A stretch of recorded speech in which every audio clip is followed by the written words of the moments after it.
Welcome to Hojo Radio. Welcome, William Bendix. Nobody can act up to par with a nasty cold. I check my cold distress the fast way, with 4-way cold tablets. Yes, tests of 4 leading cold tablets proved 4-way fastest acting of all. Amazing 4-way starts in minutes to relieve aches, pains, headache, reduce fever, calm upset stomach, also overcomes irregularity. 4-way is the fast way to relieve those cold miseries. Then you feel better quickly. 4-way cold tablets, only 29 and 59 cents. The Johnson Wax Program. Presenting Marion and Jim Jordan as Fibber, McGee, and Molly.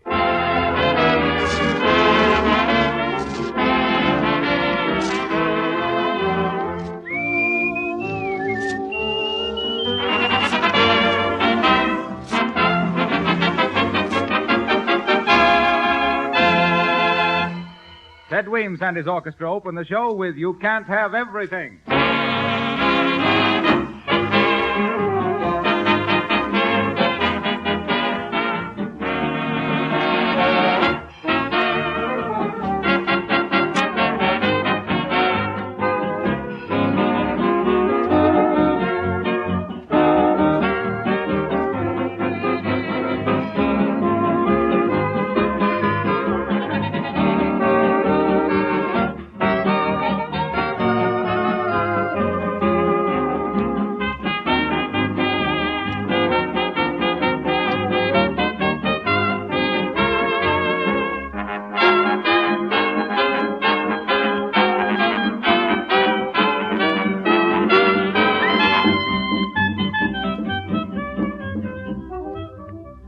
Some women spend hours trying to keep their kitchen linoleum clean, yet their floors never look bright and attractive. Other women have discovered the easy, modern way of keeping their linoleum shining. These smart housekeepers don't spend their valuable time at the unpleasant task of floor scrubbing. They protect their floors with Johnson's self-polishing glow coat, so dirt can't get at them. Scuffing feet can never make them dull and shabby. Glow coat puts new sparkle and life into linoleum that has seen better days, and this transformation is accomplished in a few minutes' time without rubbing or buffing. If you want to save yourself hours of cleaning work and have floors that stay beautiful as new, buy Glow Coat from your dealer tomorrow. Look for the attractive yellow can with the lettering GLO-COAT, Johnson's Self-Polishing Glow Coat.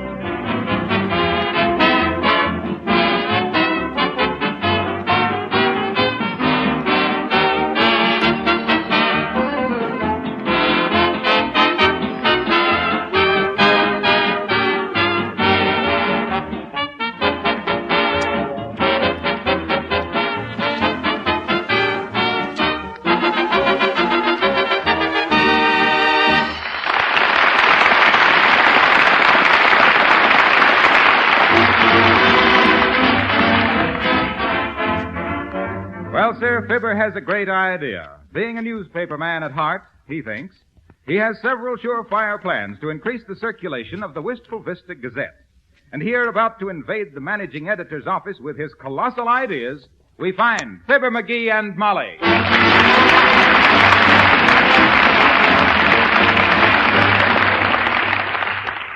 McGee, for the last time, will you forget this wild idea and go home?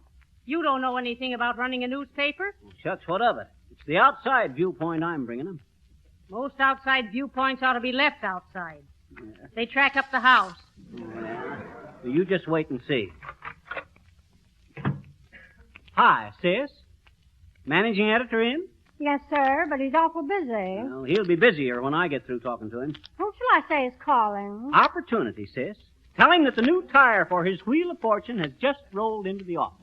Yeah, and all blown up, too. Well, I'm afraid I can't tell him that. What is the name? McGee, sis. Fibber McGee. Who are you with? I'm with my wife, Molly McGee. How do you do, I'm sure? Oh, no, sir. No, I meant with what firm? With the firm intention of increasing the circulation of this paper by at least... No. I mean, what company are you with? Oh, Johnson's Wax, dearie, remember? Oh, I see. Well, what did you wish to consult the manager and editor about? Well, I got an idea that'll increase his circulation by thousands. Just call him on the phone and tell him that. Yes, sir. You're the fourth today. Hello, Mr. Uppercase. Say, the fourth screwball just come in. Shall I take my bays? Heavenly days, what impudence. Listen here, sis. What's the What idea? did you say, Mr. Uppercase? Really? You're not kidding? Okay. You may go in, sir. I thought so. And listen, sis. Put that magazine down and tend to business. Go comb your hair and get some of the makeup off your face. And don't wear such flashy clothes here in the office. Hey, what do you mean? I don't work for you. Well, the day ain't over yet. Come on, Molly. Hey, don't slam that door so hard when you come in here. Well, I done that on purpose, Bud, because this moment marks a turning point in your life as a newspaper man. There aren't any turning points in a merry-go-round. Sit down. What's on your mind? No, don't move those papers. Sit over there. Now then, what was it you want? Well, me husband thinks he has a great idea to stimulate the circulation. Let me tell him, Molly. Listen, Mr. What was your name again, Bud? Uppercase. Edward C. Uppercase. Oh. Well, listen, Ed. I got an idea. Don't call me Ed. Don't call you Ed. Okay, Uppy. My name is Fibber McGee. This is my wife, Molly. Molly, meet Ed Uppercase, my new chief. I'm not your new chief. That's what you think, Uppy. Have a cigar. No, I've got a cigar. You got two? Thanks. Listen, hand me them scissors a minute, Molly. Here you are, McGee. Thanks. Say, what's the idea of cutting my telephone wires? You've got to... Take it easy, Ed. Take it easy. I just don't want to be disturbed for a few minutes. Now, look. What would you give if I could increase the circulation of your newspaper by 50,000 in 2 weeks' time? There aren't that many people in this town. Well, when they see your new paper, they'll move here. You must be going to print it on gold leaf. Listen, here's what you got to do, Chief. Just Quit calling me chief. Do I look like an Indian? Oh, but your face will be pretty red if you don't take advantage of this proposition. Now, look. First, the front page makeup is all wrong. People are tired of black and white. In this day and age, you got to use color. Print your headlines in purple and red and green. And another thing. Print the top half of the page upside down so people across the aisle in the streetcar don't bust their necks trying to read the other guy's paper. Why, There's twice your present number of readers right there. It's the same number of papers, though. No. The idea is that once they started reading, they'll go buy a paper to read the bottom half. Sure. Am I right, dearie? Exactly, Mrs. McGee. Now comes the prize idea, Ed. Do you mind if I call you Ed? Yes. Okay. Now comes the real flash, Uppy. Look at your want ad page. Want ads are the lifeblood of a newspaper. Now, what I do is this. Print your want ads on rubber sheets that can be blown up with air, you see? That way, people looking for jobs can use them for pillows while sitting on a park bench. Okay. Excuse me, Mr. Uppercase. We tried to call you on the phone, but it seems to be out of order. Yes. What is it, Fluffburgle? Well, the makeup room wants to know where to place the picture of Vanderbilt's yacht. They say it's too big for the roto page. Why, that's easy, Fluff, old pup. Tell them to take in the main sheet and shorten the jib. Put it on page 3 opposite the ad for Johnson's Wax. And title it, The Winner in Any Sale. You may go. Okay. Now then, what were we talking about? Blowing up the want ads for pillows. Blowing up the want ads for pillows. Why, that's ridiculous, Ed. That's why you ain't any further in this business. Why, how'd you ever think of such a dumb stunt as that? Why, you'd be the laughing stock. That wasn't my idea. That was yours. Oh, it was. Well, what's the idea stealing all my ideas? No wonder all my brain children wind up in orphan asylums. Why, say... That's enough. I've heard all I wanted. Fine. When do I go to work? Who's using that desk right over there? You move over there, and I'll sit right where you are. We'll tear down that partition, and we'll put in a projection room for newsreels. Keep quiet. Keep quiet, Molly. Ed's got an idea at last. Speak right up, Ed. Maybe it won't be worth anything, but I'll give you credit for trying. Will you pipe down a minute? Certainly, Ed. Glad to be interrupted any time if you really got something. But never come to me with any half-baked... Shut up, will you? Ah, now you're really showing the newspaper man's spirit, Uppy. What is it? If it's practical, I'll see what Heavenly days, McGee. Let the man talk. Okay. I want to be fair, Uppercase. Speak right up. Listen. What do you know about newspaper work? Why, Uppy, my son, I know practically everything about newspaper work. I started at the bottom. And worked down. I started out as a newsboy in Chicago, Ed. when I was just a kid.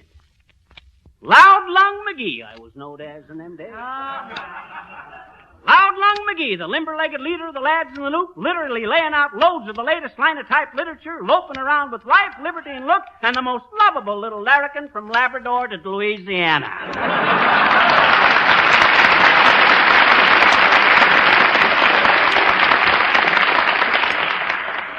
McGee, I've got a job for you in our circulation department. Oh, splendid. What did I tell you, Molly? I can work right in this office, Ed. Oh, now don't say anything. You won't be in my way a bit. I'll just take You won't be in the office much. Fluffburgle. Hey, Fluffburgle, come here.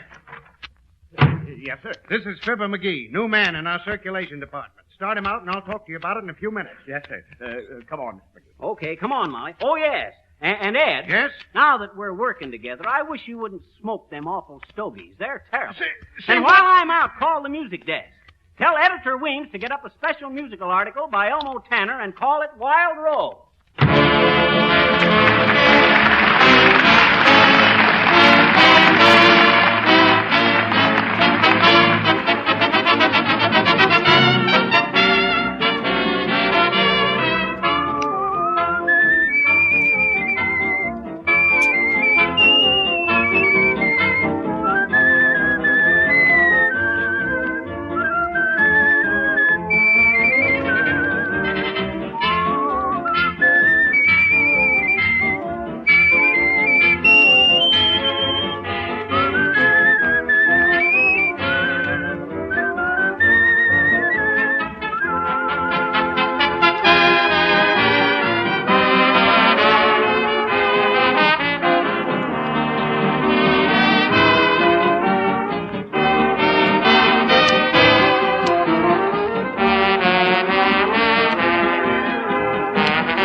McGee landed a position with the Wistful Vista Gazette. His new job is to help increase the circulation of the paper. And you can't say he isn't trying. Listen. Paper here! Extra paper here! Get your evening paper! Paper! Hey, give me the latest edition. Here's 4 cents. The paper's only 3 cents, Bud. You got anything smaller? No, it's the smallest I got. Well, pay me tomorrow. Paper! Extra paper here! Panic reigns as drums bop on drums bip on. Read all about the war in Spain. How about you, sis? Evening paper? No, thank you. I get all my news over the radio. Oh, yeah? But can you fold up your radio and swat flies with it? No, and I can't get a good-looking repairman to come up and fix my evening paper either. Paper! Extra paper here! Read all about it. Baseball scores. Red Sox lose their garters. Tigers win by a whisker. Well, Cincinnati Reds defeat Cubs 27-48. Heavenly days, McGee. What on earth are you doing? I thought you got a job as circulation manager. I did, Molly. I'm circulation manager on this corner. Well, it's ridiculous. A grown man like you selling newspapers. Give them right back to the boy and come home. I can't. Why not? I'm the boy. Well, what will people think when they see you standing here with an arm full of papers? What'll I tell me friends? Tell them to come over here and get their evening paper. Paper! Extra paper here! British offer Palestine to Germany. Extra! Sports, drama, financial news, paper. Pardon me, boy. What did the market do today? Kind of fluctuated, Bud. Rails are just riding along.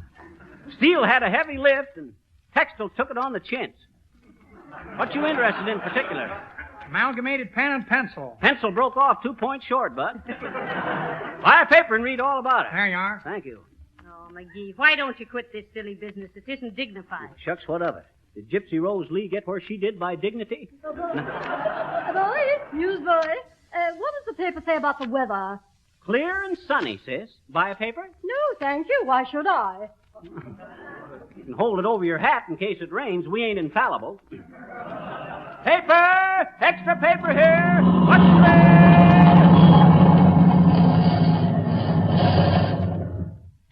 All right, Mug. Here's the fresh editions. How many papers you want? Don't want any, Bud. I ain't sold these yet. Go on, you gotta take some. These are the late edition. Oh, no, I don't gotta. Why, do you realize, Bud, that them papers render these papers obsolete? Oh, a smart guy, huh? They told me there was a wise guy in this corner, but we know how to treat wise guys. Now, you leave me husband alone, you big Lugan. Listen, Bud. Now, let's be reasonable about this. Now, all of us men working for the Wistful Biscuit Gazette has got to realize that we are the visible representatives of this paper. Yep. People judge the publication by the way we conduct ourselves in public. Yeah. Now, if you'd only come up to me quiet-like and say, "Good day, fellow cohort," just how many of our new edition do you think you can dispose? Hey, what is this? You gonna take 100 papers, or do I slug yous? Make it 150, Bud. That's better. Okay, boys. Come on, let's get going. You see me bluff him out, Molly? Made him give me 150 papers I can't sell. Paper here, paper. Read all about the crisis in Europe. Communists, fascists, royalists. And the communist trouble with floors is scuffing and scratching. And the fascist remedy is Johnson's wax, the royalest treatment your floors ever got. Hi, folks. Hello, Mr. Wilcox. Hi, folksies. Say, does that newspaper have any new ideas on reducing? I'm getting a little heavy. Well, read about the Hollywood method on page 7, Mr. Wilcox. What's the Hollywood method? Well, you drop a bunch of playing cards on the floor and pick them up one at a time without bending your knees. Yeah, but don't do what one actor did out there, Harpo. What'd he do? Well, he laid down a bunch of cards, but he forgot he was vulnerable and backed into an electric fan. Oh, all right. I ask a sensible question and what do I... Paper here, folks. Get your evening papers here. Paper. Hey, Molly, look at the headlines on the front page here. What's it say? First National Bank held up today in a $75,000 holdup. Oh. Robbers supposed to be still in the neighborhood. $1,000 reward. Hot dog, $1,000 reward for him, too. Molly. Well, it doesn't affect us. Go ahead and sell your papers, newsboy. Oh, okay. Extra paper, all about the big bank robbery. I beg your pardon, old chap, but do these papers have all the sport results? Oh, absolutely, Bud, and I'm glad to see you're interested in sports. Used to be quite an athlete in college myself. What were you, McGee? Second shake on the Parcheesi team? No, sir. I was the left needle on the knitting team for Yale. Never forget the year we played Harvard. It was in the last few minutes of the third hem. We had 4 bastings to go before the whistle. I say, did you sew it up, old fellow? Listen, Bud, the grandstands were deathly still. All of a sudden, old Charlie Hook, who was playing right crochet, gave me the signal and snapped me the thimble. With the right and left bobbins running interference for me, I dashed across the 40-thread line, the 30-thread line, 20, 15. Every needle's eye was on me as I wove across the 10-thread line using all my strategy, embroidery, needlepoint, tucks, and pleats. When all of a sudden... What happened, Needle? I dropped a stitch. Oh, my word. A bit of a bloomer, what? But did you say your newspapers have all the sport results, old tomato? You bet you, old parsnip. Horse races, dog races, boat races, bike races. Cricket? Huh? Cricket. Cricket? I've heard of turtle races, but cricket. Which cricket was you betting on, Bud? I bet he had $5 on his antenna. Oh, I say, old boy, you don't grasp the very idea, you know. Cricket's awfully sporting, really. It is. What do you use for jockeys, Bud? Houseflies?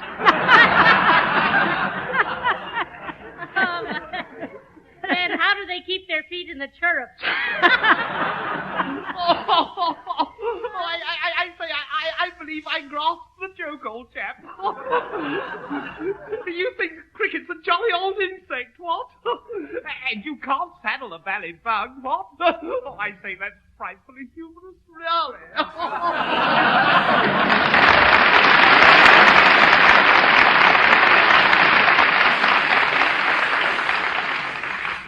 Well, maybe we were wrong, McGee. I don't know. absent-minded guy, wasn't he? Half of his spectacles gone, and he never even noticed it. That was a monocle, dearie. Oh. Paper here, extra, read all about the big bank robbery, all the latest news on sports, fashions, and love. Paper, Buckstray, paper. Here, boy, give me a paper. This got all the bank robbery stuff in it? Yes, sir, it has.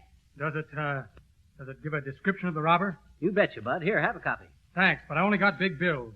Oh, that's all right. You can open an account. Sure. Just give us the name of your bank and 3 personal references, Bud. We'll look you up and get you today's newspaper within 30 days. Oh, let me take one. I'll pay you tomorrow. Pull your hat up and your collar down so as I can see your face, Bud. Otherwise, I won't remember who to be. I'll remind you. Give me a paper. McGee, darling, give the man a fresh edition. They're over here behind the stand. No, they ain't. They're over here, dearie. What's the matter, Molly? He's got a gun in his pocket. Huh? And he's interested in the robbery. Huh? And he's only got big bills, and he don't want us to see his face. Huh? Now, what does that add up to, McGee? Hot dog. The robber. And $1,000 reward. You hold him here while I run for the cops. Oh, no. No, you don't. Leave me alone with the criminal. Hey, where's my paper, you? Oh, coming right up, Bud. Listen, Molly, I got an idea. There's a manhole in the sidewalk right behind him. You sneak around and lift it up, and I'll shove him in the manhole. Oh, no, McGee, I couldn't. Come on. Well, all right. Remember that $1,000. Now act natural. Be nonchalant like me. Here's your paper, Bud.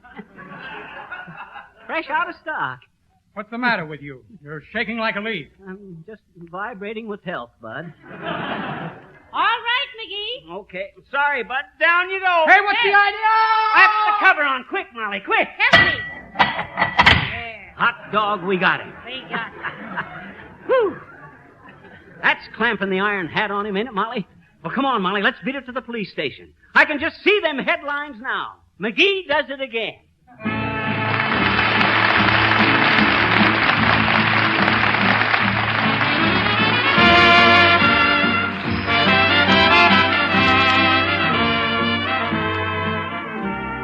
Last night I kissed a stranger in the dark. Last night I played the stranger in the dark. I don't know quite how it happened. I didn't accept or decline. I only know that it happened. Her shadow got mixed up with mine, and her eyes were like the beacon in the dark. My heart began to weaken in the dark. Strangely confused and excited, her kisses ignited a spark, and love said, "Howdy, stranger," in the dark.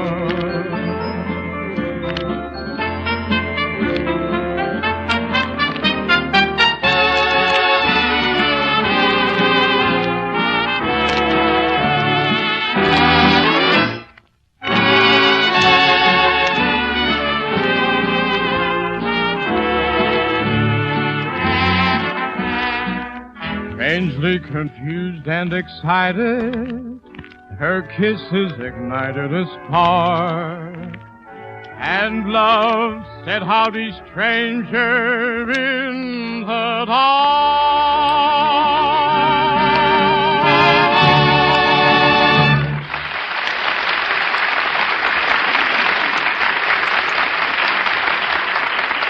That was Perry Como singing Strangers in the Dark. And now, do you know that every time you take your car out into the bright sunshine, the ultraviolet rays of the sun get in their injurious work on the paint job? Now, if you polish your car with Johnson's Auto Wax and Cleaner, you will protect it from sun and rain, dust and road film. Buy Johnson's Auto Wax and Cleaner from your regular Johnson's Wax dealer, auto supply store, garage, or filling station.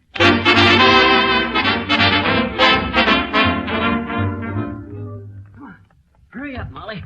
Heavenly days, McGee. How far is this police station? Right around the corner, like Prosperity used to be. When I say Prosperity, I mean that $1,000. Oh, sorry, Bud. Hurry, Molly. I'm hurrying as fast as I can, McGee. I'm going to take back enough cops to play crack the whip with that guy clear back to the sewer. Hey, I hope he can't lift that manhole cover off and get out. Oh, dear. Well, here we are, McGee. Boy. Here's the station here. Hi, Sarge.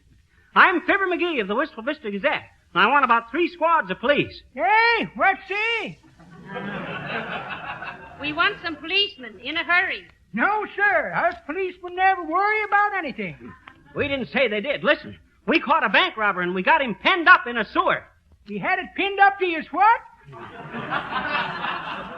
robber. A bank robber. Say, Detective Clancy just caught a bank robber. Got him upstairs now. Caught him hiding in the sewer. What? He what? What's the matter, you deep? That's bad, Sarge. I'm the guy that caught that robber. Hey, what's he? I said, oh, skip it. Where is this Detective Clancy? Oh, no, nothing fancy. Just a plain old police station, Johnny. No. Me husband wants to claim the reward. The reward. A Ford, eh? How do you like it? Got a Buick myself. Come on, Molly, we're wasting time. This guy Clancy will hog that reward if we don't put in a claim. Where'd he say, upstairs? Yes, and hurry, McGee. Okay. If you wasn't in front of me, I could hurry faster. You ain't composed entirely of green lights, you know. One side there, kid. It says one side there. We're in a hurry. In a hurry for what? Now, that's neither here nor there. Just get out of the way. Well, gee, if it isn't here or there, where is it? It's it. Dad rat it, sis. Move, will you? This is big stuff we're working on. Please, sis, please, will you let us get by? We're in a rush. Gee, I'll say you are. Dad rat it, will you? What's a little girl like you hanging around a police station for, anyhow? If you get out of the way, I'll give you a lollipop. That doesn't interest me, I betcha. I got a better offer from my daddy. He's going to give me 100 lollipops, he said. 100 lollipops. That's kind of a big order, sis. Sure. But he's going to get some big money. $1,000, I betcha. Hey, who is your father? Detective Clancy. He caught a dandy bank robber, too. He says he caught 3 pickpockets, but they were too small and he threw them back. But he says he's going to keep Let the it go, bank sis. Let it go. Skip it. Come on, Molly. Oh, I hope we're in time. Well, here we are, McGee. Which door did he say? First or second? Oh, he didn't say. He just says upstairs. We'll try this one. Hey, look, Molly. Look at the room full of policemen. All right now, boys. Here's lesson number 2. Repeat after me. Pull over there. Where do you think you're going? Pull over there. Where do you think you're going? Fine now, fine. A little nastier on this one. Now then, after me. All right, you. Where's the fire? All right, you. Where's the fire?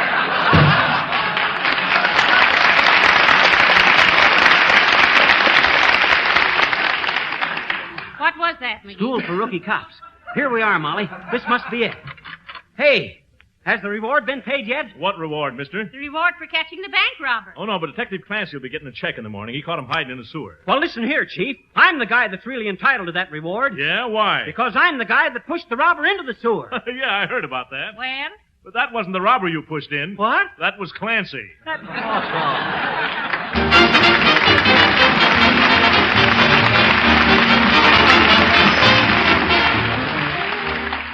Perhaps you hesitate to believe all the glowing statements you've heard about Johnson's self-polishing glow coat. Then we suggest that you make this easy test to find out for yourself just what glow coat can really do for your kitchen linoleum. Put a little of this remarkable liquid polish on only one section of your linoleum. See how much brighter and fresher that one section looks. Then, as the days go by, notice how much cleaner the floor is where it's protected with glow coat. This is because glow coat tightly seals the pores and cracks, shuts out dirt and stains, keeps linoleum from becoming worn and dull. Make a fair test with glow coat. Discover the new beauty it gives to your floors and the work it saves you. We believe that ever after, you'll be an enthusiastic user. Then you'll buy glow coat in the larger, money-saving sizes.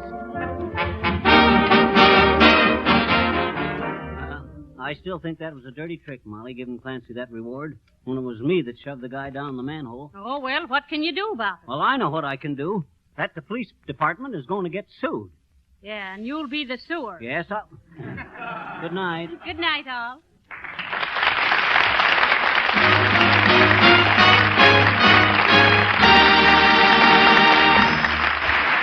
is Harlow Wilcox, speaking for the makers of Johnson's Wax at Racine, Wisconsin, and inviting you all to be with us again next Monday night at this same time. Good night. Among the musical selections presented on this program was Jerome Kern's Wild Rose and You Can't Have Everything from the show of the same name. This is Sandy Becker saying, keep cooking with Crisco. It's all vegetable. It's digestible. Hojo Radio. We're your old-time radio headquarters. Stay tuned. The Johnson Wax Program. Presenting Marion and Jim Jordan as Fibber, McGee, and Molly.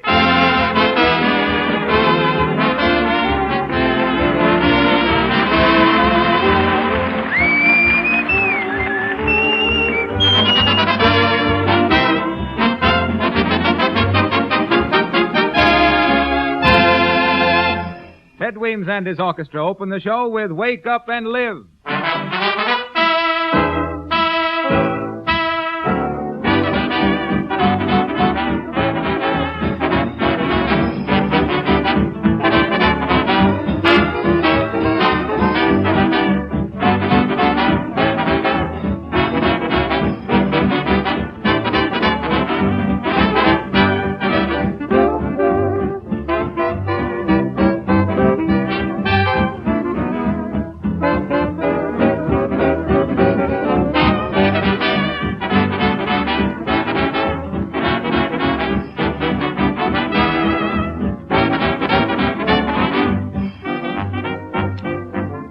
Whenever women get together and begin discussing their housekeeping problems, one of them is always sure to tell the others about Johnson's self-polishing glow coat, the easy-to-use floor polish that saves so much work.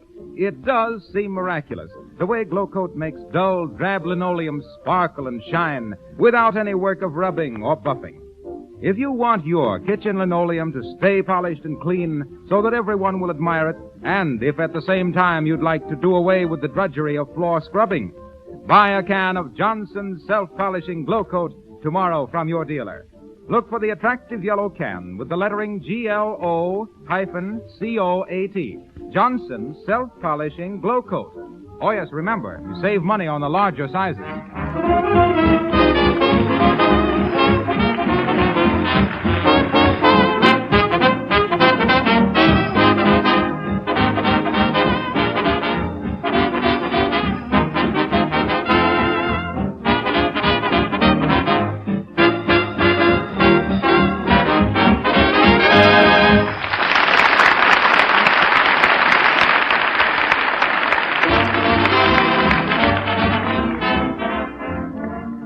McGee is tired again. He needs another rest. So after scanning the advertisements for summer resort hotels, he and Molly packed up and drove off. And here, approaching the impressive entrance to the Breakers on Lake Lulu, we find Fibber, McGee, and Molly.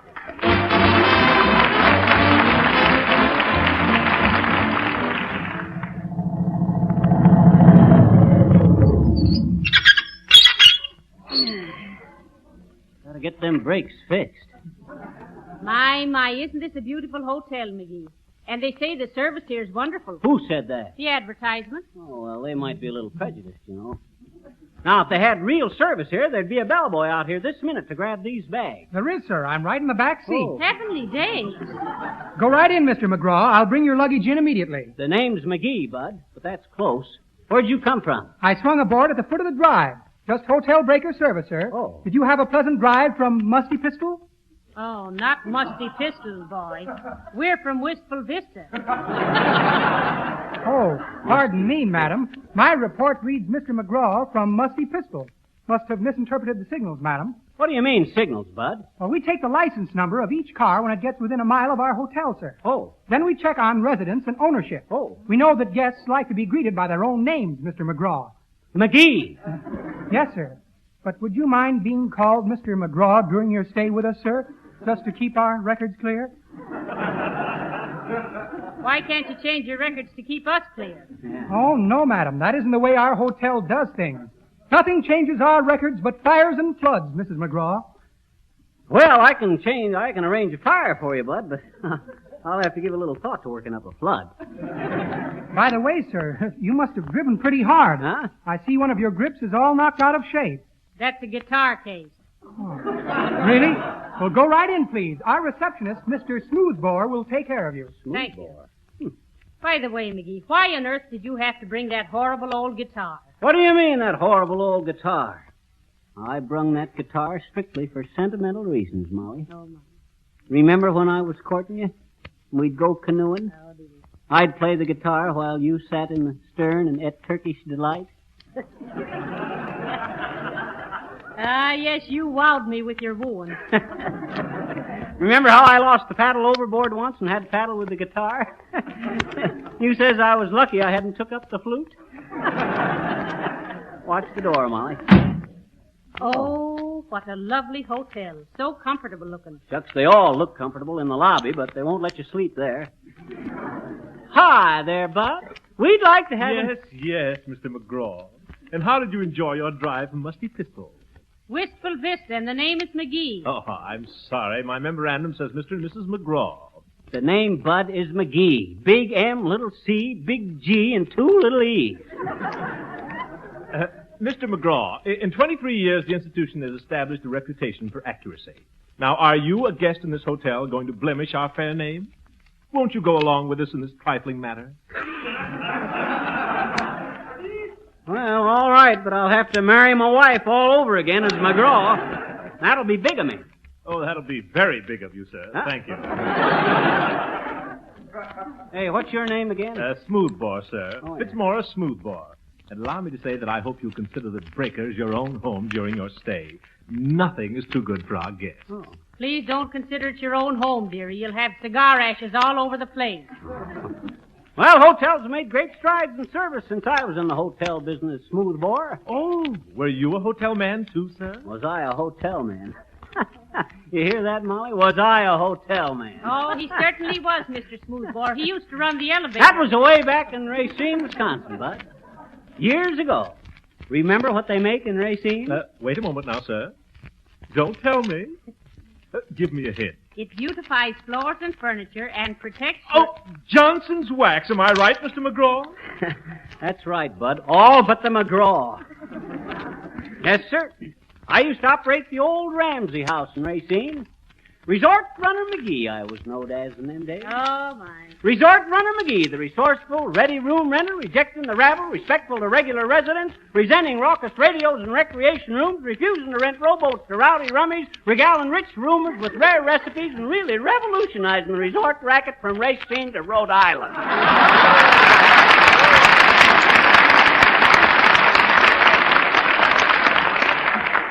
By the way, sir, what rate do we pay here? Well, madam, to a fellow hotel man like Mr. McGraw... McGee, Dad, rat it, McGee. I don't believe I've ever heard McGraw pronounced like that before, sir. But it isn't McGraw... Oh, never mind. What were you saying, sir? As a fellow hotel man, I shall take the responsibility of giving you a half rate. Oh, fine. $30 a day. $30? What's the name of this place again, Bud? The Breakers. And your rate? $30. And the name again? The Breakers. Hello. Hello. Boy, take Mr. and Mrs. McGraw to room 918. Yes, sir. This way, please. And here is your hometown paper, sir. The Wistful Vista Gazette. Thank you, but we've seen it this morning. Oh, you shouldn't have done that, madam. You should have realized that we present each guest with his hometown paper. Be that as it may, Bud, we've read it. Throw it away. What, sir? And nullify the service for which we are noted? Oh, no, sir. I'll place it in your room. Okay, Bud. You win. Hey, who's the skinny guy coming across the lobby there? Oh, that's Mr. Weems. He's the head of our swing service. Oh. Well, you-hoo, Ted. Hi, Ted. Oh, hello, Molly. Hello, Fibber. Yeah. Boy, take good care of my friends, Fibber, McGraw, and Molly. The name, Ted, is McGee. Oh, using an alias, are you? Say, what's your next number, Ted? Is it Love or Infatuation from your new motion picture This Way, Please? And Perry Como's going to sing it. You mind? Would it do any good if we did? Not a bit. Not that we do, but go right ahead.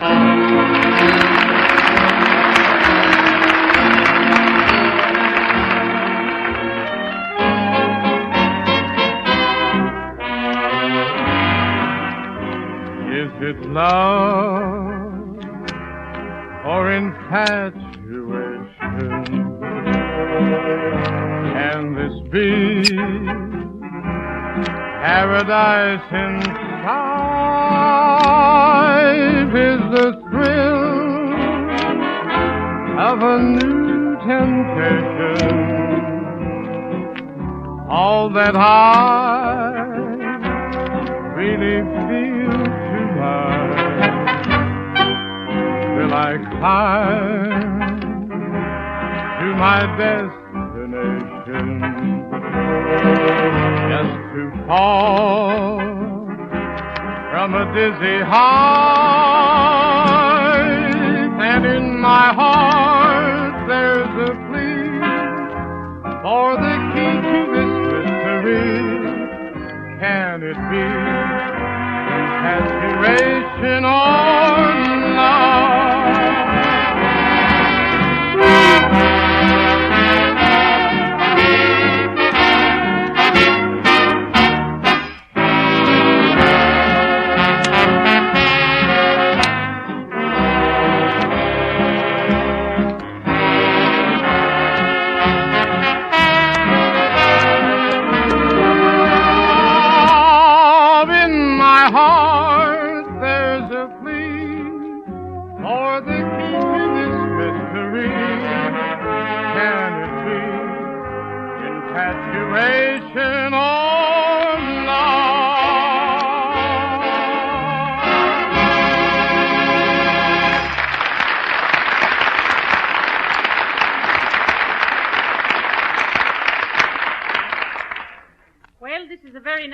McGee, but $30 a day. Oh, forget it, Molly.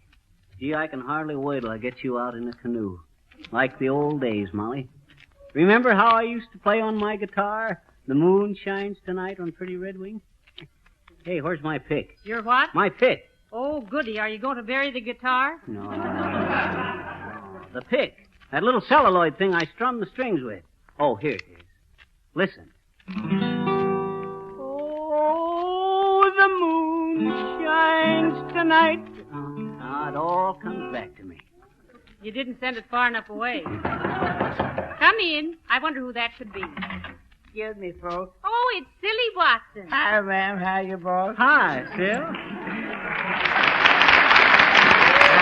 Miss McGee, I done brought you your hometown paper, please. Oh, we've read it, Silly. Honest, ma'am? You sure read fast. I just been in here a minute. We already got 3 copies of that paper, Sil. How come you want so many? That rabbit, we didn't want 'em. Oh, put it in the wastebasket. Yes, sir. Do y'all belong that little old guitar, please, sir? You betcha, Sil. Why'd you ask? You play the guitar? I don't know. I never tried. Oh. I guess you ain't very musical, are you, Sil? Well, my brother Considerable, he plays awful sassy saxophone. Yeah. Yeah, he got an offer to play with the New York Giants. Oh, that's the baseball team, Silly. Is it? Well, maybe it was the Brooklyn Dodgers. Do they play baseball, too? There's a difference of opinion about that, Sil.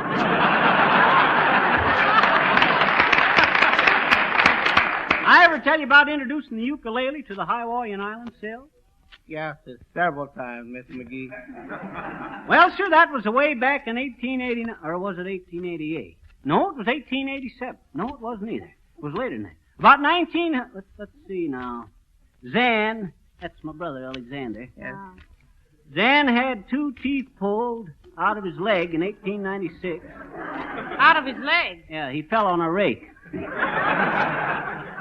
Harpo Wilcox started raising bird dogs in 1902. How'd he do? He failed. Went into retrievership in 1901. He failed a year before he started? Yeah, Harpo always was a little backward in business. Well, anyway, I was walking along the beach at Waikiki when Josie Kukalaka and 3 other Hawaiian gals comes up to me. Aloha oi, they said. Oh, helloa, says I. Kumahui lilioki. Meaning, what's on your mind, gals? Well, sir, they was all perturbed. Seems like the traders that called at the islands in them days used to swap harmonicas for coconuts. And the natives was all discontented because nobody can play a mouth organ and eat coconuts, too, at the same time. The shreds gets into the reeds. Oh, you can't eat chili con carne and play the zither either. No? Smoke gets in your eyes. Still wants to hear about the Hawaiians, don't you, Sil? No, sir. Sure you do. Well, sir, I kind of went for them Hawaiian gals. So quick's a flash, I stoops over and picks up an old cigar box out of some driftwood. I slaps a handle onto it, strings it with some palm fibers, and starts strumming it with oyster shells. Well, sir, you should have seen their faces light up. Makabula hula, I says. Meaning, is everybody happy? Oh, boola boola hula, they shout. Meaning, oh, very, very happy. Well, sir, that they was just twitching to get hold of that new musical instrument, and the louder I played it, the more they twitched.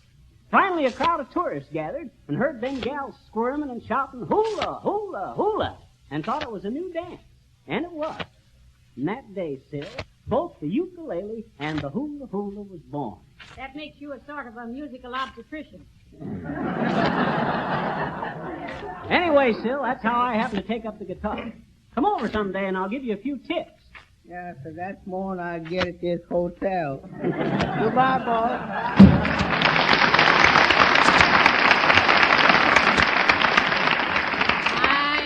I'm certainly going to enjoy a week of this, McGee. I just love the lake and the woods and the shore and summer resorting. Yes, and among housewives, some are resorting to the famous Johnson wax treatment, which beautifies and protects the floors. Try it. Harpo. What? Hey, Molly, look. Harpo's hanging on a hook in the closet. Well, heavenly days, Mr. Wilcox. What's the idea? Oh, I had this room yesterday, and my girl phoned me. I took the phone into the closet here so I could talk to her privately. Well, how'd you get up there on the hook? I hung up on her. Yeah. Well, hey. Hey, help me down, will you? Okay. Thanks, pal. So long now. Sometimes I think that guy's all there, and then again I think he's left for good. I'll get it. Hello? What? No, not McGraw-McGee. Yes, we received our hometown paper. Yes, thank you. What? Yes, we will. Yes, thank you. You're welcome. It isn't McGraw, it's McGee. Yes. They wanted to know if everything was all right, McGraw. I mean McGee. Sure, everything's all right.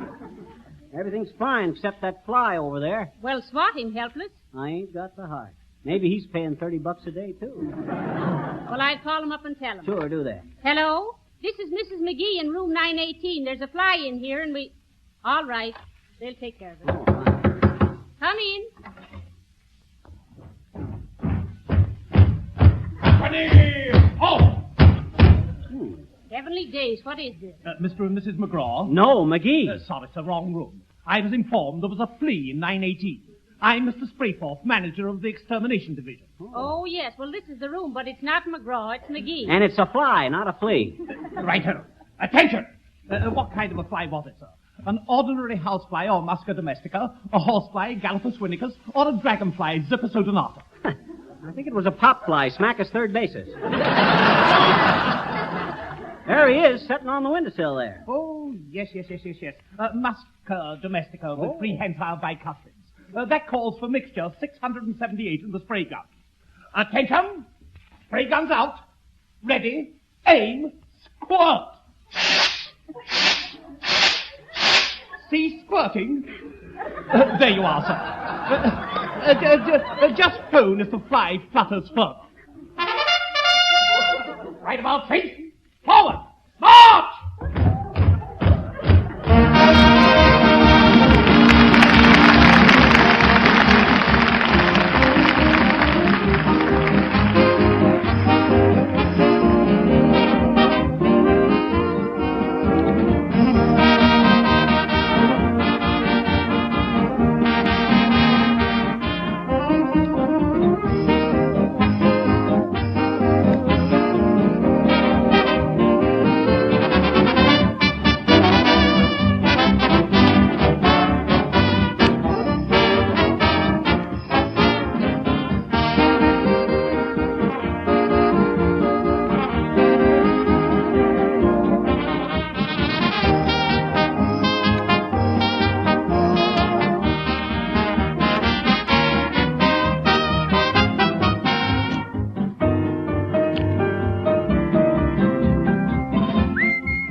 Joe Tanner whistling as Ted Weems played I'm in a Dancing Mood. And now do you know that the ultraviolet rays of the sun, that the moisture of the air, that road film and dust all work together to ruin the finish of your car? It's true. But here's a positive way to protect your car against all weather conditions and keep it bright and gleaming. Buy Johnson's Auto Wax and Cleaner from your regular wax dealer, auto supply store, garage, or service station. Don't delay another day. Wax your car the Johnson way. Oh,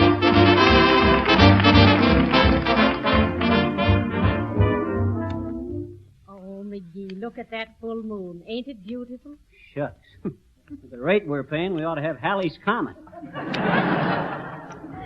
But it'll be beautiful when we get out there in a canoe with my guitar. Wait till I tune it up.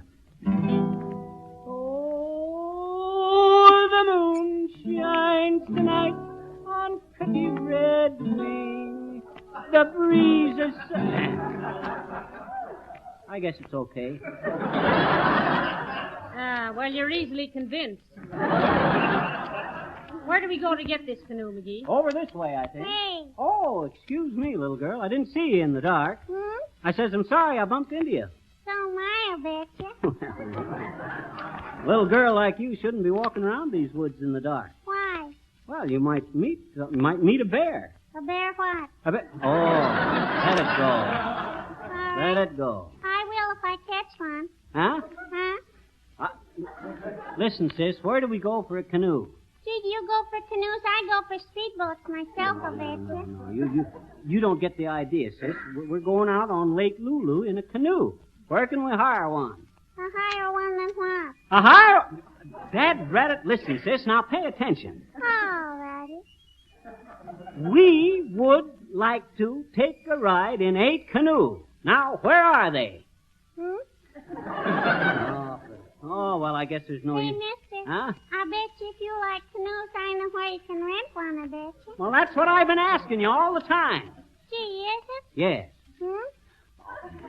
All right, sis. Where are the canoes? Hurry up. We can't stand here all night on this wet grass. Gee, the grass ain't wet, I bet you. Huh? You got one foot in the lake. So long, mister.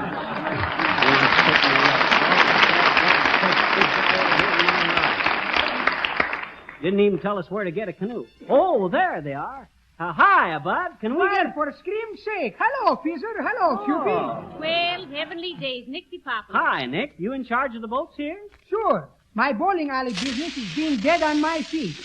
So I'm forced to making some pins money with renting canoes.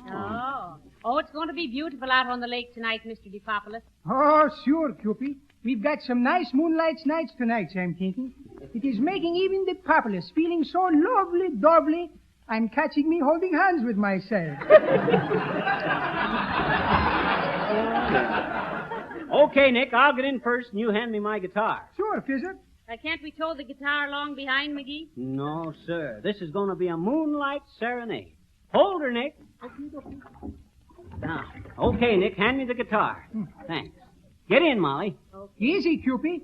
Bottoms of canoes is not being made for jumping on it. Watch your step in. What? I'm only saying that getting into canoes is something people should be doing with my eyes open. Okay, now take care of myself, Fizzer. And remember, anybody who's being rough stuff in canoes is having water on my brain. You grab me? Okay. I got you. Here we go. This is the stuff. Look at that moon. How about striking up a little wahoo on the plunk box, Molly? Oh, no, let's just be quiet, McGee. But you forget how music sounds on the water, Molly. Hey, what happened to the strings of my guitar? That's the paddle. Here's your guitar. Oh. What'll I play? Hide and seek. You hide the guitar and we'll seek a little quiet. No. I mean, what song? Pretty Red Wing? Can you play anything else? No. Well, why don't you play Red Wing? Yeah. I thought you'd choose that one. Oh, the moon shines tonight on pretty Red Wing. Hey, who was Red Wing? Was it a gal or a bird? I think it was a bird. The breeze is sighing, the night bird's crying. Hey, don't this kind of send a little chill up your spine, Molly? Yes, but I think it's because the bottom of the canoe is all wet. Oh, the moon shines tonight on pretty red. The night bird's sighing. Kind of like the old days, ain't it, Molly? Remember that parasol you used to lug along on canoe rides to hide your blushes behind? Oh, McGee. You was awful coy in them days, Molly. And the prettiest girl in town. McGee, stop. Of course, it was a small town, but... Oh, the moon shines tonight on pretty red wing. The breeze is sighing, the night bird's crying. Molly. Yes? You love me? Why, of course, darling. Got a kiss for me? Well, if you... McGee, sit still. You'll tip us over. Oh, okay. No wonder all them rich millionaires buy yachts. Canoes ain't very practical. Hey, hang on, Molly. Hang on. That motorboat is coming awful close. Hey, watch where you're going, you! You'll capsize us! It's all right, Molly. I got you. Pull her aboard, boys. Yes, we've got her. You're safe, madam. And now you, sir. Okay. There you are. Whew. Well, that's a fine how do you do. What's the idea of capsizing us? You got a lot of nerve. The idea of coming so close to a canoe you tip it over. Yeah. Why? No. I'm very sorry. Oh, We yeah? shouldn't have come up so fast. I'm sure the hotel will apologize, sir, and make it right with you. The hotel. What's the hotel got to do with it? This is our service speedboat, sir, and the management thought that as a special service to you, as our guests, well, that you might like a copy of your hometown paper.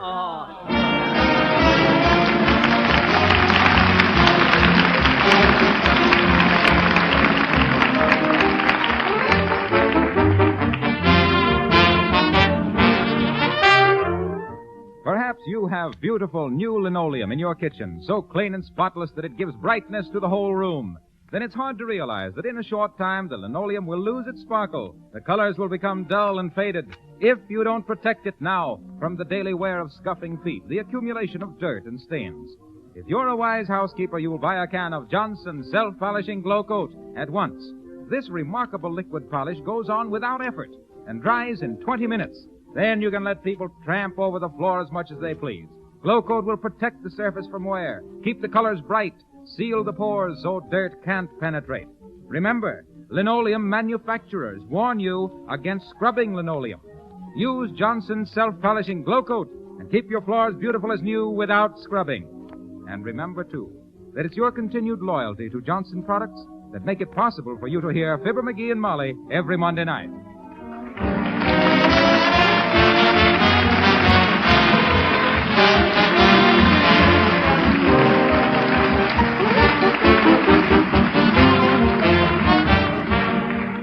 I'm sorry you got wet, Molly. Were you scared when you fell into the water? No, but I noticed the canoe was a little upset. I hate to lose that guitar. You know, you can derive a little more lesson from the guitar, dearie. Huh? Stick your neck out and you'll get picked on. Good night. Good night, all.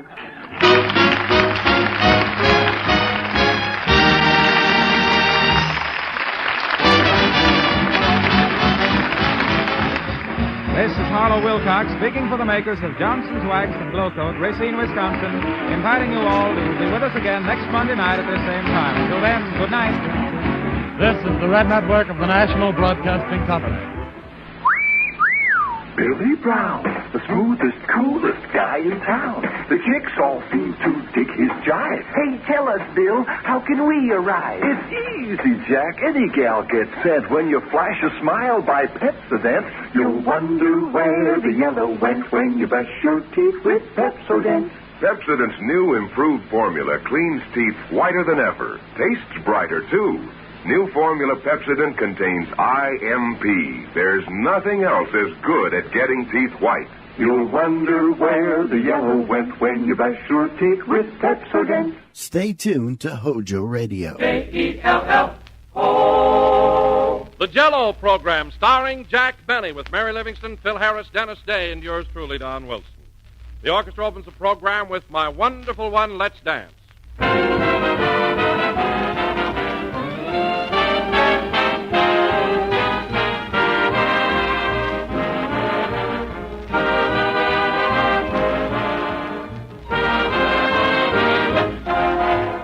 Here's a brief note on April styles.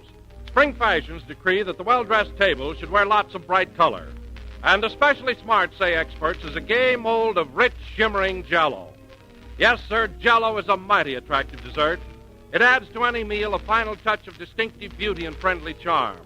Whether you choose strawberry red, lime green, or any other of its 6 sprightly colors, you'll be delighted with the way Jell-O dresses up the table, tempts the appetite, and leaves a feeling of grand refreshment.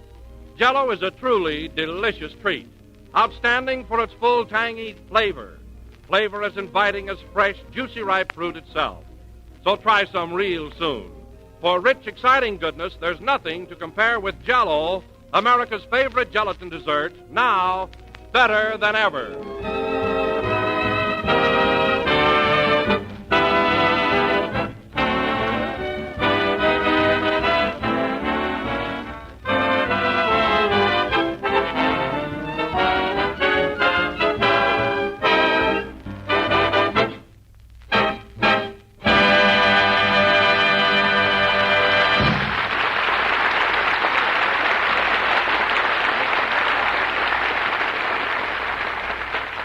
That was My Wonderful One, Let's Dance, played by the orchestra. And now, ladies and gentlemen, as we announced last week, next Sunday, the Jell-O program will originate from New York City, where Paramount is holding the premiere of its new picture, Buck Benny Rides Again.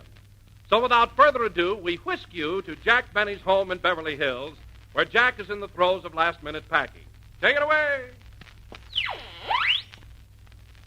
Creole babies walk along with rhythm in their thighs, rhythm in their feet and in their lips and in their eyes. Where do highbrows find that kind of love that satisfies? Underneath the Harlem moon. I'm getting anxious. Rochester. Come on, boys, join in. Never mind. There's no field of cotton. Picking cotton is taboo. They don't live in cabins Rochester. like the old folks. We'll never get to New York the way you're moving. Our train leaves in a couple of hours. My trunk isn't half packed yet. Well, boss, I only got 2 hands. Yes, but you got a cigar in one and a sandwich in the other. Now put them down and get to work. My contract specifies 1 hour for lunch. You can eat and work at the same time like I do. Let's see, where did I put my hamburger? It's laying right there on your dress shirt. My goodness. Oh, well, I can wear a vest with it. Now, Rochester, take these socks here and put them in the top drawer. Boss, this trunk is so old, half the drawers won't open. You're just a weakling, that's all. Here, hold my chocolate eclair. I'll open it. Okay. There. That got it.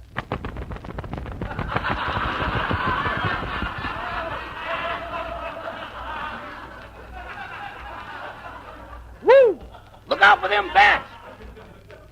Oh, stop, Rochester. They're not bats. They're just large moths. Shoo! Shoo! And that reminds me, I thought I told you to put mothballs in this trunk. I did, and they threw them back at me. Now, don't get cute. There, the socks go in here. Hey, wait a minute, Rochester. What's the matter? I told you to hold my chocolate eclair, not eat it. It's right here in my hand, boss. Look again. Oh, pardon me.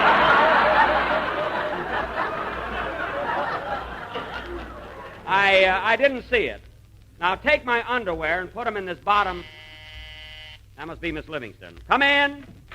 I'm the man from the express company. Did you have a trunk to go to the station? Yes, but it's not ready yet. You'll have to come back. Gosh, nobody's ever ready. How do I stand it? How do I stand it?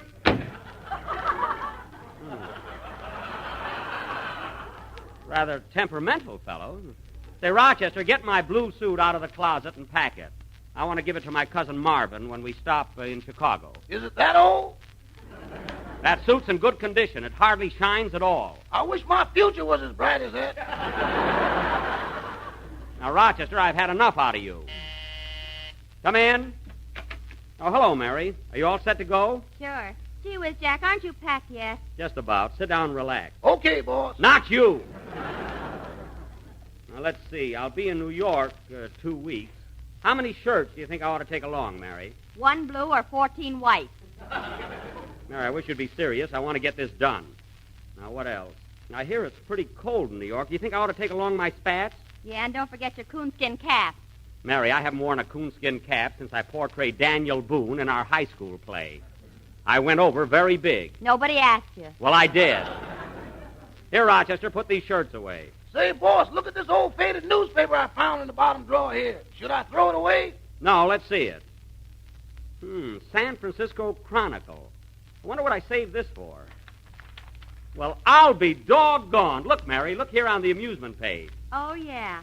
Jack Benny, big hit at Orpheum this week. I sure was. And see that picture of me holding my violin? Uh-huh.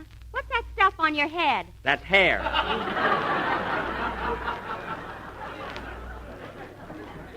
I had a pompadour in those days. Gosh, the Orpheum, San Francisco. Gee, it seems like only yesterday. Yesterday? Look at this front page. Gold discovered in Alaska.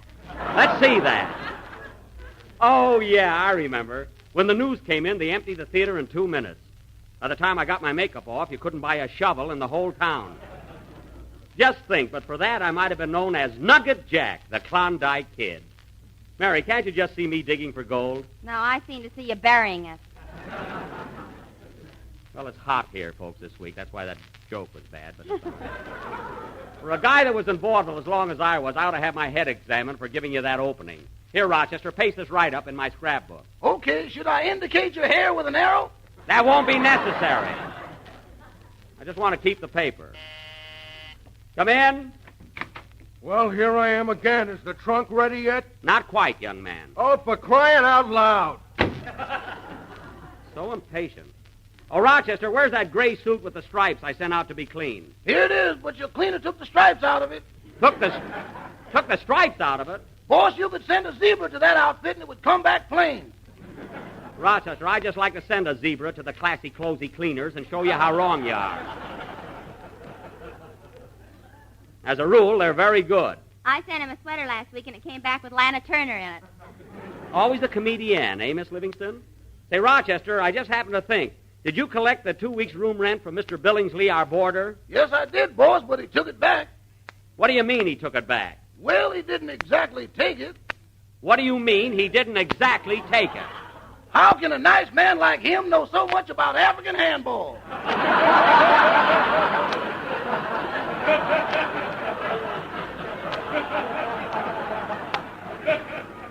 Rochester, I won't have you gambling with my boarder.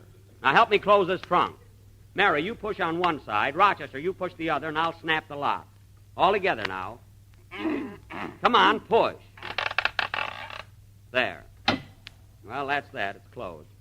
Now, Mary, I think we ought to run ahead and get it...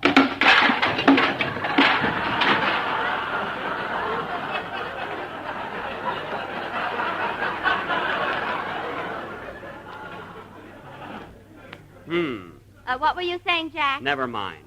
Rochester, get a piece of rope and tie it around the trunk. And, Mary, let you and I go on ahead. I want to stop at the drugstore and get some things. We'll meet you at the station, Rochester. Phone for a taxi. Okay, boss. Oh, hello, Mr. Billingsley. Good evening, Mr. Benny. All set for your little trip, I see. Yes, yes. We're going to New York for a couple of weeks. I hope you won't be lonely here all by yourself. No, no. I'm happy as long as I have my pipe and a good book to read.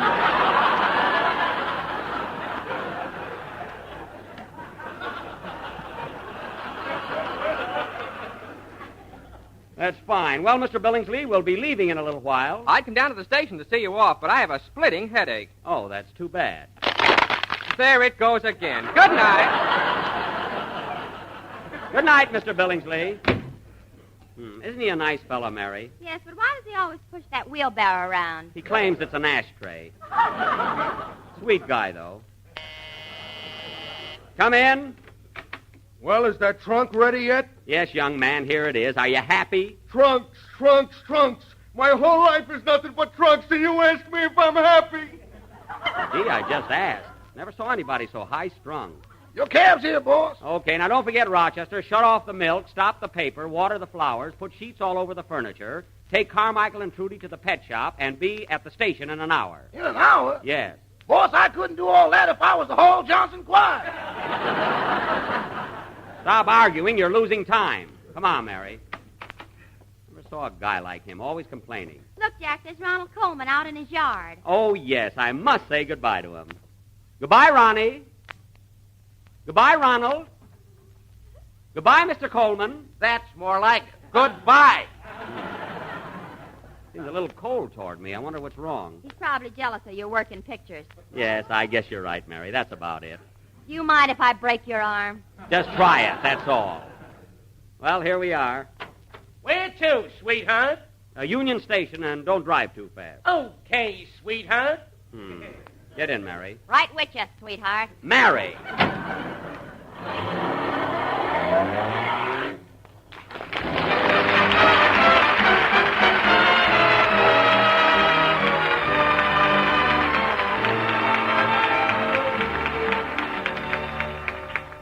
I'm so afraid of night 'cause I'm too romantic. Moonlight and stars can make such a fool of me. You know you're much too near and I'm too romantic. Wouldn't I be a sight on a bended knee? I'm startled when you whisper, I'll run if you should sigh. I must be so careful, or I'll kiss my heart goodbye. You shouldn't let me dream, 'cause I'm too romantic. Don't make me fall unless it could all come true. Don't ever break my heart in two. Oh, I'm so afraid of night 'cause I'm too romantic.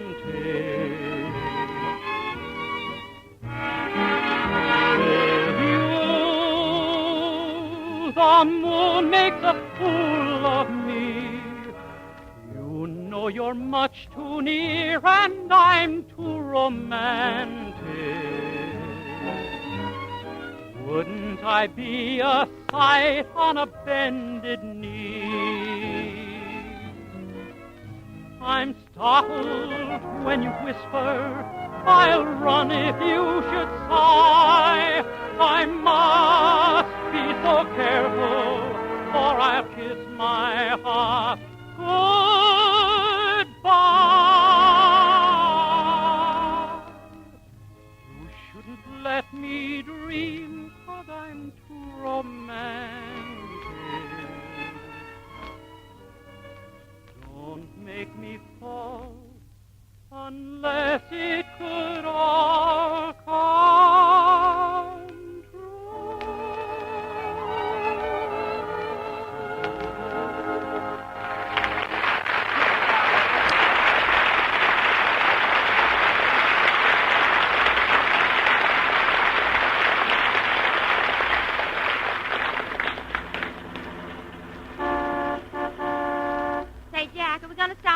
And pick up the rest of the gang? No, Mary, they'll all meet us at the station. I got to stop at the drugstore and get some things I need. There's one right ahead. Oh, yes. Driver, stop at that drugstore right there, will you? Say, I thought you wanted to go to the Union Station. I do, but I want to stop at the drugstore first. Do you mind? I'm going to leave the meter running, sweetheart. Go ahead. That's not going to worry me any. And I know why. Paramount is paying for this trip. What if they are? Buck Benny rides again on the cuff. Mary, if you don't... Stop here, driver. Okay, sweetheart. I can't understand this. I don't even know the fella.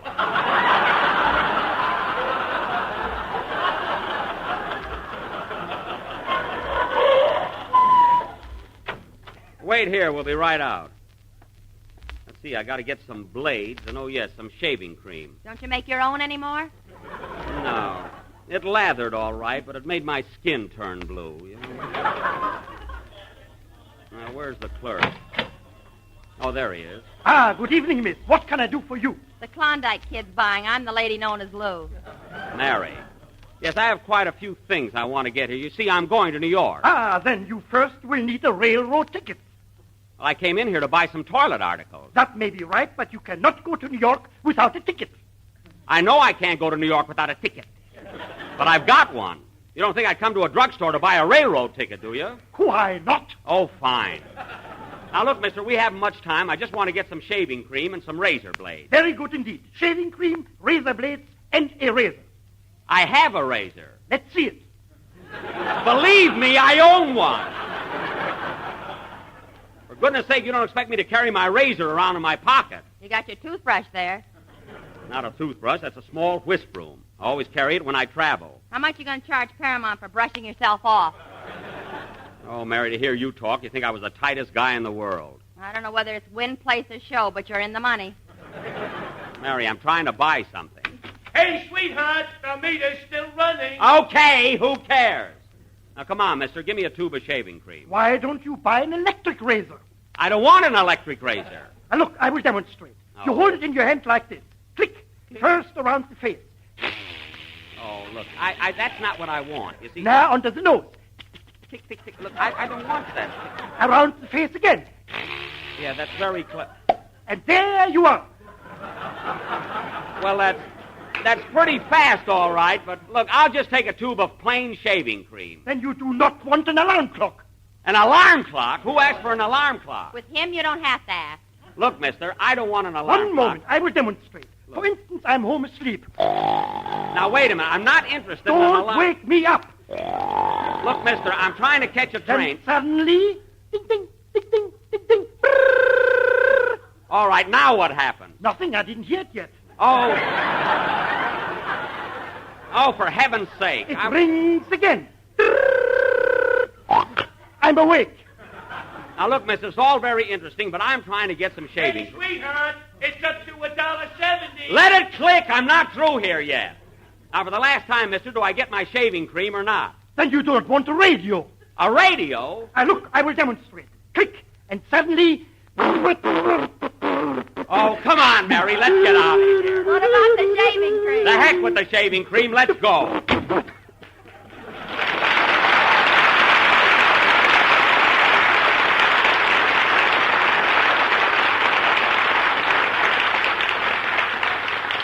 Oh, boy, what a screwy guy. Well, come on, you can get what you need at the station. They've got a drugstore there. Oh, that's right. Okay, driver, Union Station. Hey, the meter is up to $4.20 now, sweetheart. $4.20? Why, just a minute ago, you told me it was $1.70. After 6 o'clock, there's a cover charge. Oh. Well, if you haven't got a floor show, I'm going to hit you right over the head. Now, drive on.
All right, buddy, there's the Union Station. What do you want to do, drive right through it? Okay.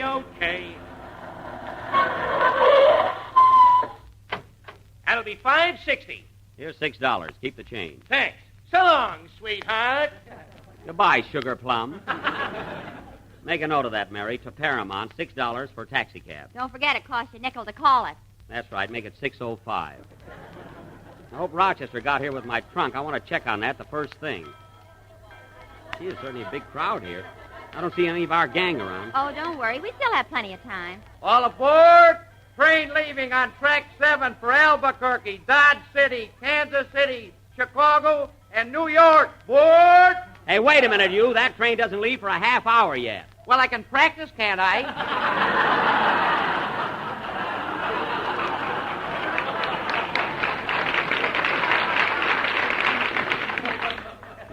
He must be new here. Now, where in the world is Rochester? Peekaboo, boss. Whoop! Rochester, don't sneak up behind me. You know how nervous I am. My trunk get here all right? Part of it. Good. Part of it? What do you mean, part of it? Well, we were driving down Wilshire Boulevard when all of a sudden the trunk bounced off. My trunk bounced off. Did it fly open? Like my mouth at a chicken dinner. Well, it's your fault, Rochester. I'll bet my things are a mess. You know that high silk hat you always wear with your evening clothes? Yes? Well, a truck ran over it. Oh, my goodness. My high silk hat? It's a beanie now. Go on it. Well, Mary, mark down $15 on my expense account for one high silk hat. You can have it blocked for 75 cents. What are you trying to do, make a cheapskate out of Paramount? Just mark down what I tell you. All aboard. Train leaving on track 7 for Albuquerque, Dodge City, Kansas City, Chicago, and Alaska. Alaska? I've given you another chance, Klondike.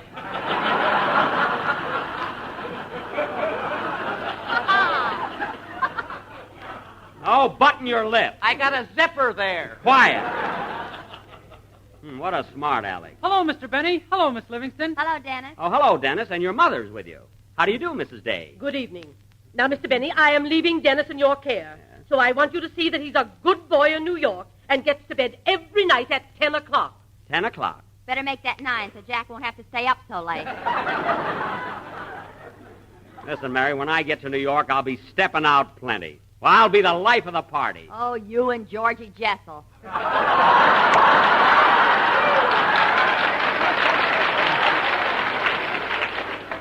Don't worry about me, Mary. Come along, Dennis. I'll buy you a Dick Tracy book to read on the train. Oh, boy, Dick Tracy. Bang, bang, bang, bang. Take that, Lefty.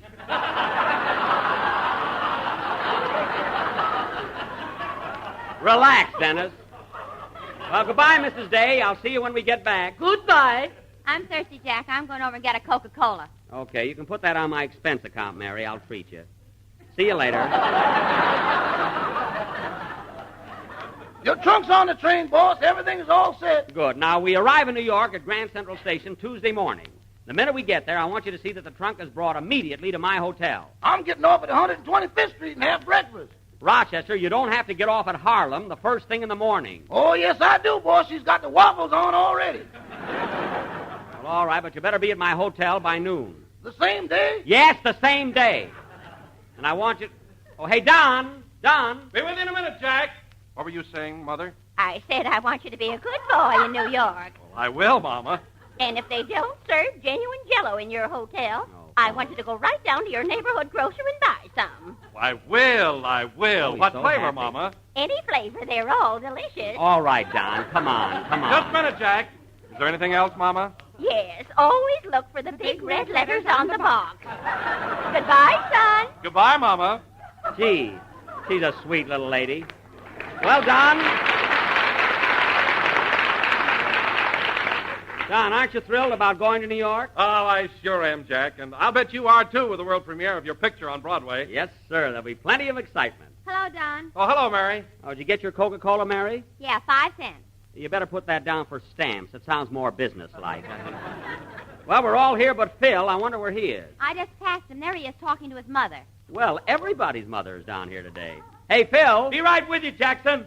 Well, Mom, I'll be back in a couple of weeks. Take care of yourself. I will, son. Now remember what I told you. While you're in New York, stay in the groove and don't get off the beam.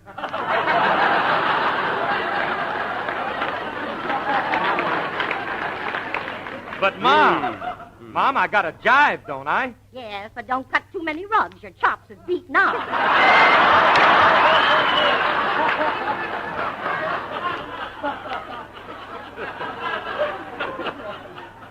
Chops is beat? What kind of talk is that? Okay, Mom, I'm hep. I'll watch myself. Now you're cooking with gas. Oh, my goodness. Well, I got to run along now. Goodbye, Mom. So long, Bub. Bob? Well, I'll be darned. Hiya, Jackson. Are you all set to hop that rattler for the big town? All set, Phil. Well, we better get going. All aboard. Train leaving on track 7 for Albuquerque, Dodge City, Kansas City, Chicago, and New York. What's the matter with me? Oh, stop with those false alarms. That's not a false alarm, Jack. Look at all the people going through the gate. Oh, yeah. Come on, everybody. Our train's leaving. Okay, Jack. Come on, Phil. Come on. Hurry up. Oh, Jack. What? Jack, you know what?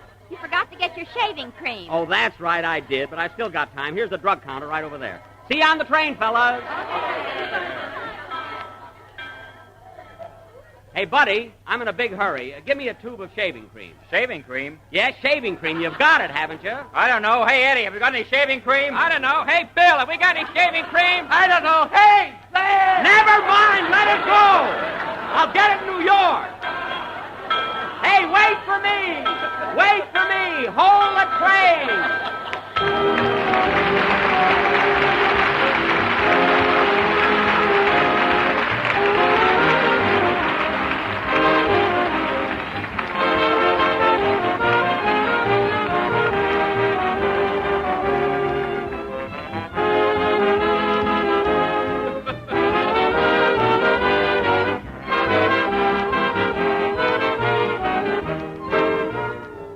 Well, ladies and gentlemen, one good flavor certainly deserves another. And that's why Jell-O's grand new dessert, Imperial Peach Mold, combines two delightful flavors, rich, tangy orange Jell-O and delicious sun-ripened sliced peaches. What's more, you can have it on the table in just a jiffy. Merely make up a package of orange Jell-O using a combination of hot water and peach juice. Chill until slightly thickened, and then mix in a cupful of peaches themselves and mold. Even though it's still months ahead of the season, you can enjoy peaches that are actually orchard fresh by making this swell dessert with Bird's Eye quick frozen sliced peaches. Or if Bird's Eye sliced peaches are not readily available, use canned sliced peaches instead. Either way, you'll find Imperial Peach Mold one of the most delectable desserts you ever tasted. Because there's no doubt about it, it's a wonderful treat when these two meet. Juicy yellow golden peaches and bright, brilliant orange Jell-O.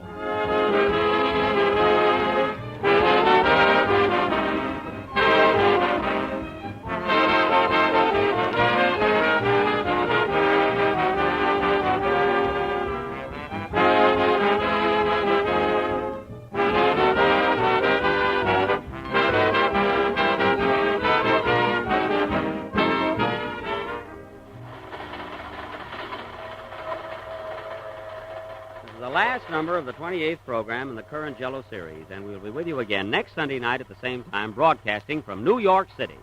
Well, Mary, we're on our way. Are you excited? Yeah. You know, Jack, I was just wondering. It's going to be cold in New York. Do you think Paramount would mind if I bought a mink coat? No, but it would kill me. Good night, folks.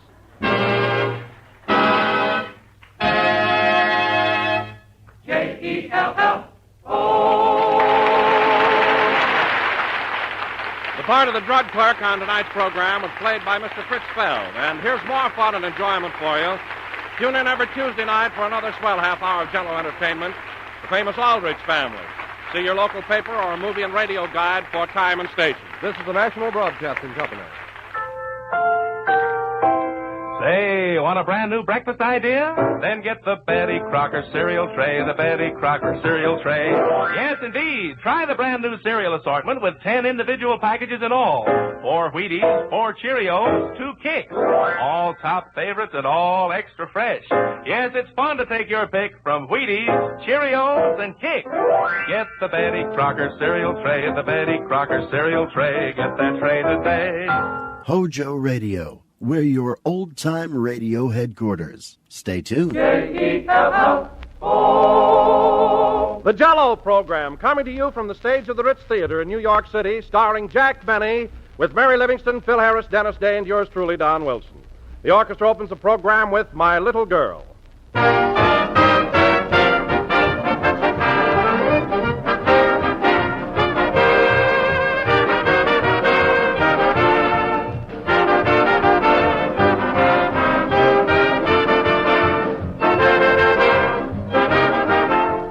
Friends, the next time you plan a meal, remember that the right ending is a bright ending.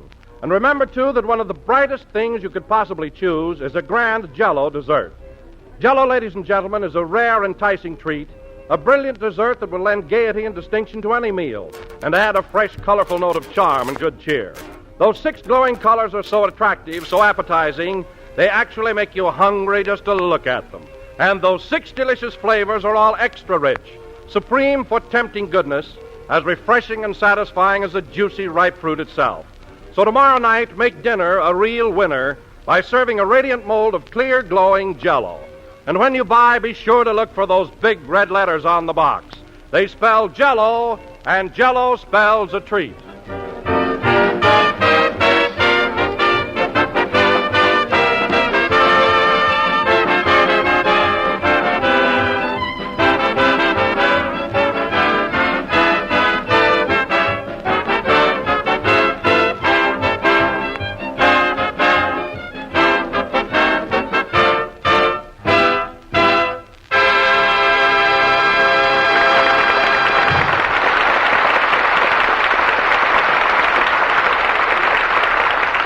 That was My Little Girl, played by the orchestra. And now, ladies and gentlemen, we bring you a man who arrived here Tuesday morning at Grand Central Station and was greeted by thousands and thousands of his loyal fans. Hiya, folks. I'm glad to be here. Our hero then walked out of the station toward the 42nd Street entrance, followed by a persistent redcap. Carry your bag, sir. Carry your bag. No, thank you. I told you I'm trying to develop my muscles. Go away. Reaching 42nd Street, our weary traveler hailed a passing conveyance and proceeded to his hotel. I had it right here. Oh, here you are, sir. Hey, wait a minute, you. This transfer's 8 months old. Not so loud. I'm a movie star. Gee. Gosh, these bags are heavy. We next find our young traveler at his destination, one of Manhattan's leading hotels. This room will be fine, but where's the bathroom? Just follow the arrow.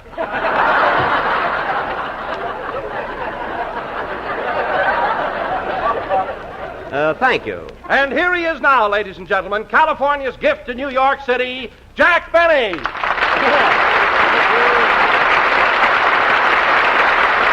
Thank you.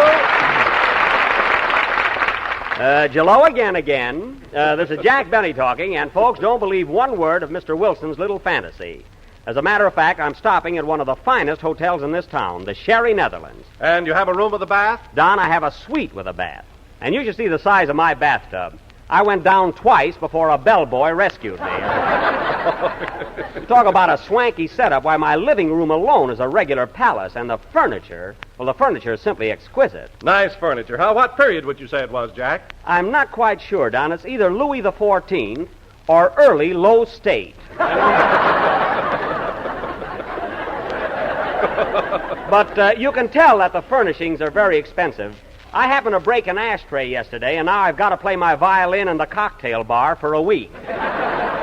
Tips and all go back to the hotel. You can imagine what that ashtray must have cost. Oh, I can. And there's one thing, Jack. The service in a hotel like that must be simply marvelous. It sure is, Don. Although there are times when they're just a little bit too critical. What do you mean? Well, this morning I sent my gray suit downstairs to be pressed, and they sent it back with a note on it saying, "Please do not wear in lobby."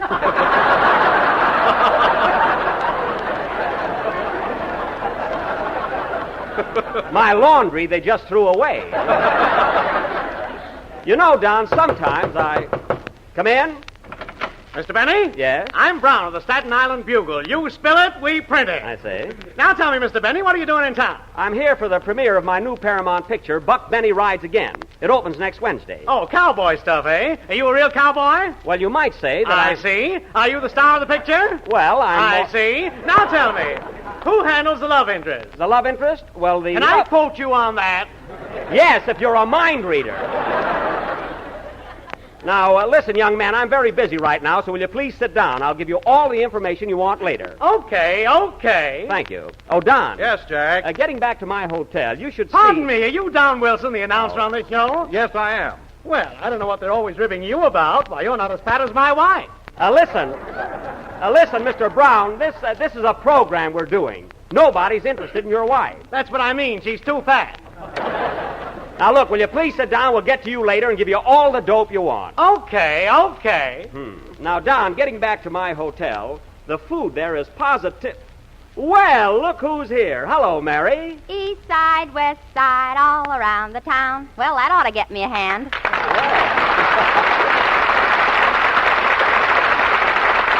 Yes, it certainly did. Well, Mary, it's sure good to be back in New York, isn't it? I'll say it is. What have you been doing, Mary? I suppose you've been seeing a lot of shows like the rest of us. I sure have, Don. And gee, there's some swell ones on Broadway right now. There are? I saw Dewberry Was a Lady and The Man Who Came to Dinner and Life with Father and Zapoppin'. Zapoppin'? You know, with Olson and Johnson. Mary, the title of that show is not Zapoppin'. It is on the radio. Oh, that's right. What am I thinking of? What else did you see? Well, I saw Jack Haley's new musical, Higher and Higher and Higher and Higher and Higher.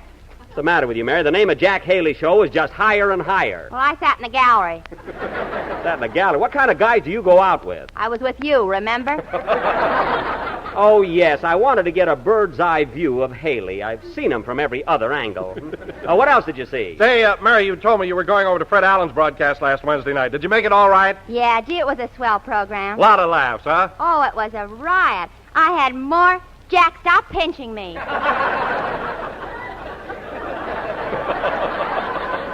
Well, I told you to stay away from that town hall tripe festival. You were there, weren't you? Only as a spy. I wanted to find out how he gets those big laughs. And, Don, what I discovered, well, this'll amaze you. No kidding. What'd you find out, Jack? Well, did you ever notice when you listen to Fred Allen's program over the air, he tells a joke and it doesn't get a snicker, and then all of a sudden you hear the audience scream? Yeah, what's the cause of that? He wears breakaway suspenders. No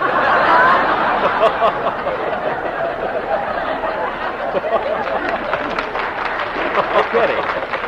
When a gag flops, down they go. Isn't that the limit? Why, Jack, you mean to say that his pants fall down? Not only that, he's got applause stamped on the back of his underwear. I'd like to take my dart game up there some night. I'd fix him. Oh, you're a fine one to talk, Jack. Look what you do when the audience doesn't laugh. What do you mean? You open your shirt and make the hula dancer on your chest wiggle. I just did that once when the girl who modeled for it happened to be in the audience. And I want to tell you something, Mary Livingston. The next time... Pardon me, Miss Livingston. I'm Brown of the Staten Island Bugle. Would you mind answering a few questions? But of course. Mary, he can wait. Well, tell me, Miss Livingston, what is your impression of New York? Oh, New York. It is so big, and I want to be alone. Now cut that out! Look, Mr. Brown, you can get your interviews later. We have a program to do. When are you going to wiggle the hula dancer? None of your business. I'm not going to do that tonight. It wouldn't hurt any. Oh, go sit down or get out. Now, where's Dennis Day? It's about time for his song. There he is, right over there. Oh, sure. Hey, Dennis. Yes, please? Take a bow, kid.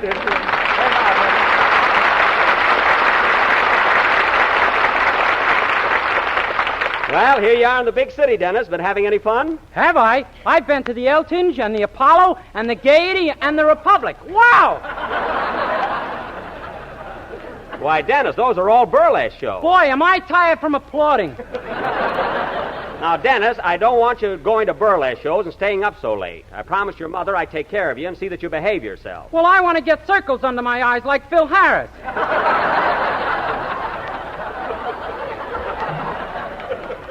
I don't care if you do. Imagine a kid wanting to be like Phil Harris. Why don't you take after Don Wilson? Or me? Or me? You stay out of this. Now, Dennis, you take my advice and keep away from Phil. Stick around with me and you'll have a lot of fun. You'll meet girls and everything. Say, Jack, that reminds me. What? Tell 'em about the girl you were with at the stork club the other night. Stork Club? What was wrong with her? She looked like a stork. Mary, the only reason she was standing on one leg is because I stepped on her toe while dancing. Now, Mary, will you please be quiet? That girl's in our audience. She's sitting right there in the 4th row. She is not. She just flew up on the chandelier. All right, will you stop with that stuff? Flew up on the chandelier. Go ahead with your song, Dennis, so we can cut this silly chatter. What's it going to be? I'm going to sing a swell number called Last Night's Gardenias. Very good. Go ahead. Wait a minute. Come in. Mr. Benny? Yes? Can you tell me how to get to Ripley's Believe It or Not Auditorium?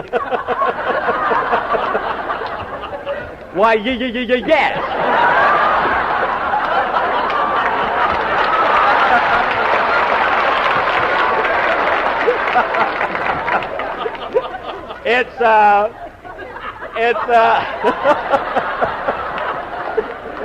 It's just a half a block down the street to your left. What do you want to see Ripley about? My hair's got the widest part in the world. Goodbye. He's right, folks. His head looks like the Boston Post Road with ears. Sing, Dennis.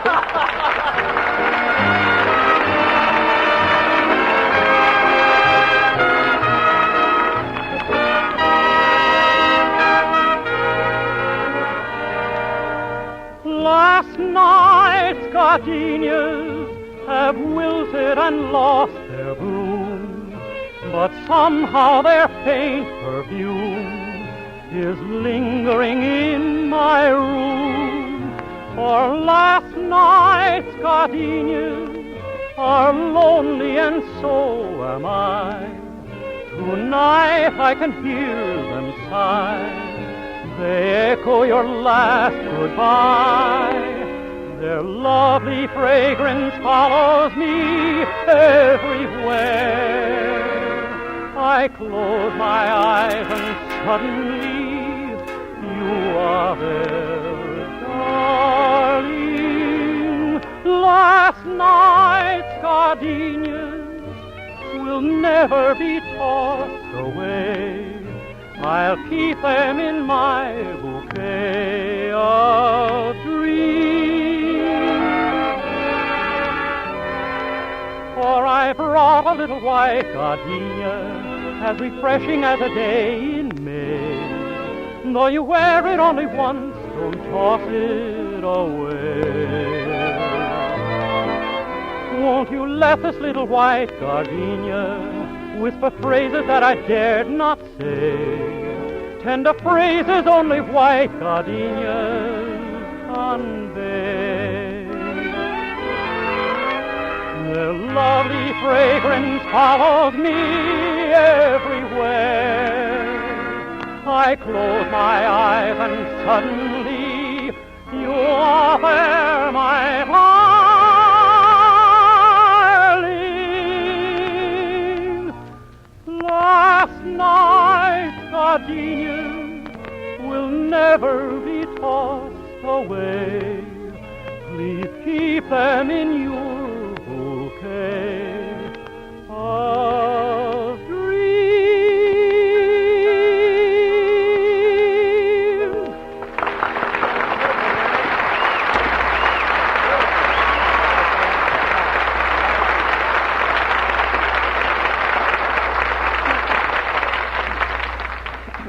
That was Last Night's Gardenias, sung by Dennis Day. Now tell me, young man, how are you enjoying your stay? Hey, wait a minute, Mr. Brown. I'm still the master of ceremonies here.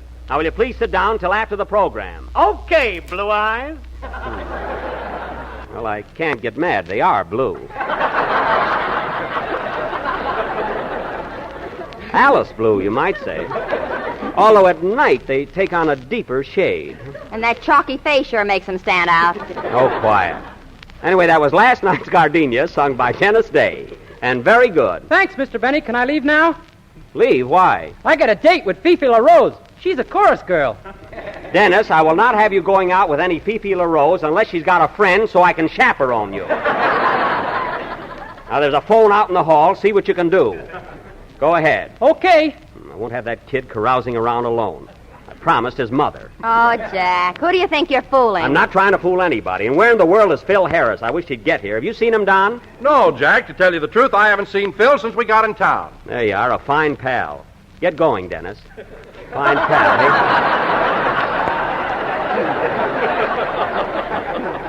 That Phil, he didn't even bother to look us up. Oh, yes, he did. Last night, Phil took me to every hot spot in town. Phil Harris took you out? Yep, we went to the El Morocco, Club 18, Leon and Eddie's, and the Versailles. Mary, that's pronounced Versailles, not Versailles. I'm quoting Phil. So he took you out, eh? Well, maybe he isn't such a... Dennis, what are you stalling for? Go out and make that call. I haven't got a nickel. Well, here. I will not have that kid going out all by himself. Uh-huh. Well, he's got to get me a girl so I can look after him. What are you going to do with that Lulu on the chandelier? Mary, there's nobody up there. Now, keep still. Hey, Jack, here comes Phil now. Oh, so the maestro has arrived. Nightclub Joe. Come on, Phil. You might as well get your reception. Not too loud, folks. I'm on the ragged edge.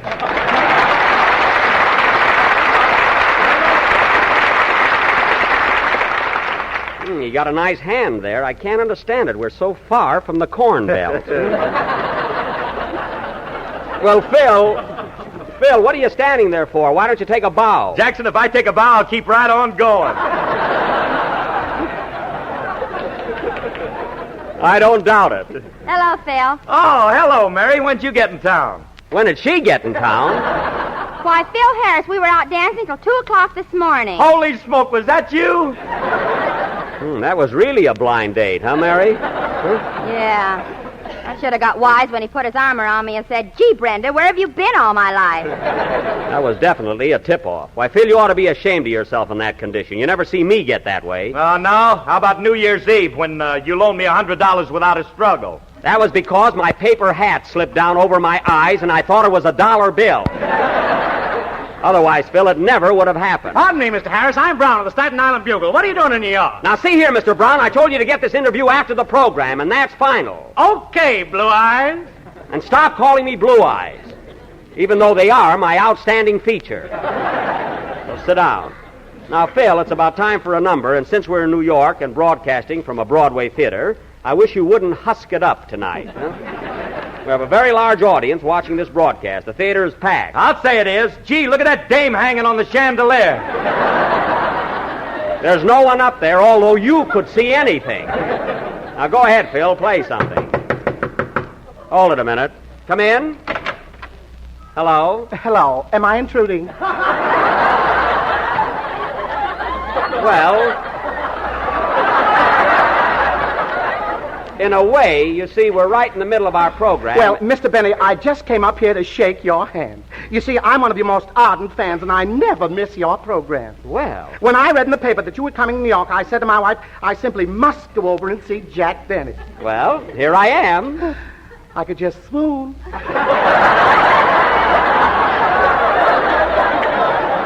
Oh. Come now, pull yourself together, Mr. Jerkfinkel.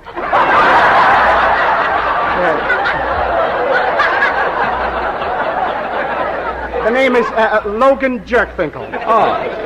Oh, Mr. Jerkfinkel. You can drop the Finkel anytime you want to.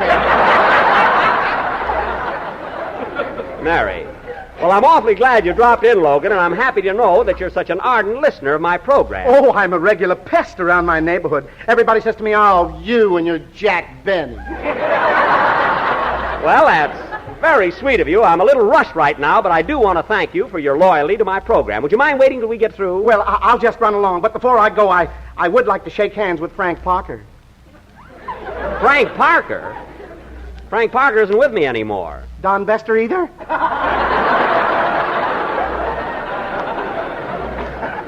Don Bester? I bet he thinks Georgie Jessel is still with Gus Edwards. Now, look, Mr. Jerkfinkel. Frank Parker and Don Bester haven't been with me for years. What's the idea of coming up here and telling me you never miss my show? Well, you don't have to get huffy about it. I've been shipwrecked since 1934. Oh, that's too bad. Where were you shipwrecked? In a bathtub at the Sherry Netherlands. Goodbye.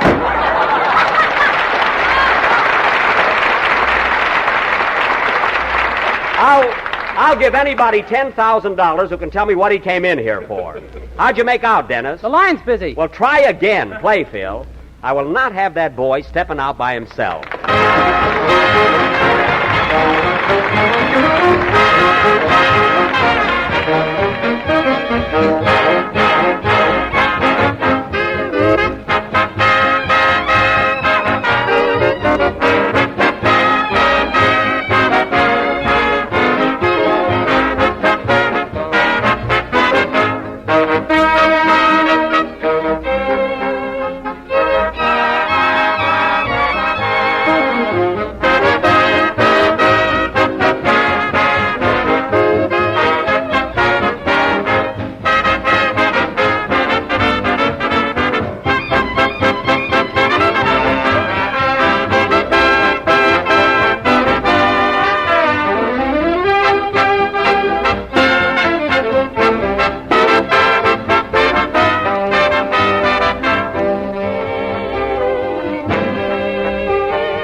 That was My Kind of Country from a certain picture opening at a certain theater on Broadway and 44th Street next Wednesday night. Played by Phil Harris and his orchestra. By the way, Phil, I don't see any familiar faces in this orchestra. Did you pick up all these boys here in New York? All but Frankie, my guitar player. I brought him along from Hollywood. Well, of all instruments to worry about, huh?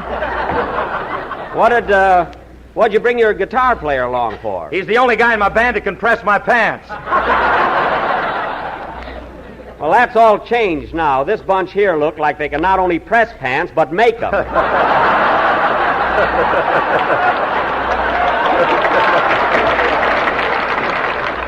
Now, wait a minute, Jackson. I borrowed these boys from Peter Van Steeden. Peter Van Steeden? Oh, these are the guys that play on Fred Allen's program every week. Get them out of here. But they're very good musicians. I don't care if they are. Ever since we began our show tonight, they've been sitting there staring at me.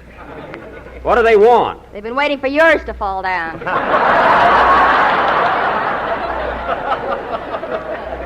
Well, they're due for a disappointment. I'm a legitimate comedian. Well, Jack, I can't believe that Allen would resort to those kind of tactics to get laughs. Oh, you can't, eh? Well, I'll tell you another thing he does. Every time he broadcasts, he puts on that funny-looking false face of his. Well, that's not a false face, Jack. That's his own. Are you kidding? You hear that, Mary? That's Allen's real face. Well, what about it? What about it? I got to make a picture with him next summer. How am I going to get laughs? Put an eagle in your toupee. Mary, if you think I'm going into a toupee routine right now, you're crazy. Got other things to do. And now, ladies and gentlemen, I have a very important announcement to make. I can't hang around here all night, Blue Eyes. I got to get that interview. Now, see here. Tell me, Mr. Harris, what are you doing in New York? I'm here for the premiere of my new picture, Buck Harris Rides Again. Buck Harris? Oh, no, you don't. Now, Mr. Harris, do you handle a love interest? I mean, do you win the girl in the picture? Definitely. That's not true. Now, see here, Mr. Brown, I handle the love interest. I win the girl at the end of the picture. And Phil gets her back in the newsreel. Oh, no, he doesn't. Now, see here, Mr. Brown, you got your interview. Go get out. Okay, Blue Eyes. And stop calling me Blue Eyes, even though they have been compared to the waters of the Minnetonka. Now, scram, will you? Well, if you don't mind, I'll ask Mr. Wilson a few questions. Oh, no, you won't. Oh, yes, he will. Tell me, Mr. Wilson, what are you doing here in New York? I'm here to tell everybody about Jell-O, America's favorite gelatin dessert. Now, look. Now, Mr. Wilson, if my fat wife wanted to buy some Jell-O, how would she go about it? She'd run down to her neighborhood grocer and ask him for a package. Now, But how would she know that it was genuine Jell-O? She'd look for the letters. What color letters? Red letters. What size red letters? Big red letters. Big red letters on the what? Big red letters on the box. That's all I want to know. Oh, boy, what a scoop. So long, Blue Eyes.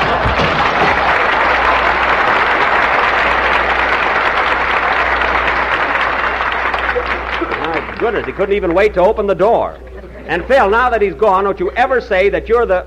Hey, how'd you make out, Dennis? The line's still busy. Well, tell the operator to cut in. Tell her you're a doctor or something. And hurry. Take it easy, Minnetonka. Well, I owe it to his mother to keep an eye on that kid. Now, let's see, where was I? You were talking about next week's attraction. Oh, yes. Next Sunday night, ladies and gentlemen, our program will again originate from New York City. And we have quite a surprise prepared for you. Next week, the Mighty Benny Barn Players will present their version of... Oh, fine. Hello? Hello, Mr. Benny. This is Rochester.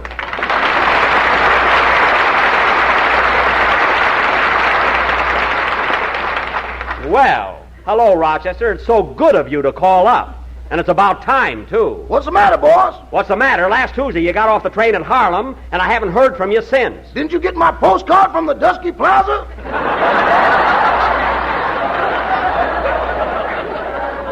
Yes, I got your postcard, but you're not here on a vacation. You were supposed to come to the hotel and help me. Why, my trunk isn't even unpacked yet. Just kick it. It'll unpack itself. Never mind that. Now, Rochester, there's no excuse for your not coming to work. Well, I didn't know what hotel you were stopping at, boss. Oh, you didn't? You didn't know where I was living? That's right. Uh-huh. Well, let me ask you something. How could you have sent that postcard to the Sherry Netherlands? Well, come on. Rochester, I want an answer to that question. It ain't ready yet.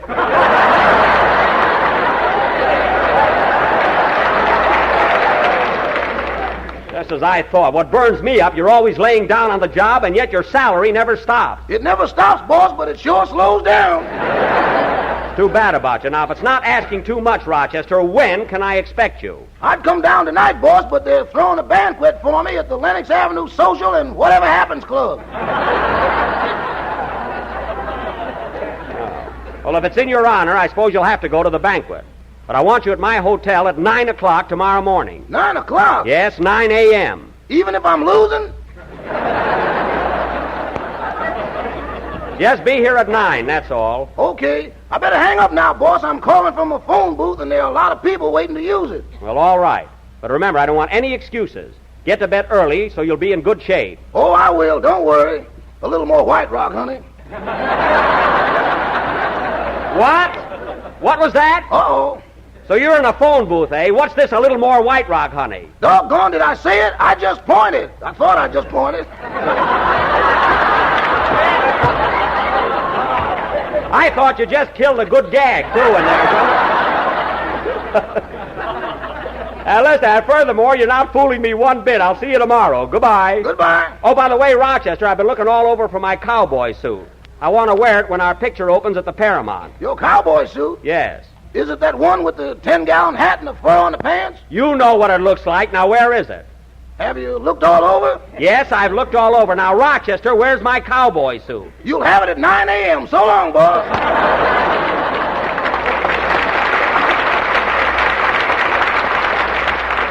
Can you imagine that, fellas? Now he's wearing my cowboy suit. Oh, Mr. Benny, Mr. Benny. Yes, Dennis. How'd you make out? I got Fifi all right, but she couldn't get a friend for you.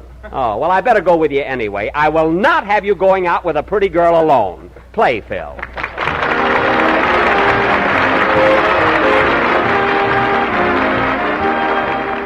Here's a delicious new Jell-O dessert, ladies, one that you'll be proud to serve and one that your family will be mighty pleased to enjoy. It's called Orange Marshmallow Dessert, and believe me, it's something really swell. A rich, colorful combination of golden orange Jell-O and snowy white marshmallow.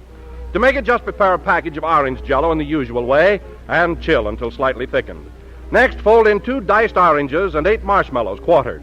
Then mold and prepare to be praised. Orange Marshmallow Dessert will score a big success every time you serve it. So get acquainted right away.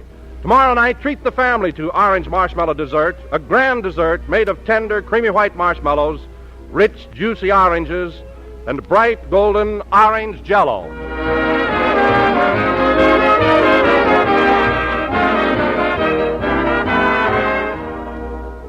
This is the last number of the 29th program in the current Jell-O series, and we will be with you again next Sunday night broadcasting from New York City. And as daylight saving time goes into effect over some of these stations next week, consult your local newspaper for the new time on your station. If your community is affected, don't forget the change. Say, Jack, what's daylight saving time? Well, Mary, daylight saving time is a sort of... Hey, darn you, Dennis, come back here. Wait for me. Wait for me. Good night, folks.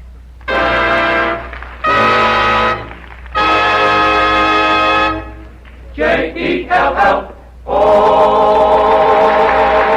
Next week, daylight saving time goes into effect in many places, and this will result in a change of time for this program over some of these stations. Consult your local newspaper for the time on your station. Tonight's music included My Kind of Country from the Paramount picture Buck Benny Rides Again. This is the National Broadcasting Company. Improved K-Site tune-up, the tune-up in a can. Morning, sir. Help you? I hope so. Engine, huh? Hasn't got the pickup of a kitty car. Well, it's misfiring some. Some. Mister, half my plugs are on strike. Improved K-Sight tune-up. The tune-up in a can. Yeah, probably your rings are sticking, maybe your valves. When was that carburetor cleaned? Not too recently. Improved K-Sight tune-up. The tune-up in a can. Your car's not in such bad shape. All you need's a tune-up. A tune-up? A $50 tune-up? Now, relax. We'll add a can of K-Sight tune-up to your gasoline, another can to your oil. That'll clean your whole firing zone. Valves, rings, plugs, carburetor, everything. Mister, you're pouring it on. No, you pour it in. $1.25 a can at most any service station. Results guaranteed or double your money back. Improved K-Sight tune-up. The tune-up in a can. Keep it tuned right here to Hojo Radio for more classic old-time radio. Ladies and gentlemen, this program is for you, not your children. The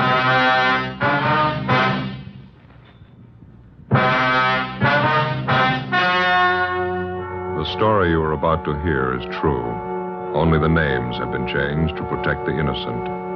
Fatima Cigarettes, best of all long cigarettes, brings you Dragnet.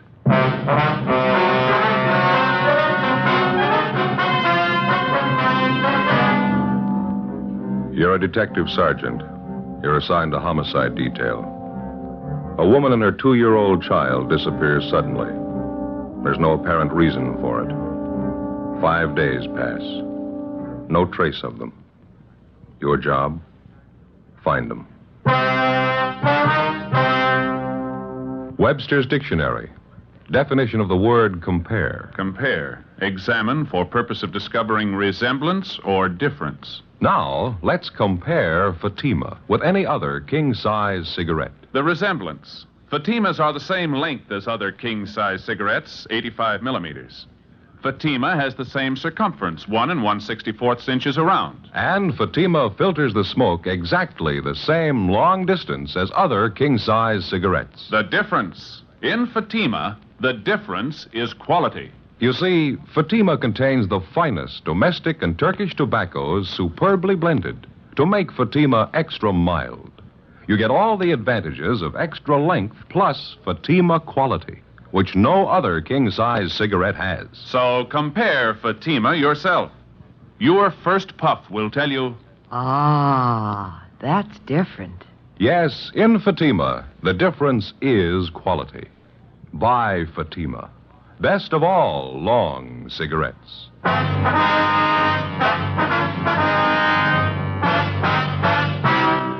Dragnet, the documented drama of an actual crime. For the next 30 minutes, in cooperation with the Los Angeles Police Department, you will travel step by step on the side of the law through an actual case transcribed from official police files. From beginning to end, from crime to punishment, Dragnet is the story of your police force in action. It was Tuesday, April 20th. It was overcast in Los Angeles. We were working the day watch out of homicide. My partner's Ben Romero. The boss is Captain Blaine Steed. My name's Friday. I was on the way back from communications, and it was 1:35 p.m. when I got to room 42. Homicide. Hi, Joe. What's doing? Oh, not much, Mac. Where'd Ben go? Inside, Captain's office. Be right back. Oh, thank you. Keeping you busy? Oh, about the same. A little hectic around the house, though. Oh, that's right. Ben mentioned something about that. You're getting ready for a wedding out there, aren't you? Yep. My daughter, Alice. She's sure getting a nice fella. Is that so? Yep. Ambitious kid. Part-time accountant. Goes to law school at night down Loyola. Real nice fella. Mm-hmm. When are they getting married? Week from Saturday. It's going to be a big church thing. Sure glad it doesn't happen often. Oh, how do you mean? Big production. Never saw so many bills in my life. New dress for Alice, going away luggage, bridesmaids' dresses, eats, drinks, new carpet for the hall, new curtains in the living room. Wife must think I'm made of this stuff. Well, you should have had all boys, Mac. Yeah. You're giving your daughter away, huh? Yeah. Well, that reminds me, I got to be sure and send my suit to cleaners, get a good press job on it. Sure is funny. What's that? It seems for years the wife's been afraid we'd never get Alice married off. Now it's finally in the works, the wife's still unhappy. Oh, well, how's that? Goes around moping around the house, wiping at her eyes, keeps muttering something about losing her little girl. Her little girl is leaving her. I don't know. Well, how old's your daughter? 32. Well, I'll be down in Stats office if anybody wants me. Right, Mac. Yeah. Oh, pardon me, Ben. Excuse me, I didn't see. It's okay. Hi, where you been? Making a couple of phone calls. I think we might have something. Yeah, what's that? The Gorman case. Had a call from one of their neighbors while you were gone. Where is that calendar of ours? Gee, I don't know. Well, here, I got one in my pocket here in my wallet. Oh, good. Here you are. Oh, thanks. Well, let's see now. Mrs. Gorman and her little girl Nancy disappeared on the 15th. Is that right? Yeah, Thursday. Why? And the husband, Mr. Gorman, filed a missing complaint on Friday morning, right? Yeah. What are you getting at? Well, you remember when we talked to Mr. Gorman, he couldn't think of any reason why his wife and his little girl should disappear like they did? Yeah. Remember me asking him the question if his wife ran around at all, if she was interested in any other man? That's right. He told you no, didn't he? This man who just called in, he lives out in the Gorman neighborhood. He swears up and down that Mrs. Gorman was keeping company with another man. Well, who is this neighbor, anyway? Name's John Pearson. He lives about 4 blocks from the Gormans. Well, we talked to neighbors a lot closer than that to the Gormans. They didn't seem to know anything about it. What else did this guy tell you? Well, let's see. The man Mrs. Gorman was supposed to be running out with is a Ralph Kane. Lives next door to Mr. Pearson. Well, how'd this Pearson sound to you? Pretty typical neighborhood watchdog. But here's the interesting part. Mrs. Gorman and little daughter Nancy disappeared last Thursday. Now, according to Pearson, this Ralph Kane hasn't been seen around since Friday night. He told me on the phone he saw Kane toss a couple of suitcases in his car late Friday night and drive off. So he hasn't come back yet. Yeah, it might be something. Well, how much of a romance was Mrs. Gorman supposed to be having with this Ralph Kane? Well, it's pretty heavy, according to Pearson. Said it's been going on for 6 months, anyhow. And Mr. Gorman didn't know anything about it? He got me there. If he did, he didn't let us in on it. Wonder if he'd have any reason to cover it up. Well, it's possible, I guess. Didn't want the scandal. How sure are you that Ralph Kane's really missing? Might be just off on a weekend, huh? No, I checked the place he worked. He's a printer. Didn't show up for work Monday. Didn't show up today either. No message, no excuse? Nothing. I called a friend of Kane's that Pearson knew about. Friend doesn't know where he's gone. Well, I guess we better get on it. It's the first decent lead in 5 days. Huh? Yeah. Just thinking, Joe. Neighbors like Pearson. What would we do without him? 5 days before, on a Thursday evening, a Mr. Philip Gorman returned to his home in the Westlake district of Los Angeles to find his wife, Barbara Gorman, and his 2-year-old daughter, Nancy, missing. There wasn't any note, no explanation of any kind. A few clothes were gone. Mr. Gorman filed a missing report, and a broadcast and an APB were gotten out on the mother and daughter. Neighbors, friends, and relatives were checked. No leads. Routine investigation failed to turn up anything. Mr. Gorman could give us no explanation for the disappearance. After 3 days, we got out a radiogram. Still no results.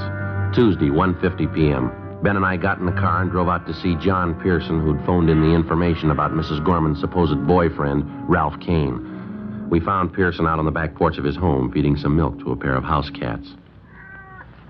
I thought everybody knew that, Sergeant. Mrs. Gorman running around with that Ralph Kane. I'm no busybody. I wouldn't have mentioned it all if this hadn't happened. You say Kane had been seeing Mrs. Gorman for the last 6 months. Is that right, Mr. Pearson? About 6 months. That's how long I've seen it go on. Now, James, don't be such a hog. Let Fred have some of the milk, too. Greedy little devils. Do you know of anybody else in the neighborhood who's been aware of this, Mr. Pearson? I mean, Mrs. Gorman and this Ralph Kane? Well, I know for sure that Thelma White next door knows about it. She's mentioned it to me. Kane used to park with Mrs. Gorman near that vacant lot by Thelma's house. Those were the nights that Mr. Gorman was working late. Would you know if Mr. Gorman was aware of this, that his wife was running around with another man? I'm pretty sure he did, Sergeant. That's the strange part about it. Well, how do you know, sir? Well, George, the man who delivers the groceries, he just happened to mention it to me once. All right, James. Right, it's all gone. Now run off and play. Yes, George, the grocery man, he made a delivery to the Gormans once and heard them rowing about it. George said Mr. Gorman was very mad, talked divorce, all that sort of thing. Well, how about the Gorman's little girl, Mr. Pearson, little Nancy? Tragic, Sergeant. Such a sweet little thing. Mrs. Gorman kept her under an iron hand. Imagine, the little girl's only 2 years old. Mrs. Gorman was after her with a stick all the time. She's not much of a mother. Not the way I look at it, anyway. Well, what's your opinion of all this? Do you think that Ralph Kane has run off with Miss Gorman? Well, what else can you think?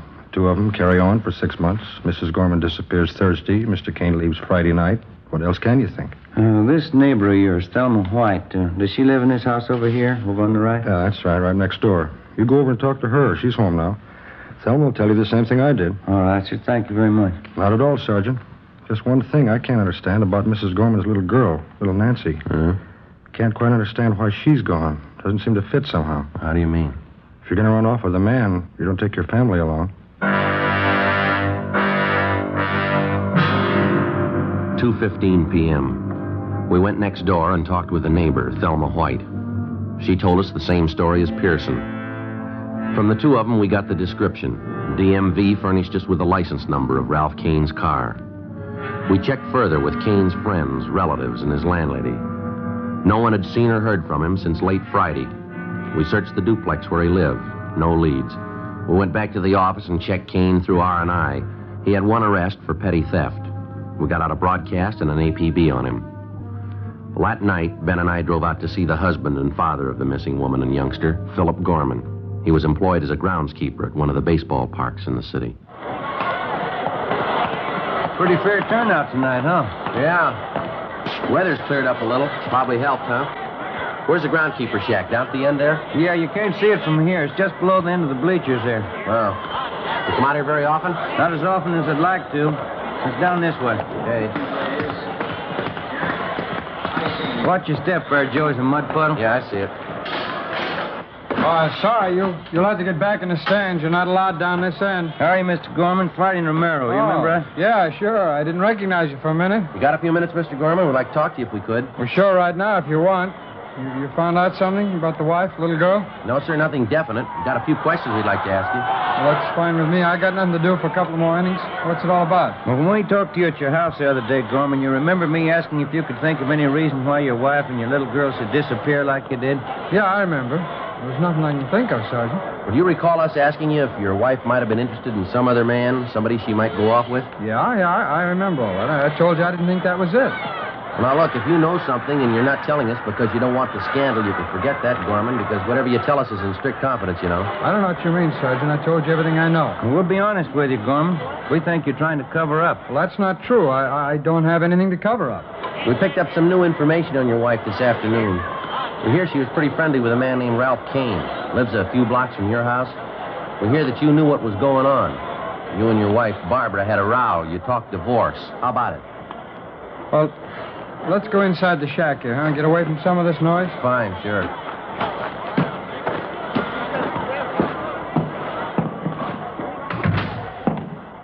I hope you don't mind it in here. It's a little dirty. I keep all the maintenance stuff in here. That's all right, Gorman. Now, how about Ralph Kane? Yeah. I knew about it. It's like you said, all the scandal. I just didn't want it to get out. Well, look, if you're going to hold out on us, it's not going to help much to find your wife and little girl. Yeah, I know, Sergeant. I just didn't want people to find out what a bum I married. You know what some neighbors are like. Mm-hmm. I can't understand how it happened. I met the wife when I was in the Army. I see. I brought her back out here. Everything was fine. After the baby was born, she started to change. Nothing satisfied her. She began to run around. Nothing but a bum, but I guess I found out too late. Well, now, this Ralph Kane, what do you know about him? You know, he's a single guy. Works at a print shop downtown. He's a pretty good-looking guy. He's got money to spend. That's all Barbara cares about. Well, what's your idea about it? Huh? You think Kane and your wife have gone off together? Well, to tell you the truth, I'm not sure. Maybe they did. I've been trying to check around them all. I'm not getting very far. There's only one thing I'm really worried about. That's my little girl, Nancy. I don't care what my wife does or how far she goes. I just want my little girl back, that's all. Have you any idea at all where your wife might have gone? No, none at all. She didn't know California too well. She's only been out here a year. Mm-hmm. You don't know any of Kane's friends, his hangouts, or places you think he might go? No. Well, I've never even met the guy, Sergeant. I'm going to, though. I know what he looks like. I'll meet him. Well, there's just one more thing, Gorman. If your wife was set on running off with another man, why did she take your little girl with her? She wasn't too devoted to the baby, I understand. Yeah, that's right. That's what's got me worried. The only thing I can figure out is the wife hated me more than I thought. She knew that I thought Nancy's about, the greatest thing alive. I guess rather than let me have her, she took Nancy along with her. Was it possible she might drop the baby off with some friend or relative and tell them to keep her? Well, I've checked on that already, Sergeant. You got the names of all the people we know. I'm sure they'd get in touch with me if they had Nancy. Well, we'll double-check them anyhow. All right. Now, if there's anything else comes up, you let us know right away, huh? All right, Sergeant. It's just the baby, that's all, Nancy. As far as I'm concerned, my wife never lived. It's kind of hard to take in a way. Yes, sir, it is. I think you got the finest setup in the world. Nice home, job, baby, good furniture, everything you need. Yeah. Everything but a wife. The search for the missing wife and the 2-year-old daughter went on. The broadcasts and teletypes on Mrs. Gorman and Ralph Kane failed to net us a thing. A week passed. There were no leads. Another week went by. Nothing. The half-dozen replies we'd gotten on our teletype went nowhere. They were blind leads. Wednesday, May 5th. We got a call from the manager of an auto court in the south end of the city. He told us that a man, a woman, and a little girl, answering the description of the missing trio, had stopped at his place the night before. Along with Jack McCready from Homicide, Ben and I drove out and interviewed the man. We showed him pictures of Kane, Mrs. Gorman, and 2-year-old Nancy. He identified all three. He could give us no idea where they'd gone. We checked through the cottage where they stayed. No, nothing. Just about as clean as you can get. A little something here. What's that? Look here. Kid's picture book. Let's see. Yeah, take a look right here. This book belongs to Nancy Gorman. Well, we know they were here. That's about it. Hey, Ben? Joe? Yeah, Mac. Where are you? Out in the back. Come here. All right.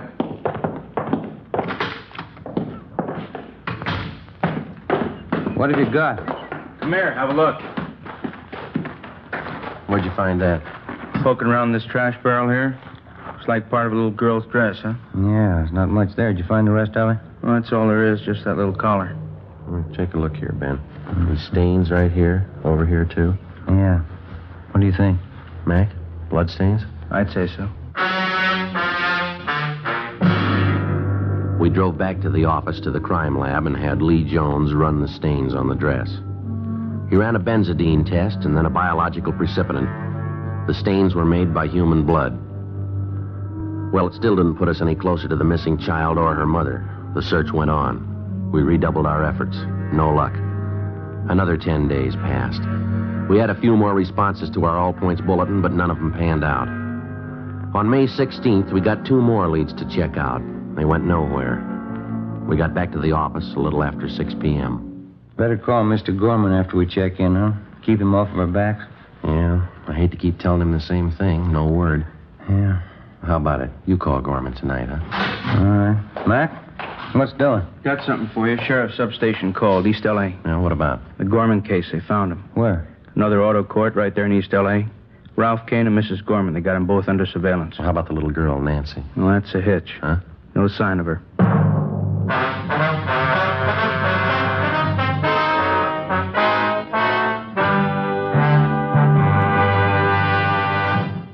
You are listening to Dragnet, authentic cases from official files. Now, let's look at our Fatima files.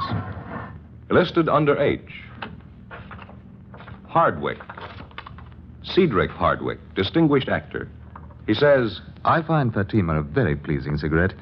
It has a distinctly better flavor. K. Kelly. Nancy Kelly, star of the Broadway hit Season in the Sun. She says, between scenes and after the show, I like to relax in my dressing room and light up a Fatima. They have a really different flavor. And what's important to me, they're extra mild. Listed under L.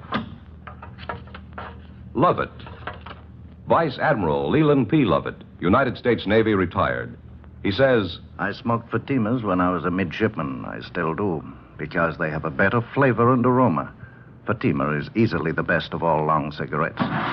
Friends, our files show Fatima sales are going up. Up every day. The reason for Fatima's ever-increasing popularity can be summed up in 2 words.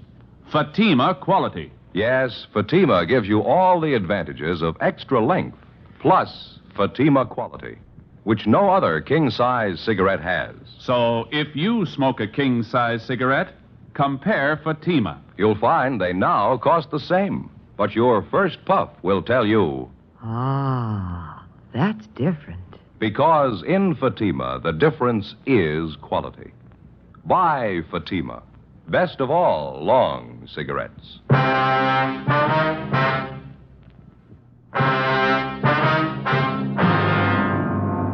Saturday, May 16th, 9 p.m. Along with Levinson and McCready from Homicide, Ben and I drove out to the sheriff's substation in the east end of the city. One of the deputy sheriffs directed us to the motor court where Mrs. Barbara Gorman and Ralph Kane were under surveillance. We found the 2 of them in one of the rear cottages. There was no trace of 2-year-old Nancy Gorman.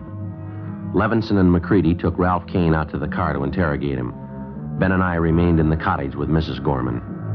She was a tall blonde, thin-faced and nervous. She spoke with a decided accent. We questioned her for more than 2 hours. We got nowhere.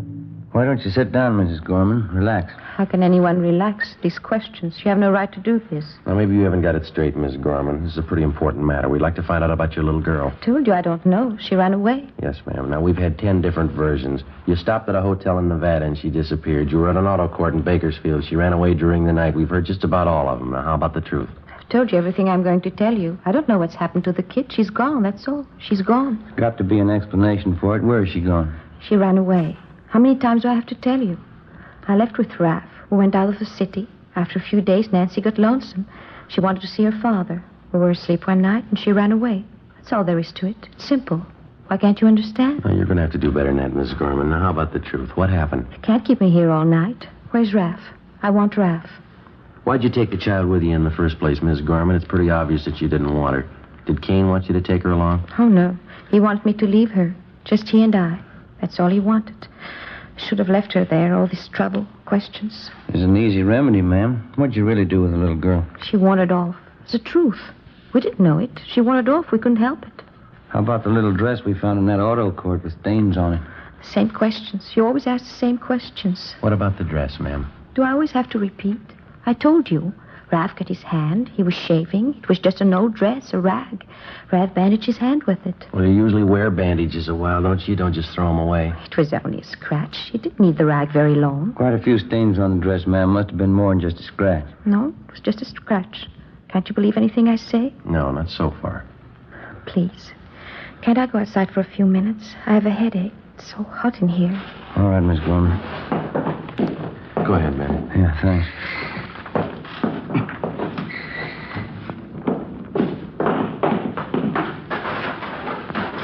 The air, it's so good. Terrible headache. You mind telling us something, Miss Gorman? Please. Can't you let me alone for a minute? Why did you leave your husband? Him? Any woman would leave him. It's Raph. I love Raph. And your little girl, what about her? My husband wanted her, not me. I'm just not like that. I didn't want her in the first place. It was a mistake. Terrible mistake. Is that why you got rid of her? What? Now, it's pretty obvious by this time, ma'am. When you left your husband, you took your little girl along for spite. Kane didn't want her. You found out you didn't either, so you got rid of her. Now, is that it? I didn't say that. You're putting words in my mouth. I didn't say that at all. Joe, Ben? Yeah, Mac, over here. Kane's given us half the story. Shouldn't be too hard to get the rest. It's a lie. There's no story to tell. If Nancy ran away, that's all we know. Mac? Kane says they tried some kind of a death pact. He and Mrs. Gorman here got in a room and turned on the gas. He didn't tell you. He didn't tell you. Afraid so, ma'am. That's your boyfriend's story. What else, Mac? Well, as I say, Kane and Mrs. Gorman got in the room, agreed to end it all. They had a little girl with them in the room. Well, why was that? Kane says he doesn't know. Seemed to simplify things, having the kid with him. He tell you what happened? Yeah, they turned on the gas jets. No. Don't. Never mind. Miss Gorman? Never mind. You don't have to say it. You want to tell us about it? Miss Gorman? Yes. I'll tell you. 3 a.m. We went back inside the cottage at the auto court. We gave her a cigarette, and Barbara Gorman sat down and told us the story. 4 days after she'd left with her 2-year-old daughter and Ralph Kane, she knew she'd made a mistake. She admitted that she never should have taken the child. She said the little girl seemed to be in their way all the time. Kane was all for deserting the child or sending her back to her father. Mrs. Gorman wouldn't agree to it, just out of pure spite. One night in an auto court, she and Kane had a big drinking party. They brooded over the mix-up that they'd gotten themselves into. Kane didn't have any money to get married. He knew he'd lost his job. Even if they could get married, Mrs. Gorman wasn't sure she could get a divorce. Another full day and night of drinking, and they decided on a lover's death pact. They turned on the gas. I don't get it, Mrs. Gorman. Why'd you have your little girl in the room with you? Why didn't you leave her with somebody, with anybody? Why? She was mine, wasn't she? I thought we could go together, all three of us, but it didn't work that way. Well, what happened? Well, Raph and I woke up. Our throats were burning. My eyes were burning. I looked over at Nancy. She wasn't moving. It was just like she was asleep. And what'd you do then? We got in the car and left. We found a nice place in the desert. There were nice flowers there. We buried Nancy. How about you and Ralph Kane? You knew you were in deeper. Why didn't you try it again? Oh, we did, a couple of times. We loved each other. It's the only thing we could do, but every time we tried, we couldn't go through with it. We'd try. We never could finish it. Raph got a job. We were going to buy a gun. Tomorrow. We'd try again. Can you show us where you buried your little girl? Yes. Place in the desert, out near Palm Springs. It was a nice place. There's lots of nice flowers around. You understand, don't you? We were in love, Raph and I. Yeah. My husband wouldn't understand the way I loved Raph. It was everything. It was the whole world, Raph and I. I didn't mean it that way for Nancy. It was a mistake. You've got to understand I didn't mean it that way. That's the way it is. Doesn't matter. You can't hurt us, not Raph and I. You can't take away what we've got. You'll never take that away. All right, you want to get your coat? Yes. Doesn't matter what happens. It's for Raph. I don't care what they do. I'll keep on loving him. Same way I love him now. Doesn't matter. We'll pay for our mistakes. Yeah, lady. They're going to cost you. At 5 a.m., we put in a call for Lieutenant Lee Jones and the crime lab crew and the coroner. When they arrived at the auto court, we drove to the spot in the desert near Palm Springs where Ralph Kane and Mrs. Gorman pointed out the spot where they'd buried Nancy.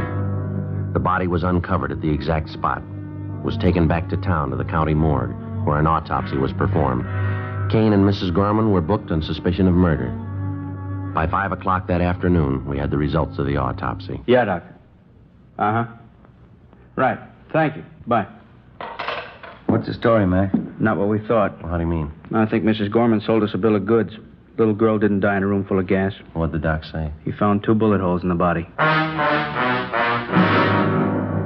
That night, after hours of interrogation, Ralph Kane and Mrs. Barbara Gorman both broke down and confessed that they'd killed the child in cold blood. They pleaded drunkenness, that they weren't responsible for their actions. They were returned to their cells and held without bail. The child's father, Philip Gorman, was notified. The following morning, Ben and I accompanied him to the county morgue. It's this way, Mr. Gorman. Oh, thanks. You sure you want to go through with this, sir? Mr. Gorman?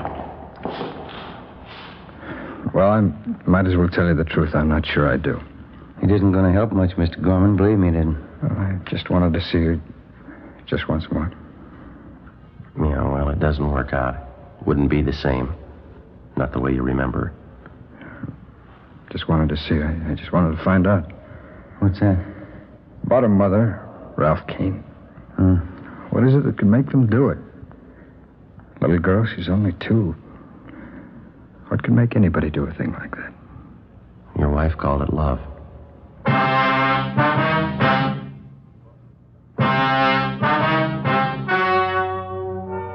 The story you have just heard was true. Only the names were changed to protect the innocent. On September 10th, trial was held in Superior Court, Department 89, City and County of Los Angeles, State of California. In a moment, the results of that trial. And now, here is our star, Jack Webb. Thank you. Friends, tonight you've heard just a few of the reasons why you should smoke Fatima. It sums up this way.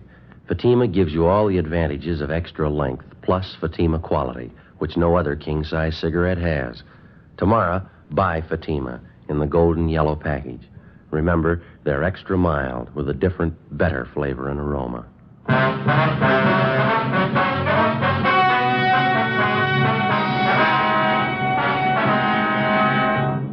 Mrs. Barbara Gorman and Ralph Donald Kane were tried and convicted in Superior Court of murder in the first degree. Mrs. Gorman was sentenced to life imprisonment. Kane received the death penalty. He was executed at the state penitentiary, San Quentin, California. Ladies and gentlemen, the Bill of Rights section of the United States Constitution protects our freedom. Today, that freedom is endangered by tyranny and aggression.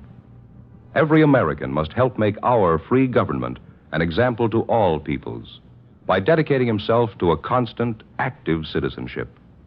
Freedom needs you.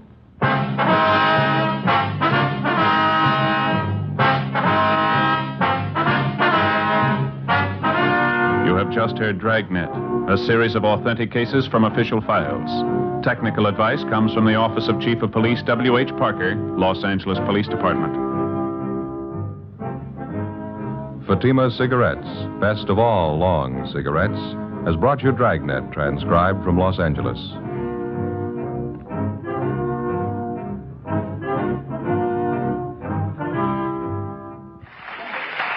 You know, everybody's working at top speed these days. The times demand the best we've got. And the best, when it comes to coffee, is measured in terms of flavor. The demands we place upon coffee today are greater than ever before. Every cup must measure up. Every sip must hit the spot. Now, not only to fill its all-important place as part of a good meal, but for the boost fine coffee gives, the lift to help you get things done. And besides that, since the shortage makes rationing necessary, each cup should make up in excellence for the cups we don't get in between. Now, to fill the bill and more than fill it, get Chase and Sanborn coffee. You'll marvel that a single cup can hold so much delicious flavor. The secret is that Chase and Sanborn is more than one coffee. It's the finer ones blended. And today, our experts are turning out the richest, most satisfying, most flavorful blend of our entire history. You want all the flavor you can get, so get all the flavor you can. Every time you part with a precious ration coupon, ask for Chase and Sanborn. Naturally, nowadays, with so many others buying Chase and Sanborn, too, your grocer may sometimes run out. If he should, please understand and cooperate. And the next time, be sure to ask again for Chase and Sanborn coffee. Hojo Radio, where the classics come alive.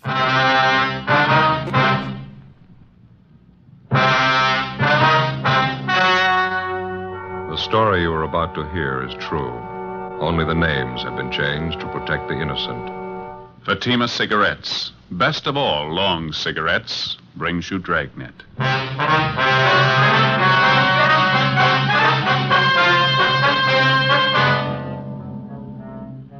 You're a detective sergeant. You're assigned to burglary detail. A gang of clever thieves are at work in your city. In 3 months, they've looted fashionable homes of $100,000 in furs and jewels. There's no clue to their identity. Your job? Get them. In Fatima, the difference is quality. Yes, in Fatima, the difference is quality. Quality of tobaccos. The finest domestic and Turkish varieties, extra mild. Superbly blended to give you Fatima's much different, much better flavor and aroma. Quality of manufacture. Smooth, round, perfect Fatima cigarettes. Rolled in the finest paper money can buy. Manufactured in the newest and most modern of all cigarette factories. Quality.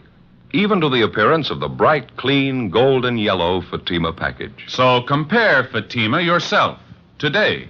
You'll find Fatima gives you all the advantages of extra length, plus Fatima quality, which no other king-size cigarette has. Yes, light up a Fatima.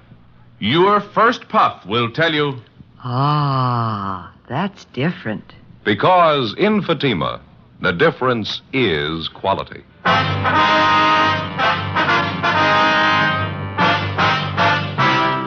Dragnet, the documented drama of an actual crime.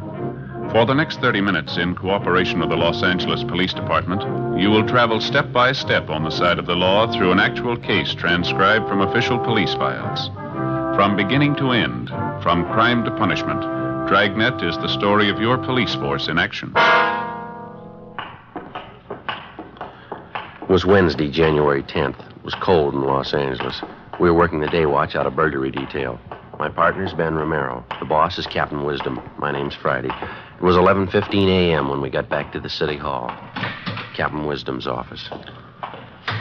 Hi, Skipper. Hi. How'd you make out? Not too good. Same old story. Anybody in the house when the thieves broke in? Yeah, the children's nurse was there. She said the burglary took place about midnight. She was asleep in bed at the time. Uh-huh. The nurse said she woke up when she heard the thieves forcing their way in through a side door. She jumped out of bed, ran for the telephone in the hallway, and they grabbed her before she could reach it. Do her any harm? Well, a little, yeah. They tied her up, locked her in a closet. Same MO as the other job, Skipper. 3 men, each of them wore gloves and a mask. They took all the furs and jewelry they could find, nothing else. Nurse give you the same general description on the 3 of them? Yeah, it's not going to help much. Said 2 of the men were tall, medium build, and one was short, heavy build. She was so rattled she couldn't even remember the clothes they had on. 12 jobs for the same gang in 3 months. We don't even have a good description of them. How slow can we move? Doing everything we can, Skipper. Excuse me.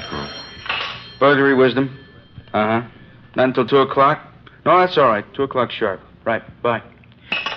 Just had an appointment canceled out. How about a cup of coffee downstairs? Yeah. I didn't even have a chance for breakfast this morning. Fine with me. You grab my hat, will you? Yeah, I'll get it. Here you go. Thanks. Guess you talked to the owners of the house, huh? The place was broken into last night? Yeah, we did. Mr. and Ms. Peterson. They got home a couple hours after the burglary. Took a quick inventory. What'd they find missing? Furs and jewels, same as the other jobs, almost $12,000 worth. That's the biggest haul yet. I don't have to spell it out for you. We need a break on this thing. We need it bad. More pressure from the front office, huh? Coming from all sides. The victims, their insurance companies, newspapers. They got a right to cry. Those thieves have been grabbing furs and jewels for 3 months. We're doing everything about it we can do, Skipper. Planning stakeouts, working on informants, running down every lead we can get our hands on. Covered every angle I can think of. They don't worry about the angles we cover. They want results. They want their property back. Yeah, go ahead, Skipper. Go ahead. Now, how about the stuff they took on the job last night? You get it on the stolen property list? Yeah, it's all listed. That's one thing that really gets me. What are the thieves doing with all that stuff, the furs and the jewelry? We've had every pawn shop in the city on the alert since they started working. Checked on every possible outlet we know of, any place they could use to dump the stuff. They haven't turned up a trace of it. No results from those APBs you got out? Well, yeah, a few, but none of them have panned out. How about trying the cafeteria here? They got pretty good coffee. Oh, yeah, me? that's a good idea. Why don't you two grab a table? I'll get the coffee. Right, Ben. Oh, hold the cream on mine, will you? Right, Skipper. How's this? Is this all right, Skipper? Yeah, it's fine. 3 chairs? Yeah. Okay. How about it Friday? You or Ben got any ideas at all? Well, there's one thing we wanted to talk over with you. We were kicking the idea around on the way back into the office. Would you like a smoke? Oh, thanks. There you go. Last night, we were comparing the different stories we got from the burglary victims. Yeah, light. Thank you. You get a light all right? Yeah, it's all right, thanks. Go ahead. Well, that's one thing that all their stories seem to have in common. Now, that's counting all 12 victims. Yeah, what's that? Well, let's see. I got a piece of paper here. I got it all figured out. Yeah. We know all the victims are fairly wealthy people. They go out quite a bit, parties, nightclubs, things like that. Yeah. None of them were at home at the time the burglaries were pulled. That's right, yeah. Here you go. There's your Skipper. No cream, thanks. Joe.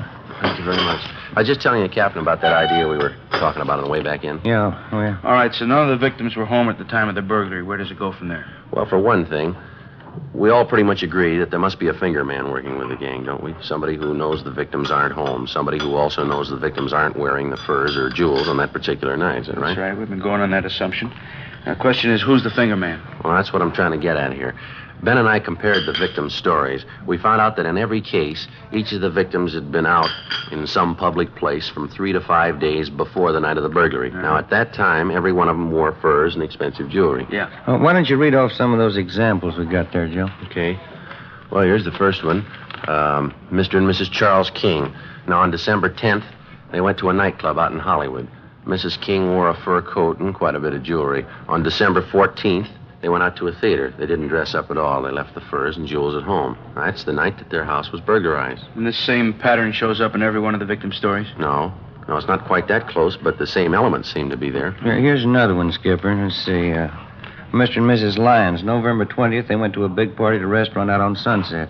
Woman wore jewelry, expensive fur wrap. A week later, they went to a party at a friend's house. Mrs. Lyons left her furs and jewelry at home, and the same night, the thieves broke in. Yeah, that's a pretty good angle. How do you tie up all the loose ends? Well, I can see a paper again, Ben. We've got it halfway figured right here. Just before each of the victims was taken, they appeared in a public place, wearing the furs and jewelry. We've got a list of all the places, nightclubs, restaurants. There's about 6 of them here. So the finger man for the gang must be watching these 6 places. He spots the people with the expensive furs and jewelry and tips off the gang. They watch the house.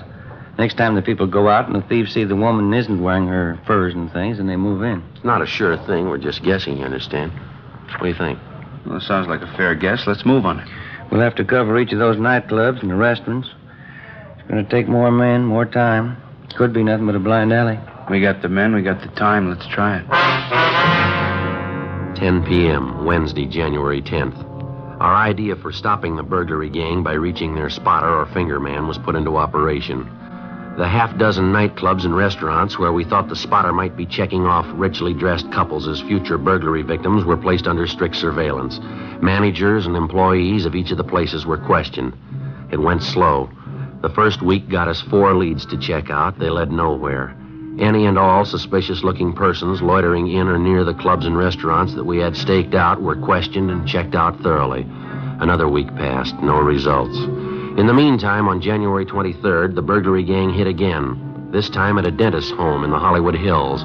The maid, a Miss Ilsa Bergstrom, was the only one present at the time of the burglary. Ben and I drove out to interview her. It was soon before midnight. The Mr. and Mrs. was gone out. I was sitting with the television. The three men broke in the side door. Is that right, Miss Bergstrom? Yeah, the side door, I think so. I was sitting with the television watching. I hear this sound. I turn around, and the three men, they're right there in the room with me. I thought I could scream, but I couldn't. Well, do you remember what the men looked like, Miss Bergstrom? How they were dressed? I don't know. I was so much being frightened. One of them had a jacket on, I think.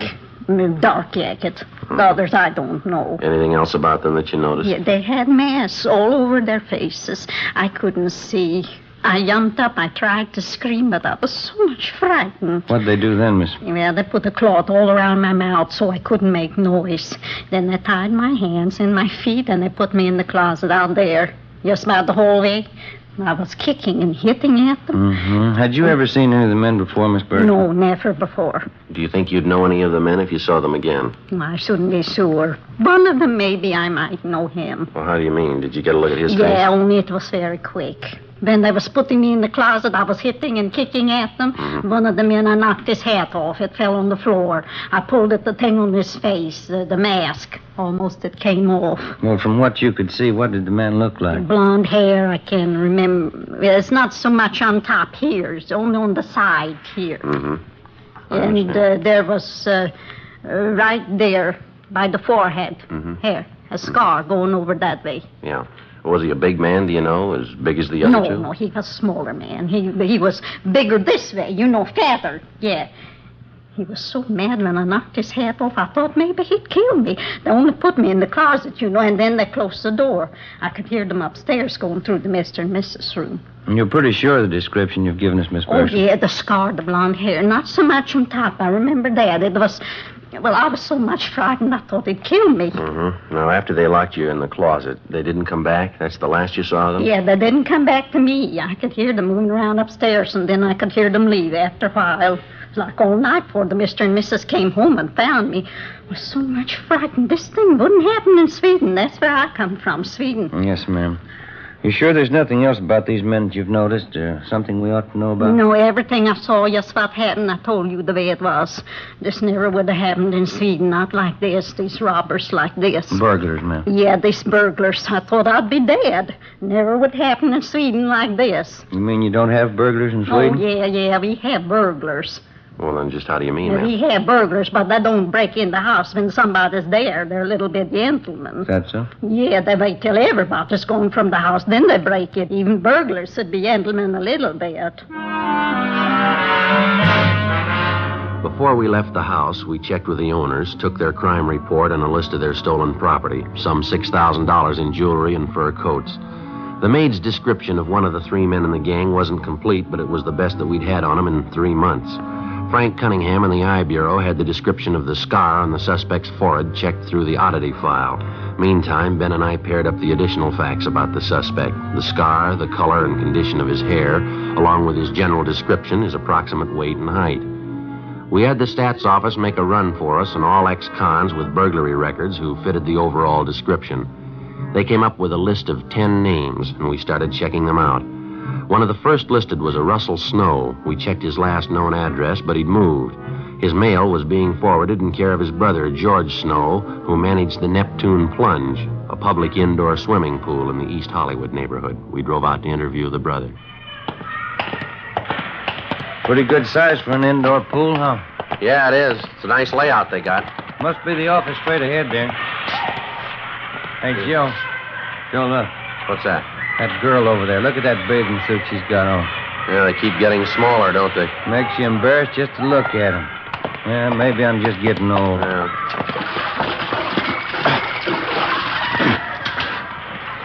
Yes, sir? We're looking for George Snow. Yeah, I'm him. Police officers, Mr. Snow. Like to talk to you a few minutes if we could. Oh, yeah. Hey, let me grab a towel over here. Get dried off, Phil. Sure. Come on over. Pull up one of these deck chairs here. All right, Thank you very much. Well, what is it, officers? What can I do for you? You have a brother, isn't that right, sir? A Russell Snow? Yeah, that's right. Russ is my brother.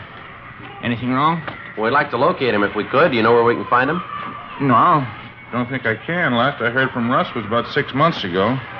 Said he was going to take a job in Minneapolis. Mm-hmm. Not in trouble again, is he? Not that we know of. We'd like to locate him, that's all. I don't think I can help you much. Russ isn't much of a letter writer. Only time I hear from him is when he's in town. We've checked at the last place your brother was staying. They told us he left word to forward all his mail here to you. Is that right? Yeah, that's right. Russ asked me to take care of it. No letters have come through so far, though. Mm-hmm. Were you to hang on to his mail or send it on to him in Minneapolis? No, I was going to hang on to him. Russ said he'd pick up his mail next time he was through. As I say, that was 6 months ago. I haven't seen or heard from him since. Then you wouldn't know if he was actually in Minneapolis or not. Well, no, I wouldn't. Guess you know my brother Russell had a police record. Yes, sir, we do. He had that trouble a couple of years ago, that burglary rap. I think Russ learned his lesson. Are you your brother's only living relative? I mean, is there anyone else in town who might have heard from him? I don't know, officer. Excuse me just a minute. All right, kids, no running around the side of the pool, you hear? You slip and break your neck. No more running. Sorry, I gotta watch him like a hawk. Yes, sir. Like I was saying, I can't think of anybody who might have heard from Russ. I'm his only relation, but he does have a few friends around town. I mean, legitimate fellas, you know. Yeah, They come around once in a while, drop in and say hello. Have any of them heard from your brother? They might have, but I didn't ask him. There's old Matt Garson. He's a good friend of my brother's. He was in the other day, but he didn't say anything about hearing from Russ. Might be that he has. Maybe he didn't think to mention it. Where does this Matt Garson stay, do you know? I really couldn't tell you, officer. That's a real character, kind of a floater. Doesn't stay with one job more than 2 months. Like last week when he was in here. Yes, sir? He's a real pitchman. Gave me a big sales talk. Biggest bargain on earth. Said he'd sell me a couple of them real cheap. I didn't have any use for them. What's that, sir? Fur coats. Before we left, George Snow gave us a complete description of Matt Garson, together with the names of 5 of Garson's acquaintances who might know of his whereabouts. When Ben and I got back to the city hall, we checked Garson's name and description through R&I. He had a record of 2 fairly recent arrests, but no convictions. Both arrests were for suspicion of burglary. We checked on Garson's last known residence. He'd moved, no forwarding address. His last place of employment was listed as the Park Tivoli nightclub out on Wilshire Boulevard. The Park Tivoli was one of the 6 places that we'd staked out as a possible working ground for the burglary gang's fingerman, a place where he could spot expensively dressed persons, check on their home addresses, and line them up as future burglary victims. Ben put in a call to the manager of the Park Tivoli to check on Garson's employment. What was that, sir? Last July. I see. Well, yes, sir, we'll probably be out tonight. Right, thank you. Bye. What'd you get? Garson worked out there, all right. Parking lot attendant. He quit last July. If he's the guy checking off the customers' furs and jewels, he's in a perfect spot. Yeah. Manager told me that Garson has a girlfriend. She still works at the club. Might be the answer, Joe. Well, how do you figure? She runs a hat check stand.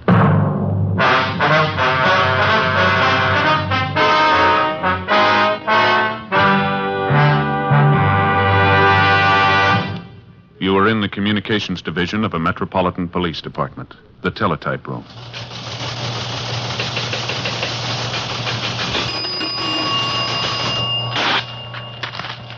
.43, LOS 52951, 12:03 p.m. APB, WMA 150, 5'6", dark hair, dark eyes, wearing gray suit, no hat. Suspect is wearing glasses. Heavy build, 22 years. Suspect is armed with blue steel revolver. Any information? Forward. You have just heard a teletype description of a suspect. This information will apply to many, but careful screening will eliminate all but one. You'll find the same is true when you examine king-size cigarettes. Yes, careful screening will eliminate all but Fatima. Compare Fatima. Fatimas are the same length as any other king-size cigarette, 85 millimeters.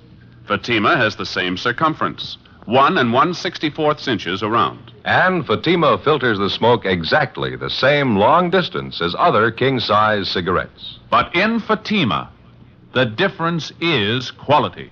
Fatima gives you extra mildness, a much different, much better flavor and aroma. You get all the advantages of extra length, plus Fatima quality, which no other king-size cigarette has. So compare Fatima yourself. Your first puff will tell you...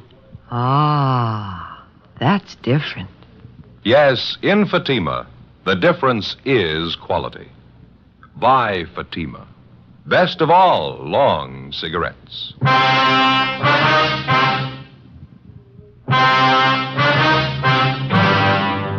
One of the biggest problems that faces a police officer working the burglary detail is not only apprehending the thief, but also recovering the stolen property. Dozens of criminals of this type will spend 5, 10, or even 15 years in prison if they know that on their release they will have a stake of thousands of dollars in stolen property which they've hidden somewhere to start over again with. Thursday, January 26th, 5 p.m. We got out a broadcast and an APB on the burglary suspect, Matt Garson. Then we began checking back on his girlfriend, Virginia Ramsey, who worked as a hat check girl at the Park Tivoli nightclub on Wilshire Boulevard. It was one of the 6 probable places where we thought that the finger man for the burglary gang was lining up potential victims. Despite the fact that she often associated with known criminal suspects, the Ramsey girl had no previous criminal record herself. That night, after she reported in for work at the club, Ben and I checked her apartment. In one of the closets, we found 3 expensive fur coats. They were all identified as property taken in previous burglaries by the gang. In a strong box in the desk, we found a half a dozen pieces of expensive jewelry, also identified on the stolen property list. Ben and I got in the car and drove to the Park Tivoli nightclub. Your hat, sir? Check your hat? Your name Virginia Ramsey? Yes, that's right. Police officers, Miss Ramsey. Like to talk to you downtown. Beg your pardon? I say we're police officers. Here's our identification. Like to talk to you downtown. What's it all about? I haven't done anything. Then there's no reason to worry. We'd just like to ask you a few questions, that's all. What about? A man by the name of Matt Garson. I understand you know him quite well. No, I don't know him. I don't even know what you're talking about. Want to get your coat, Miss Ramsey? We'll talk it over downtown, huh? I'm working now. Listen, I won't be off till 2 o'clock. I can't just walk off the job. We just talked to the manager. He's going to have one of the other girls take your place. Do you want to get your coat, please?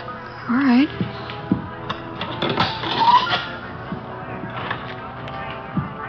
You sure you checked with the manager? I don't want to lose my job leaving like We this. talked to him. It's all right. This way, please, out the side door.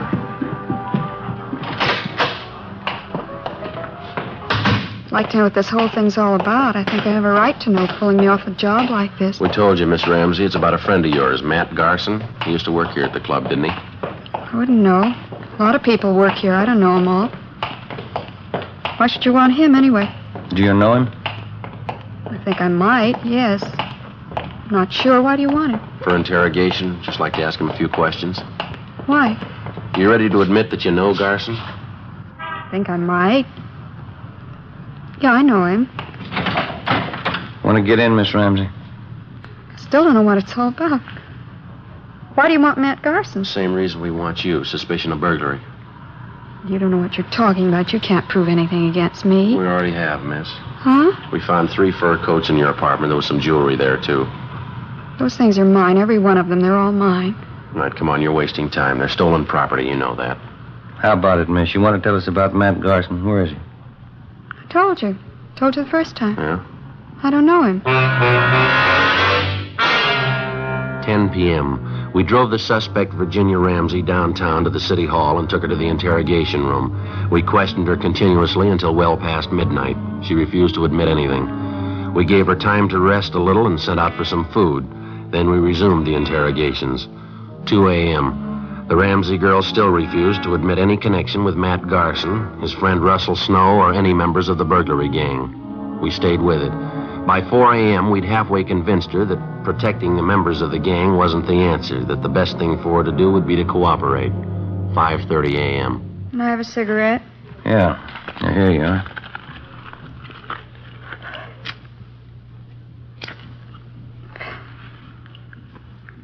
I'll tell you about it.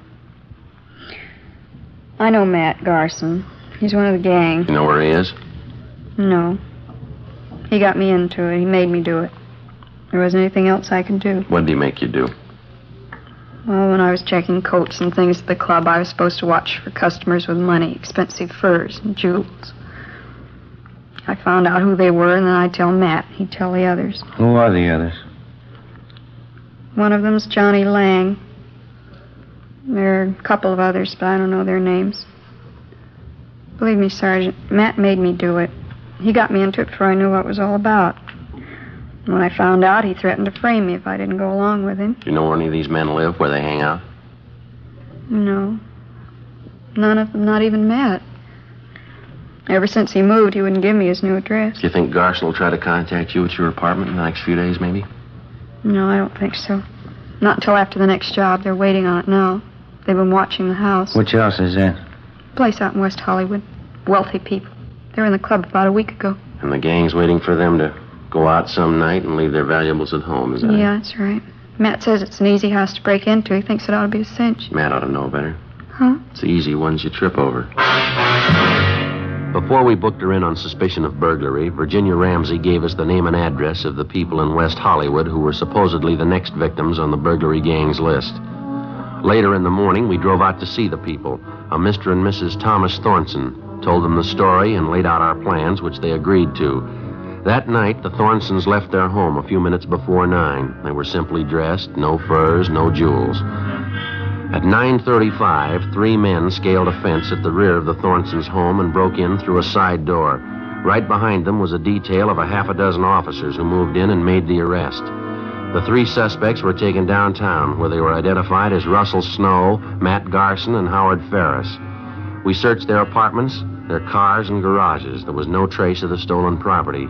Each of the men were brought to the interrogation room separately for questioning. Matt Garson was the first. He denied any knowledge of where the loot was hidden. That's the truth. I don't know where the stuff is. I work for the outfit, that's all. You've been working for 3 months without a payoff. Is that what you're trying to tell her?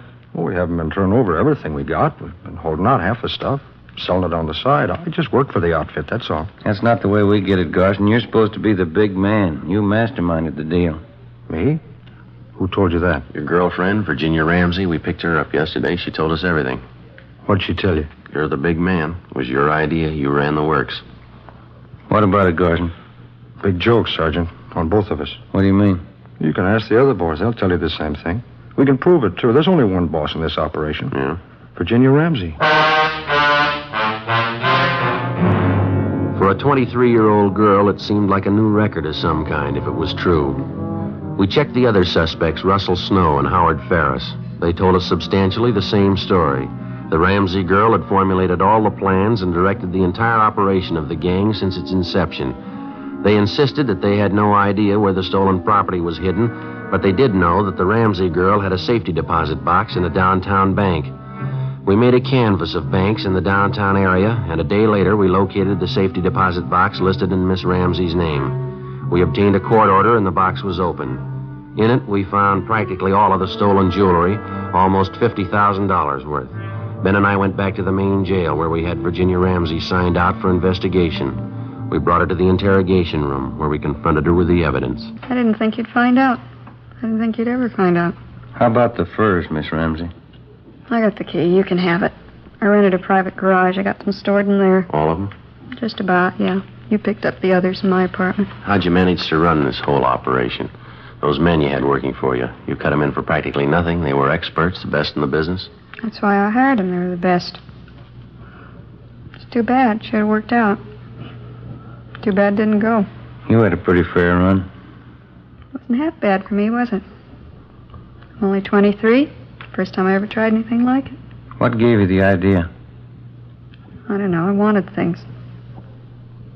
Pretty smart setup, though, don't you think, Sergeant? How's that? Wouldn't you say I played the whole thing pretty smart? Oh, I don't know. You figure it. What? You're in jail, aren't you?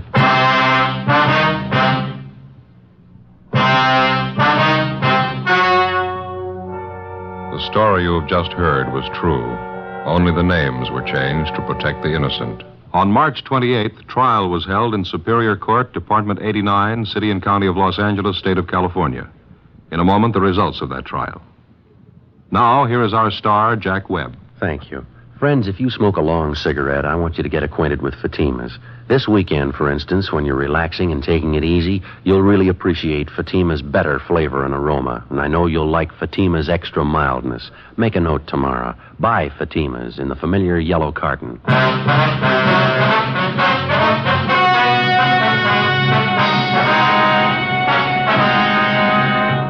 23-year-old Virginia Ramsey, the leader of the gang, was tried and convicted on 4 counts of first-degree burglary and 4 counts of receiving stolen property. The 3 male members of the gang were convicted of first-degree burglary, also 4 counts. They are now serving their terms in the state penitentiary. First-degree burglary is punishable by imprisonment for not less than 5 years. Receiving stolen property is punishable by imprisonment for not less than 6 months, nor more than 5 years. Ladies and gentlemen, vacation time is here again, and a great many of you will be taking trips in your automobile. Danger is never absent from the highways of America. Be careful. The care you take may save a life, and that life may be your own.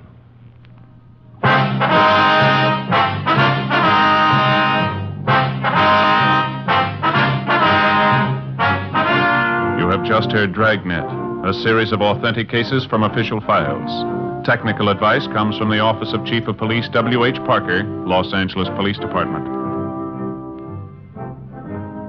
Fatima Cigarettes, best of all long cigarettes, has brought you Dragnet, transcribed from Los Angeles. Buy wisely. Buy for flavor. Buy Del Monte. Del Monte, the brand you trust for flavor in so many good foods. Stay tuned to Hojo Radio.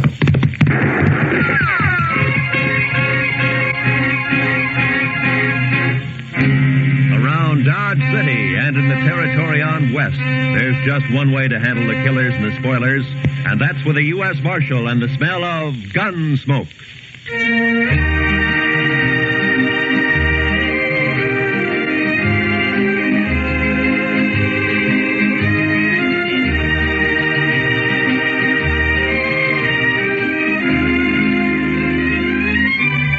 Gunsmoke, starring William Conrad.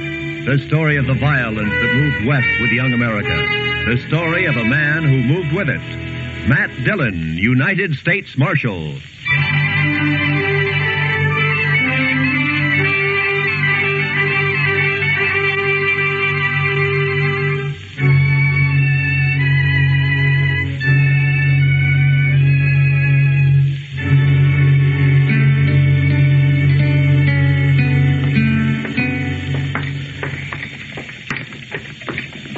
It's a cold morning, Mr. Dillon. Yeah, I'm ready for spring, Chester. The tail end of winter always gets on my nerves. Well, it shouldn't be long now. The worst of it's bound to be over. Well, I hope so. Here, let's try Delmonico's here, huh? I'm always ready to eat, Mr. Dillon.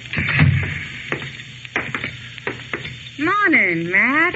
Chester. Oh, hi, Kitty. How about joining me, huh? Well, thank you. Pull up a chair, Chester. Yes, sir. You're up early this morning, Matt. Usually you don't even start breathing till noon. It's too cold to sleep, Kitty. That jail stove always burns itself out about 5 o'clock in the morning. From then on, you just have to... Oh, what is it, Matt? Chester, that second table from the window over there. Those 3 men there, do you know them? No, sir, I don't think I do. Well, I do.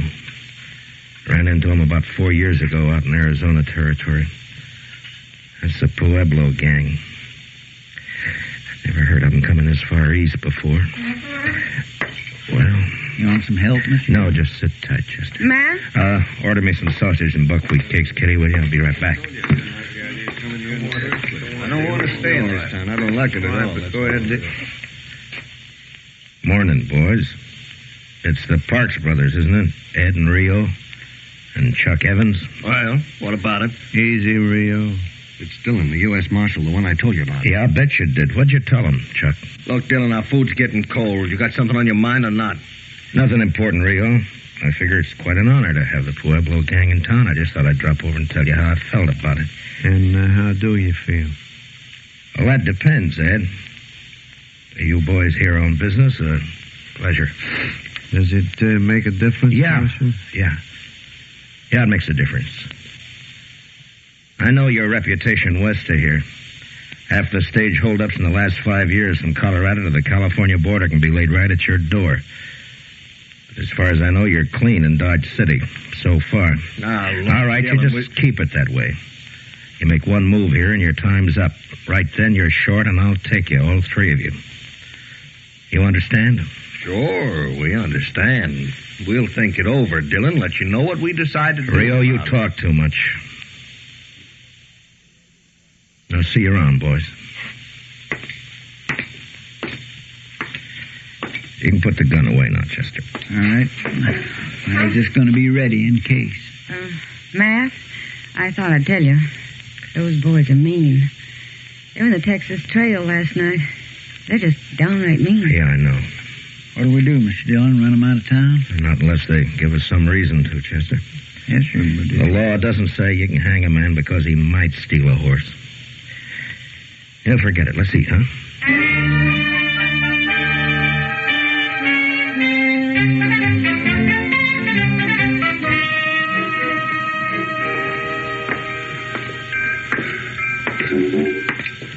Our old train just about ready to pull out, looks like. Yeah, it's on time. It's 3 o'clock.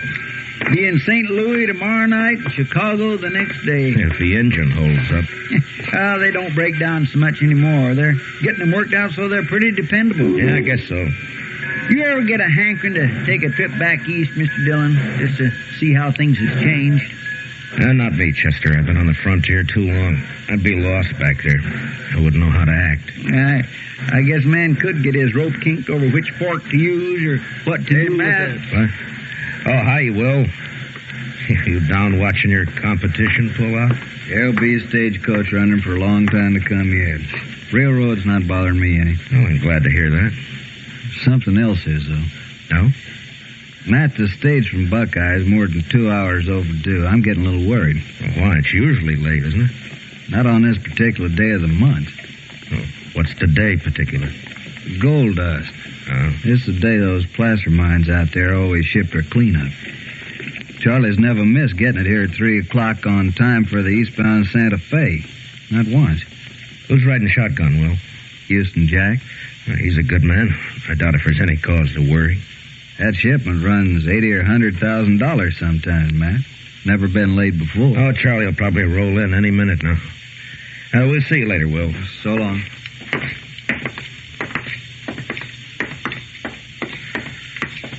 What do you think, Mr. Dillon? Same as you do, Chester. Let's ride out and meet that stage.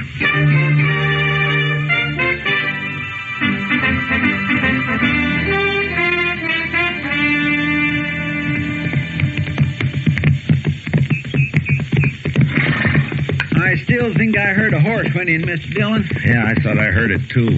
We must be an hour and a half from town the way the stage runs. He sure is late, all right. I hope late is all it is, Chester. I hope it's not... There it is again, Mr. Dillon. Yeah, it came from that draw over there, somewhere around that sumac thicket. Come on. Come on.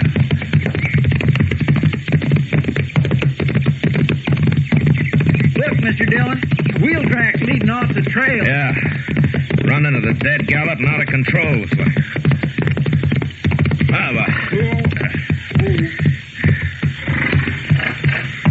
Well, Chester, there's the stage. I don't see any sign of life, Mr. Dillon.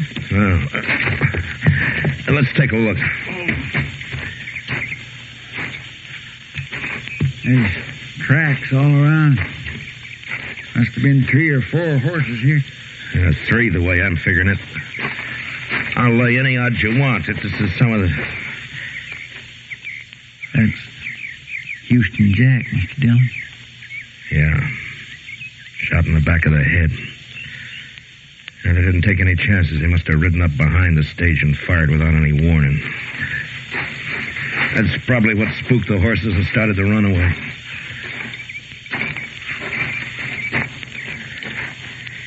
Yeah, they shot the lead horse. It's an old trick. Charlie's still up here on the box. They got him, too. That strong box has been forced open. It's empty. All right, Chester, let's cut these horses loose and get them out of the traces, huh? Right. Come on now, boy.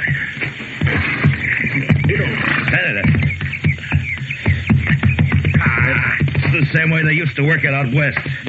Shoot the guard in the back and let the team run until they're far enough off the trail and then kill the lead horse to stop them. You mean that Pueblo gang? Yeah, who else? Oh. That's a good thing there weren't any passengers. They'd have got the same treatment. All right, there you go, boy. I think there were some passengers, Mr. Dillon. One, at least. What? There's a couple of trunks tied on top and a carpet bag of some kind inside the stage. Here, let's have a look.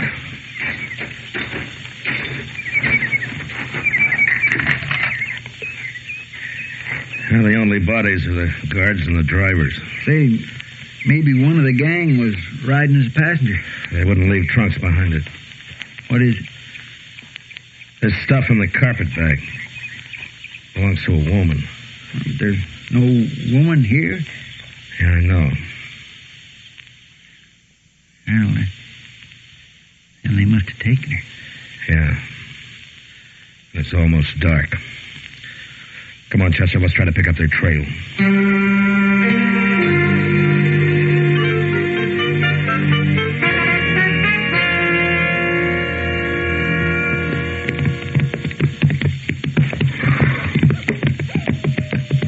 Just no use going any farther, Mr. Dillon. It's too dark to tell what we're doing. Oh, they were heading toward the river here.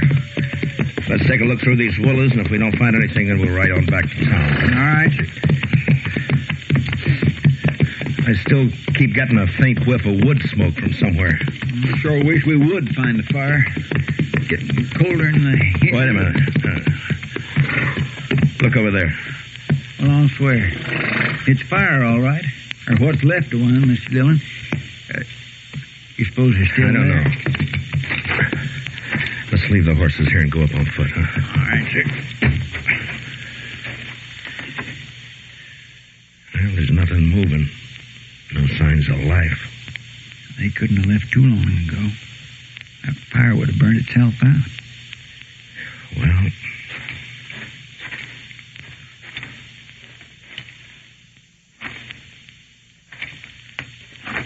I'd say we're too late, Mr. Dillon. I think they've gone. Yeah, it looks that way, all right.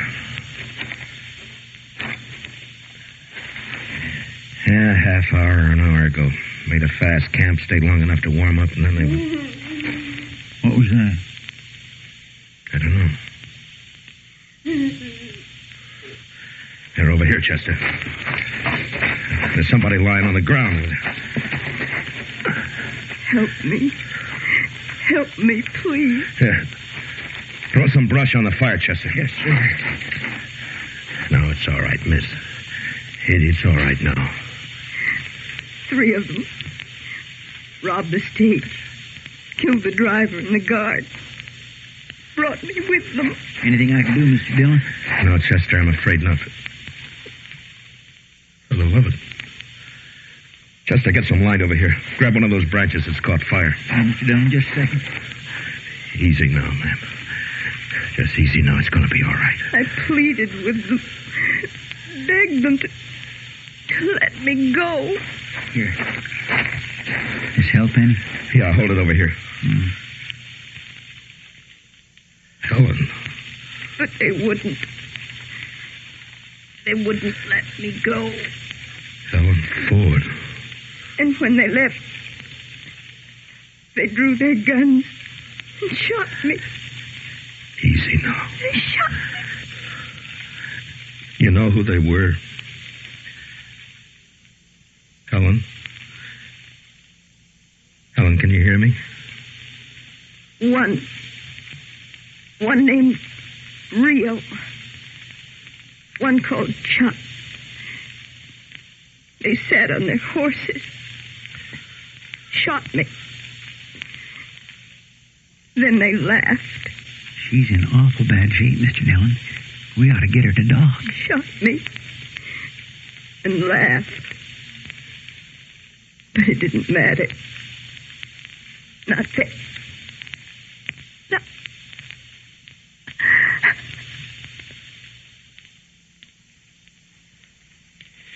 Well, I guess it's too late now. Yeah, it's too late. I'll carry her back to Dodge. Get me your saddle blanket, will you, Chester? You knew her, Mr. Dillon? A long time ago. Then things happen the way they do. Later, she married Bill Ford and went out to Colorado. It's a long time ago. I didn't expect I'd ever see her again. It's a bad thing, Mr. Dillon. Yeah. Yeah. And I'm going to see him hang for it.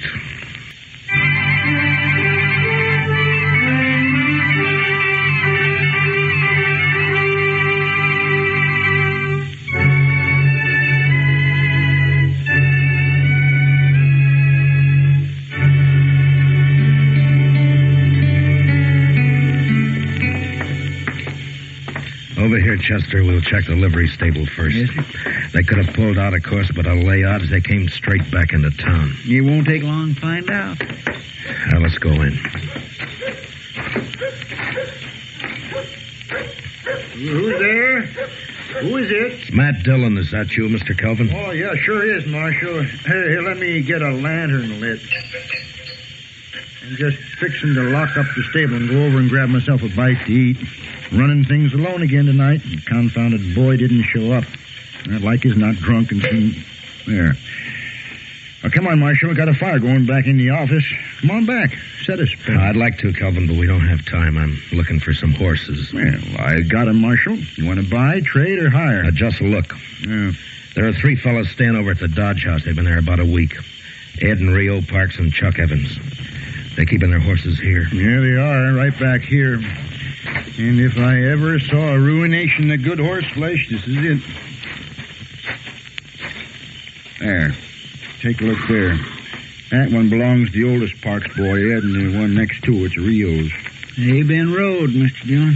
They've been rode plenty. Yeah.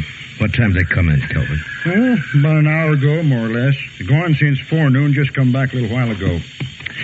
Look at that horse. Been rubbed down twice. He's still wet. They didn't say where they'd been, did they? No, not them. They ain't the talking kind. Just left their horses and went on over to the hotel. Well, wherever they was, though, they must have been riding like the devil himself was chasing them.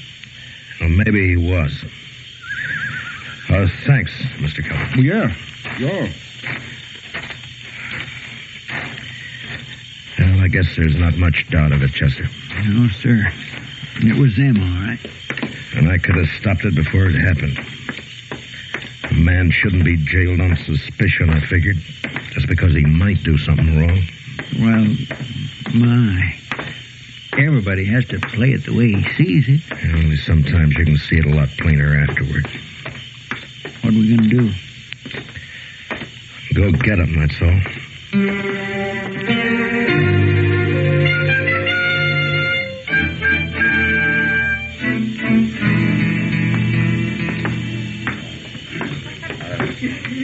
Well, where do we start looking? The Texas Trail. Why, one thing, Chester, before we go in. Now, you leave the play on this to me, huh? Just keep me covered, that's all. Mr. Dillon, what was her name before she was married? Marlowe. Helen Marlowe. All right, come on, let's go.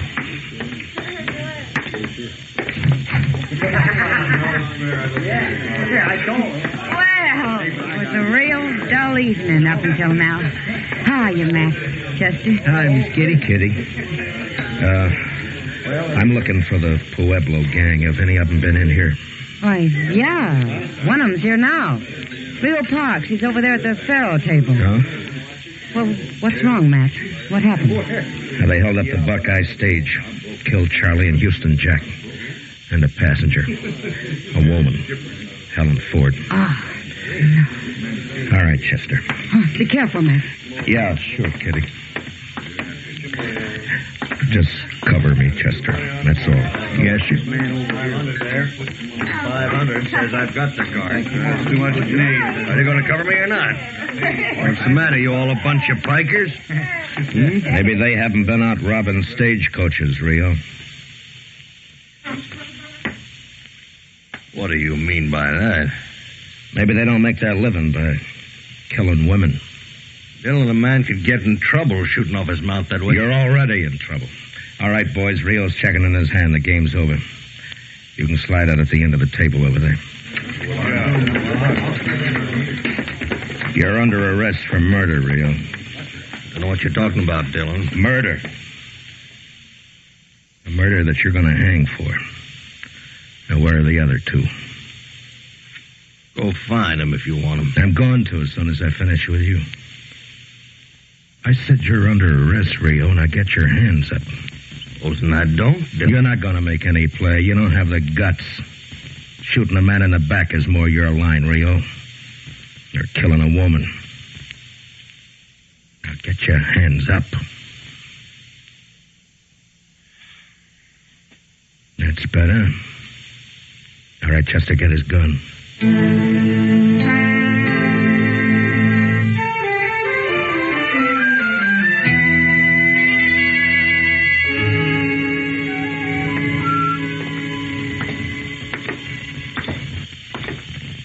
Seems like it's getting colder, Mr. Dillon. Clear as a bell, though. Look at that moon. Where do you suppose they are?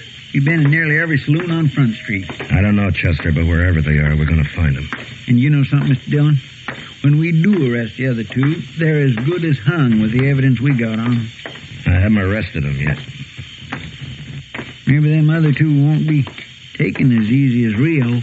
That's up to them. If they want to surrender, they can. I've never shot a man with his hands up. Chester. Huh? Ben's barber shop over there.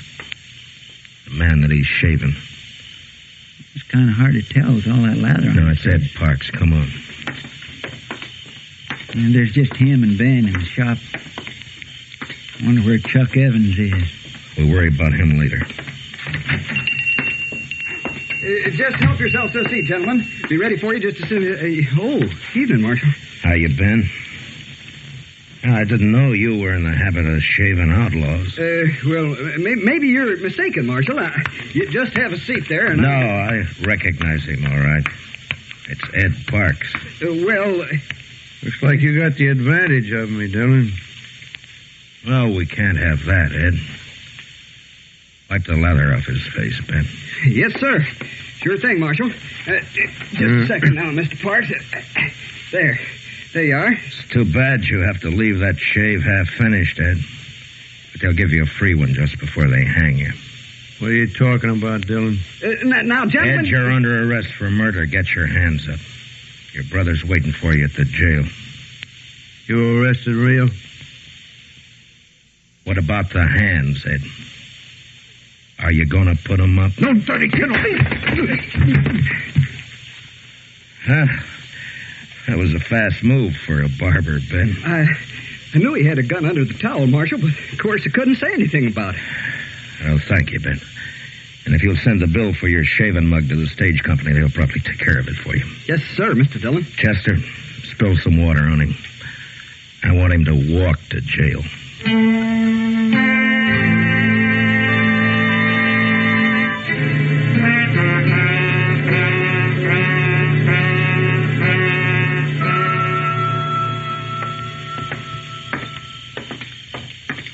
I'll bet Chuck Evans got clean away, Mr. Dillon. The word must have got to him. Well, he had to do it awful fast. The clerk said he checked out of the hotel less than 10 minutes ago.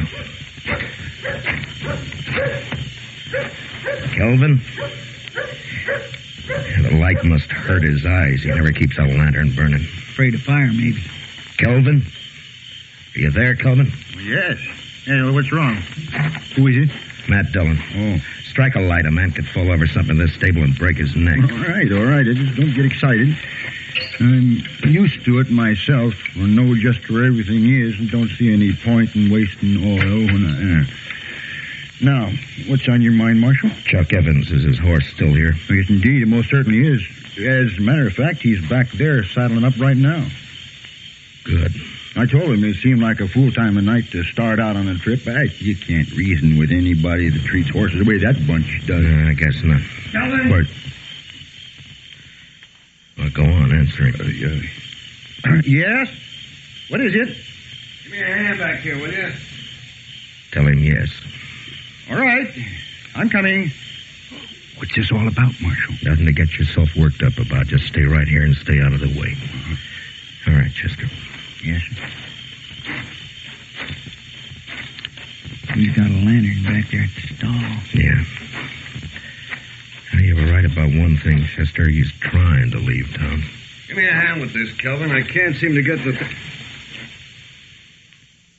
You going somewhere, Chuck? Now, look, Dillon. You got nothing on me. Lay off. The Parks boys are in jail. I don't know anything about it, Dillon. You can't prove a thing, and you can't shoot me. I'm not even wearing a gun. It's hanging there on the saddle horn. Yeah. So I see. If the other boys did something, I don't know anything about it. You're a liar, Chuck. And you're a coward. You've got no call to talk like that. Shut up. Now you're under arrest. Chester, get his gun off his saddle. Look out, Mr. Dillon. He's got another gun. I'll kill you, Dillon. Say, help me.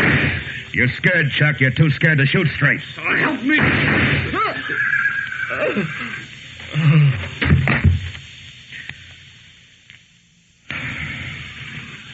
Well, I guess that does it, Chester. Come on. What is it, Marshal? What happened? Evans is dead.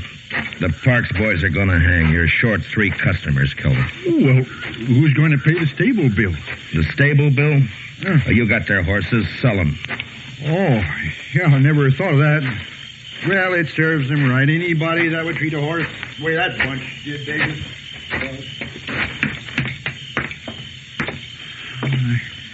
Guess it's over, Mr. Dillon. Yeah, it's over, Chester. And it's just as well. This country would be a lot better off with them fellas dead than alive. I guess so. Even the moon looks brighter. Yeah.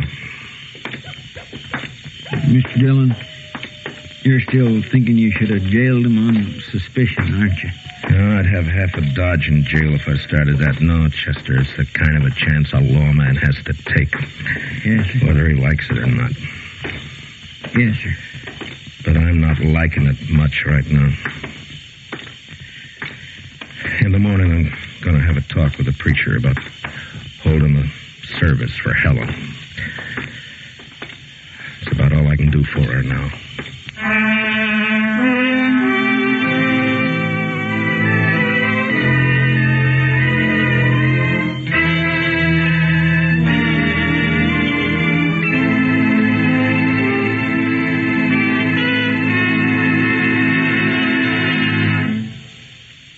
Gunsmoke, under the direction of Norman MacDonald, stars William Conrad as Matt Dillon, U.S. Marshal. Tonight's story was especially written for Gunsmoke by Les Crutchfield, with music composed and conducted by Rex Corey. Featured in the cast were Lawrence Dobkin, Tom Tully, Paul Dubov, John Daner, Harry Bartell, and Louise Lewis. Parley Bear is Chester, and Georgia Ellis is Kitty. Gunsmoke is heard by our troops overseas through the facilities of the Armed Forces Radio Service. Join us again next week as Matt Dillon, U.S. Marshal, fights to bring law and order out of the wild violence of the West in Gunsmoke.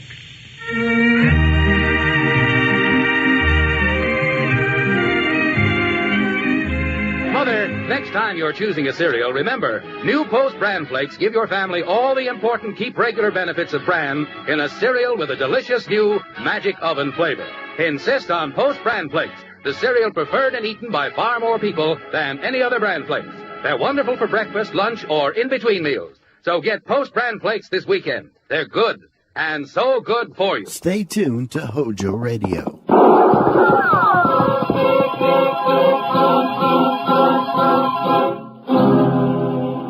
Around Dodge City and in the territory on West, there's just one way to handle the killers and the spoilers. And that's with a U.S. Marshal and the smell of Gunsmoke.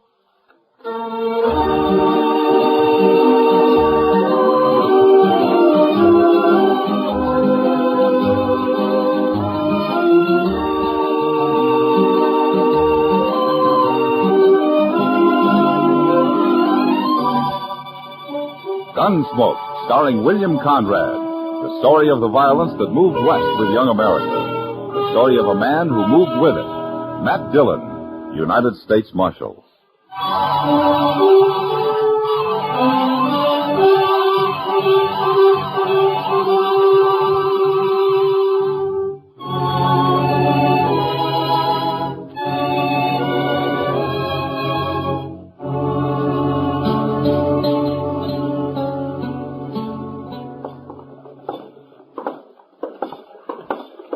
He sure made himself scarce in a hurry, Mr. Dillon.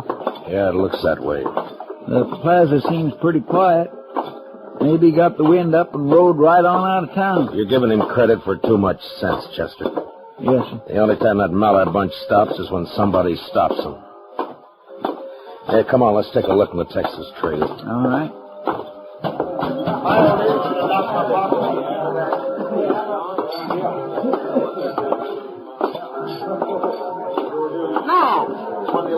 Something wrong? Kitty, I'm looking for Billy Mallard. Ah. Has he been around? Take a look at the mirror back of the bar. He's shot up half the town already and passed the word out that he's going to shoot up the rest of it before midnight. When was he here? Half an hour ago, Matt. Drunk, mean. I can't stand him or his father. Maybe they do own half of Texas, but I hate them. Well, they're Texans, Miss Kitty, and that means they've always got to be Chester. trying to... I told the Mullers when they brought their cattle up here last year that they'd have to act civilized. Come on, Chester. Sounded like it's up at the west end of the plaza. Yeah. It's probably the Occidental. Oh, just a second, Marshal. What? Oh, what is it, Mr. Colby? About those pistol shots, Marshal. I reckon that's young Billy Mallard kicking up his heels. Well, in about 5 minutes, he's going to be kicking them up in jail. No. Let's not be hasty, Marshal Dillon. We have to think of the best interests of Dodge City in a situation like this.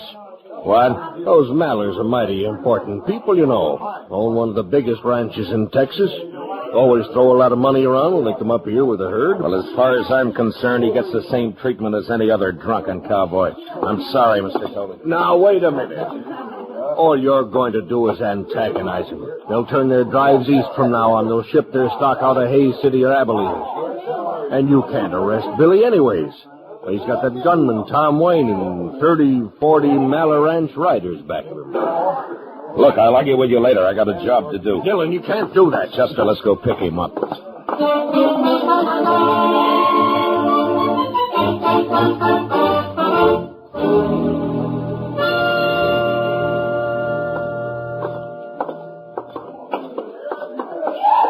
That's him, all right, Mr. Dillon.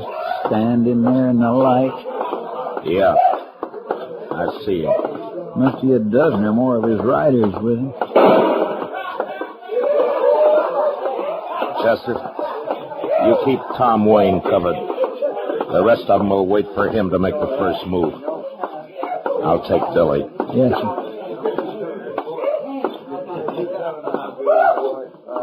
Mallard! Ah. Hold on, Billy. Well, now, what do we got here? Local marshal, huh? Put the gun away, Mallard. Why don't you try to put it away for me, Marshal? All right. Mr. Wayne, you'll keep your hands still and in plain sight. I said put the gun away, Billy. You're talking mighty big, Marshal. For a man with empty hands.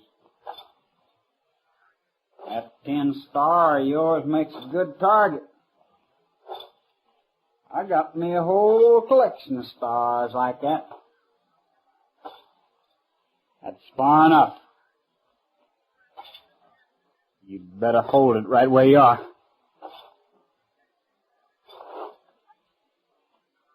I gave you 2 warnings, Billy. That's one more than I usually give a man. Now you hand over that gun. I told you to take it if you think you can. Let it go. You bend that gun barrel someday, Marshal. Laying it over a man's head that way. Don't worry about it, Wayne. As long as it's not your head. I'm not worried. I would be, though, if I was wearing that star of yours. Why? Old King Malley, he don't like badge toters much. Especially when they buffalo the boy here. And he better leave the boy at home when he brings a herd north. Does he get away with this kind of behavior down there? He does. Well, here it's different. You can see for yourself. Maybe it ain't over yet, either. You weren't figuring on drawing a hand, were you, Wayne? It's nothing to me, Marshal. Not unless I get orders from King. Well, he knows where he can find me. Yeah, I reckon. All right. The rest of you men. You can stay up all night, spend your money, do as you please. With one exception. If any one of you pulls a gun inside the city limits of Dodge, you'll get the same treatment as young Maller here. Is that clear? Let's go. All right, Chester, let's drag him over to the jail.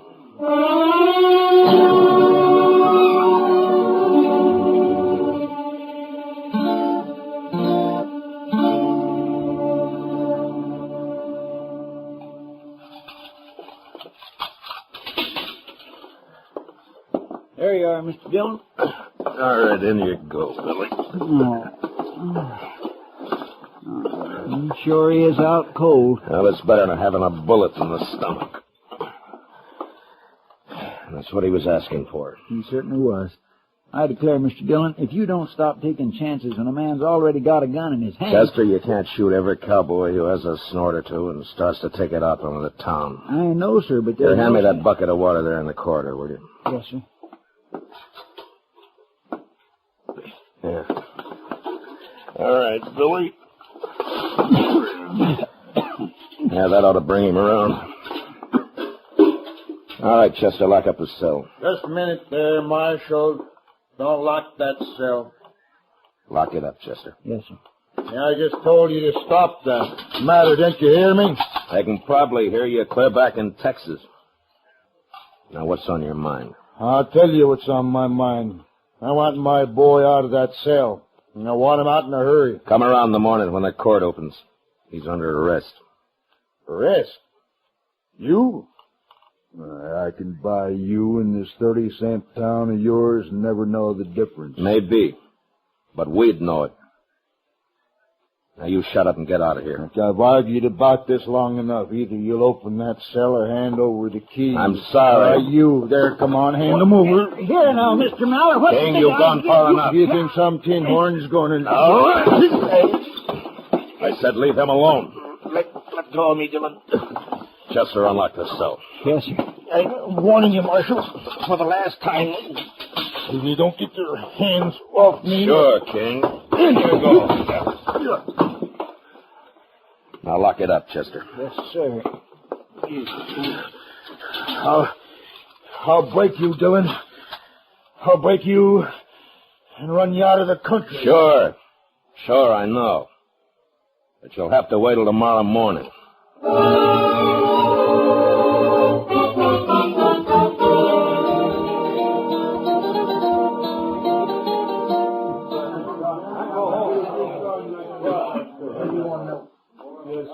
Kind of quiet around town, Mr. Dillon, with them Mallers locked up. You and Chester look thirsty, Matt. I brought you a pitcher of beer. On the house. Well, it's not a bad idea, Kitty. Well, thank you. I heard about the Mallers. They ought to be locked up in the same cell. They're two of a kind. Well, Kitty, I don't know. Kid always has had his way paved for him by the old man's money. I don't know who's more to blame. Excuse me, Kitty. Uh-huh. But I don't know exactly what I'm supposed to do here. Well, you'll learn, honey.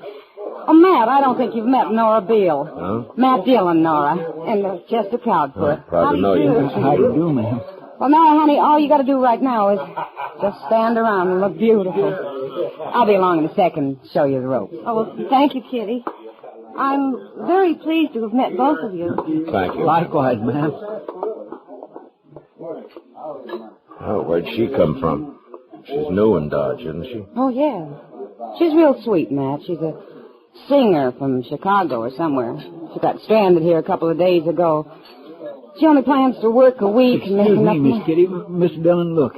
There's King Maller. What? Over at the bar there with Mr. Kelby. Well, what's he doing out of jail, Matt?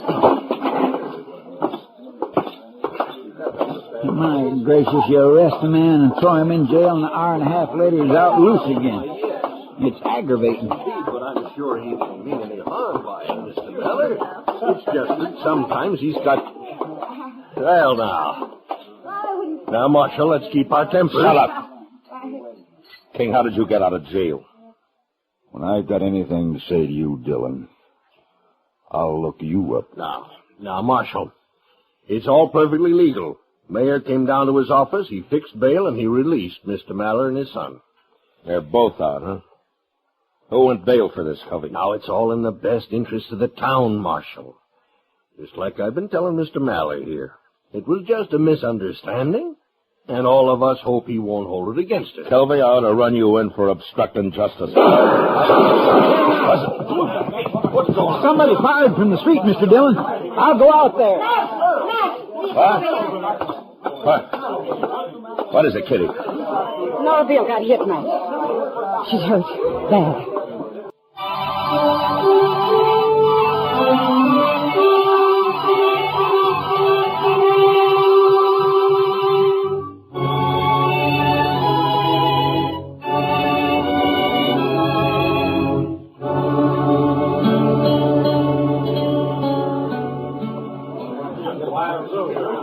Over here, Matt.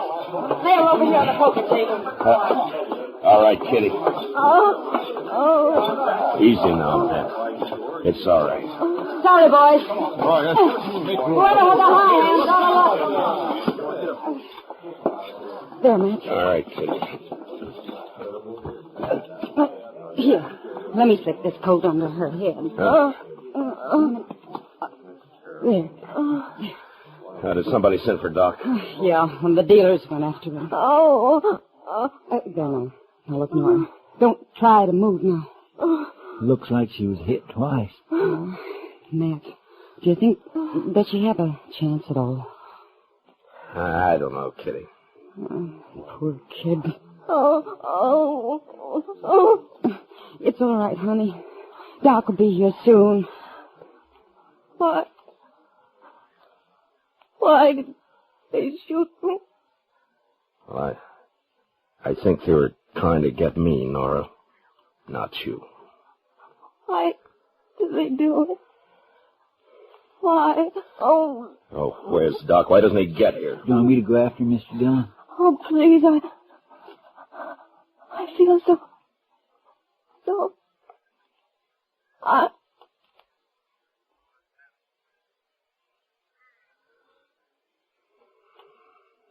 No, Chester, there's no need for Doc to hurry now. Matt, she was so... Yeah. Well, Doc can take care of it when he gets here.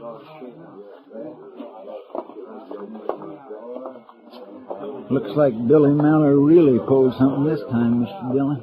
No? How do you know it was Billy, Chester? Well, sir, half a dozen people saw him fire through the window and then ride off down the street. Yeah. I got a feeling those shots weren't wild. They were aimed. Only they were aimed at me. You were just lucky, Mr. Dillon. Where's Billy now, Chester? I don't know, sir. I heard the Maller bunch is getting ready to pull out. They're milling around the street out in front of their hotel. King Maller and Tom Wayne are there. Yeah. Well, they'll cover Billy, of course. It's going to be a lot tougher this time. Yes, sir. A whole lot tougher, I reckon. Kitty? Yeah. Will you sort of take charge of things here until Doc shows up? Oh, sure, Matt. You go on. Get your posse. Posse? You'll need one, Matt. When you move in with a posse, you ask for a gunfight. Works on a man like an out-and-out challenge. I'm going to handle it alone. But there must be 50 of them, Matt. Only 3 that count. As long as we can control the Mallers and Tom Wayne, the others don't matter. Marshal! Huh? Oh, Kelvy. You got another suggestion for the best interests of the town? Now listen here. You can't go up there, Marshal. That'll just lead to more killing. Won't do anybody any good. This wouldn't have happened, you know, if you'd taken my advice, not thrown that boy in jail. And it wouldn't have happened if you'd have stayed out of it and left him in jail, Kelvy. Tomorrow morning, he'd have sobered up and cooled off. Well, what's done's done. But they're getting ready to leave now. You can pass the word for King not to bring the boy along when he comes up next year and let it go at that. Don't make it any worse now, Marshal. Let it go at that, huh? Don't antagonize him, huh? Look the other way. It's just Billy Maller kicking up his heels, so let's stay real quiet. Maybe he won't commit another murder. Murder? It wasn't murder. That was an accident. It was murder. He meant to kill somebody, and he did. The only accident about it was the fact that he didn't kill me. Well, it's just a common dance hall girl. Nobody's going to pay any mind. I mind, Kelby. And the law minds. And you stay out of this from now on. You understand me. Now, Dillon, you're not talking to some saddle bum. Yeah. Chester. Yes, sir. Matt, Yeah, Kitty. I'm not going to help to go get yourself killed. It seems to me I'm being sold awful short around here. They outnumber you 20-1. Kitty, if I let Maller get away with this, I'd be through in Dodge City, and so would the law. It was hard work bringing the law in here. And it's been hard work keeping it here. And it'd be 10 times harder trying to bring it back if it ever got shoved out. Yeah. All right, Matt. But do one thing, will you? What? Wait here. I'll be right back. Give me the shotgun, Red. Right. Here. Take this shotgun with you. Red keeps it back of the bar, but you take it, Matt. It'll help the odds a little, at least. It's a good idea, Mr. Dillon. I'd sure feel a lot easier in my mind if you took it. Well, all right. Thanks, Kitty. I'll see you.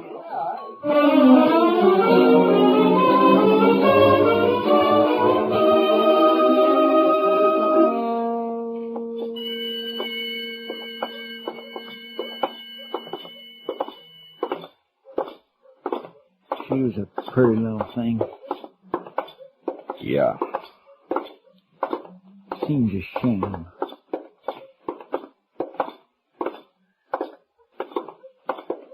There they are, Mr. Dillon. Out there in the street in front of the hotel. Yeah, I see him. Looks like the whole Maller mob.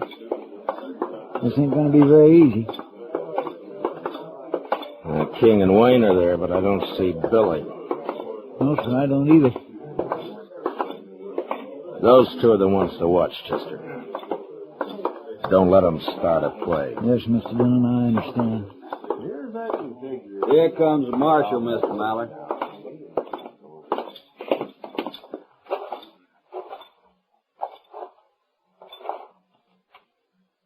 King, I want that boy of yours. What's he charged this time, Dillon? Murder? That girl died, man. She died. Now, where's Billy? Where'd you get the idea he had anything to do with it? Half a dozen people saw him fire the shots from the street. Well, I say he wasn't near that street. Well, don't say it to me. Say it in court. Now, where is he, King? Marshal, there's 40 of my riders standing here in the street. Every one of them packing a gun. I suppose you just turn around and start walking. I said, where's Billy? All I got to do is give the word, Dillon. These boys will drop you right in your tracks. You're not giving anybody the word, King. Huh? Buckshot's got a pretty fair spread. Now, at the first sign of any move by this bunch, and I'll get you and Wayne with one blast. Now, you better warn him, King. Dillon, you're barking up the wrong tree here. Billy rode out of town and headed south. That's his horse tied there at the rail, isn't it? All right, where is he, King? Inside the hotel? Now, look, Marshal, there's no call for all this. Maybe Billy did get a little bit out of line. He's always been a high-spirited young'un, but there's no reason for us to lose our heads. You know you got no case against him. Every one of my men here will swear he wasn't anywhere near that shoot. They'll get their chance at the trial. Well, now, that's just the trouble. We can't hang around here waiting for a trial. It's costing me money, but I'm willing to spend quite a bit, Marshal, to avoid the inconvenience. Never mind, King. Don't be a fool, Marshal. Shut up. Wayne, move over a little closer to him. All right, that's it right there. All right. The rest of you men fish your guns out and drop them on the ground. Now, slow and easy. No sudden moves. Watch him, Chester. Yes, sir, I am.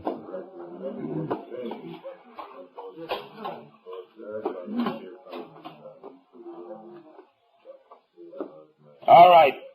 Back up now, out into the street, away from those guns. A whole bunch of you. Move!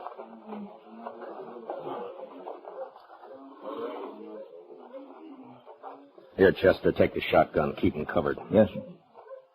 Hold it now. Just like you are. Nobody will get hurt. Dillon, what you gonna do? I'm going in the hotel and bring out that kid. Watch him, Chester. Yes, sir, Mr. Dillon.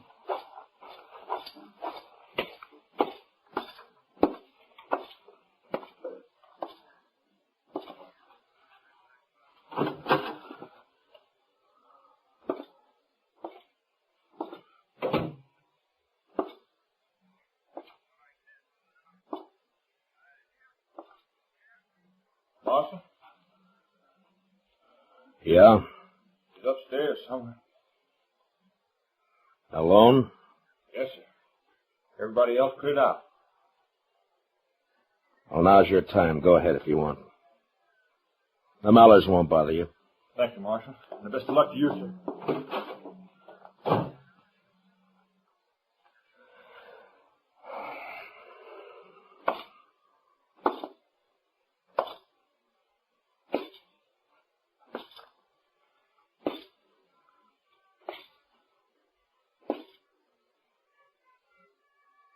Billy?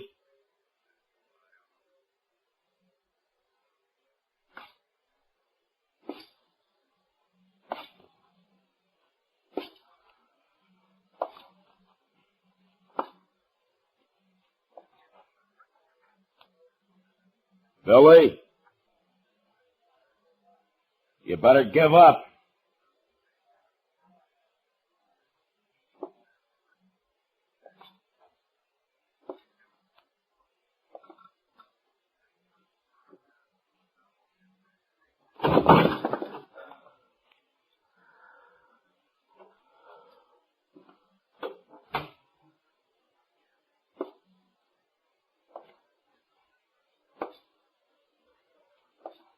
Billy, you haven't got a chance if you know what's going. Now hold it, Billy. Throw your gun out into the hall. I'm gonna kill you, Dillon.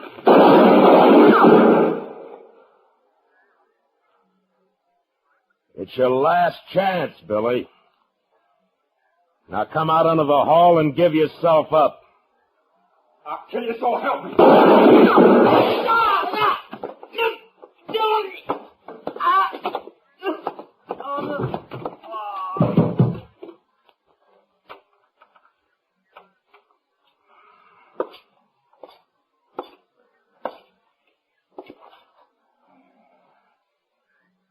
Fool kid.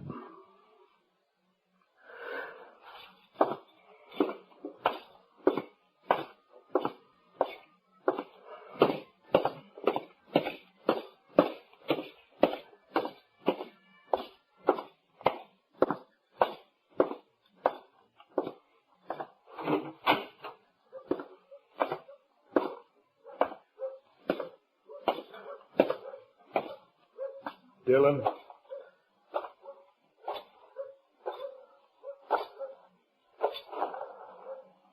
Dillon, was that... Is he dead? Yeah. I gave him 2 chances. He wouldn't take them. Yeah. Headstrong. Always was. Guess maybe I didn't bring him up right. It's too late to worry about that now. But I'm sorry, King. For Billy and for the girl both. He had it coming. I know that, Marshal.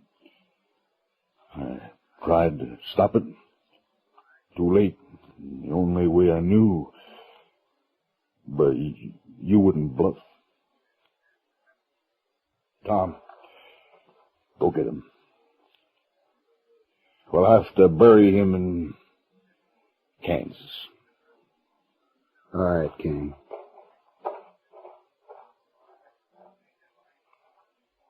We'll be leaving Dodge right after.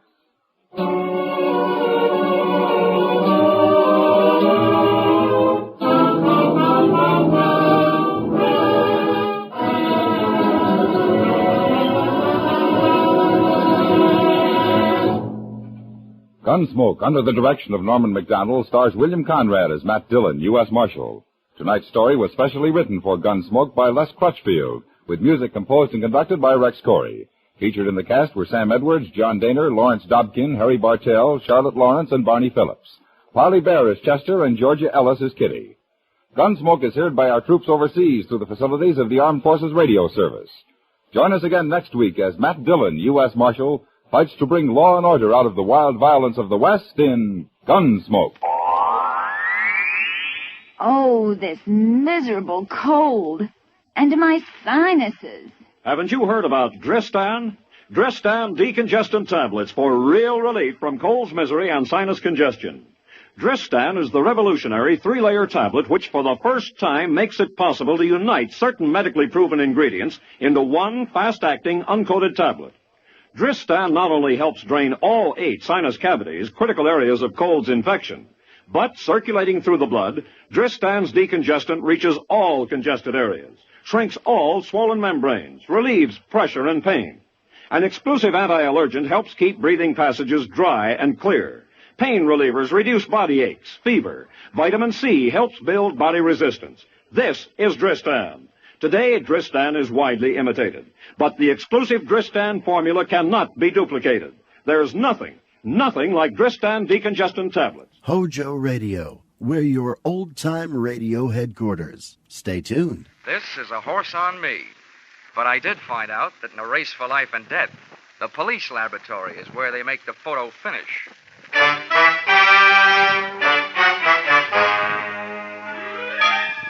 This is another in the adventures of America's fabulous freelance insurance investigator, Johnny Dollar.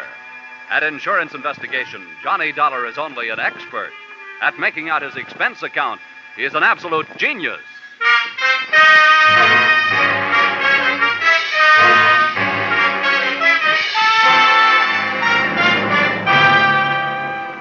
Expense account submitted by Special Investigator Johnny Dollar to Hartford Branch, Lloyd's Underwriters Association. The following is an accounting of my expenditures during investigation of the circumstances threatening the life of the insured, the racehorse Piledriver. Or, he'd have been way off his feet if I didn't know my oats. Or, it's great to get a kick out of life so long as it isn't a kick in the head. Expense account item 1. 18 cents, 1 package of cigarettes. You may consider this a personal item, but that's where this case really started. At the cigar stand, ground floor, terminal office building, here in Hartford. I'd come down in one of the elevators and noticed a little guy with a cane standing with a starter. After I passed them, I felt myself being pointed out. And not being the type who likes being followed for long periods of time, I gave myself a good reason to stop and look things over. Hello, Mr. Dollar. Hiya, Mac. Give me a pack of Luckies, will you? I just sold you a pack when you came in. I know. But things may really start smoking any minute. Here. Good morning to you, sir. I've been led to believe that you were one Mr. John Dollar. Would that be a fact? Yeah. I'm Dollar. What can I do for you? Well, I am quite a famous fellow myself. Perhaps you've heard of the fabulous jockey Earl Sand? Yeah, but... Well, next to him, I was among the best. May I introduce myself? I'm the famous little Nettie Montana, sometimes called the short Johnny Longden. Shake hands. Oh, how do you do? Now, to business. I think I have a way for you to solve my problem and make yourself an honest buck besides. Oh, now, whoa, pony boy, you're wasting your time. I don't bet the horses, and when I do, I don't buy tips from touts. Oh, now, wait a minute, pal. I did not introduce myself for the purpose of being insulted. I will have you know that I, too, do not consort with touts. I will thank you to keep a civil tongue in your head. Oh, I can see this is going to be one of those days. What is your problem, mister? Well, it is a problem best not overheard by people in the lobbies of office buildings. But this much I can tell you. It is about a horse and $50,000 insurance. That is why I came to you. Well, I'd be richer if I'd known more about horses, and poorer if I'd known less about insurance. Maybe in this thing I can break even at least. Come on. I hope you are not too much of a purist to ride in a taxi. Little Nettie looked like he'd stopped growing physically at the age of 14. And every once in a while he talked like his mind had also called it quits at about the same time. The only thing slick about him was his hair. The only thing sharp, his clothes. Liars always talk too much, and little Nettie wouldn't say a word until we were inside my apartment. So even before he started his pitch, I half believed it.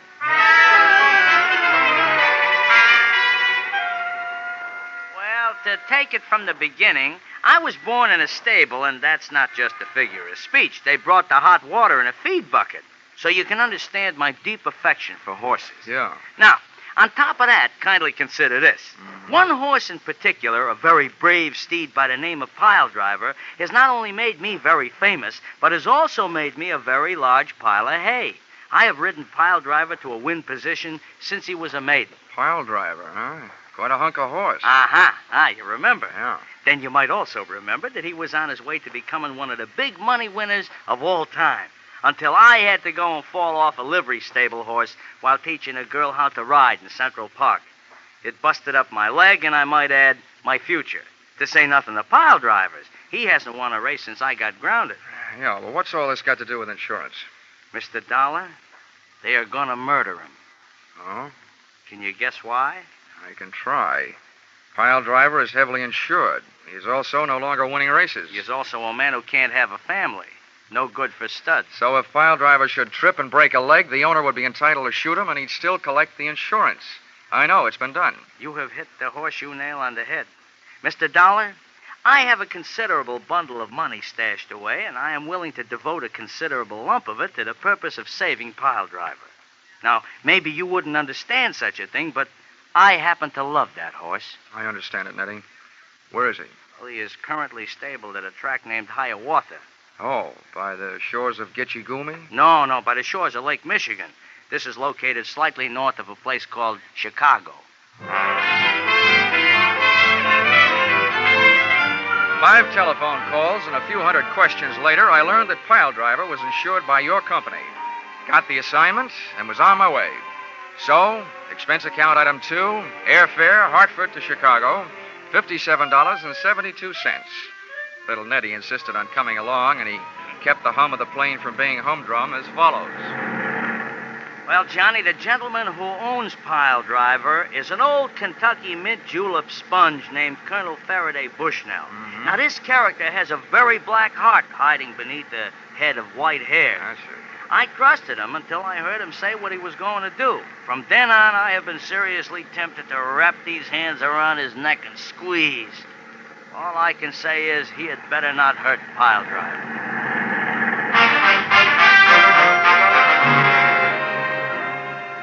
Expense account item 3, $16.40. Cab fare, Chicago Municipal Airport to Hiawatha Racetrack. Arrival time, 10 a.m. To me, a racetrack always smells good. Of horses, green grass, and excitement. Here you are, driver. Keep the change. Well, this, as the saying goes, is it, Mr. Dollar. You'll have to take it from here. Okay. Oh, hey, one last word of warning. Watch out for his daughter, Lila. Oh, why? Is she dangerous? To a guy like me? No. But to a guy like you, yes.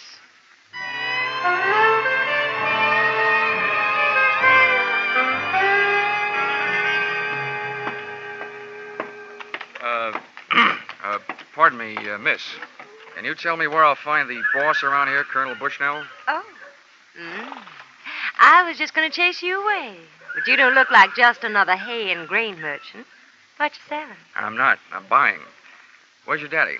How do you know the colonel is my daddy? Well, he told me he had a pretty daughter. Oh, well, thanks. Just who are you, mister? Well, as for the name, that's Johnny Dollar.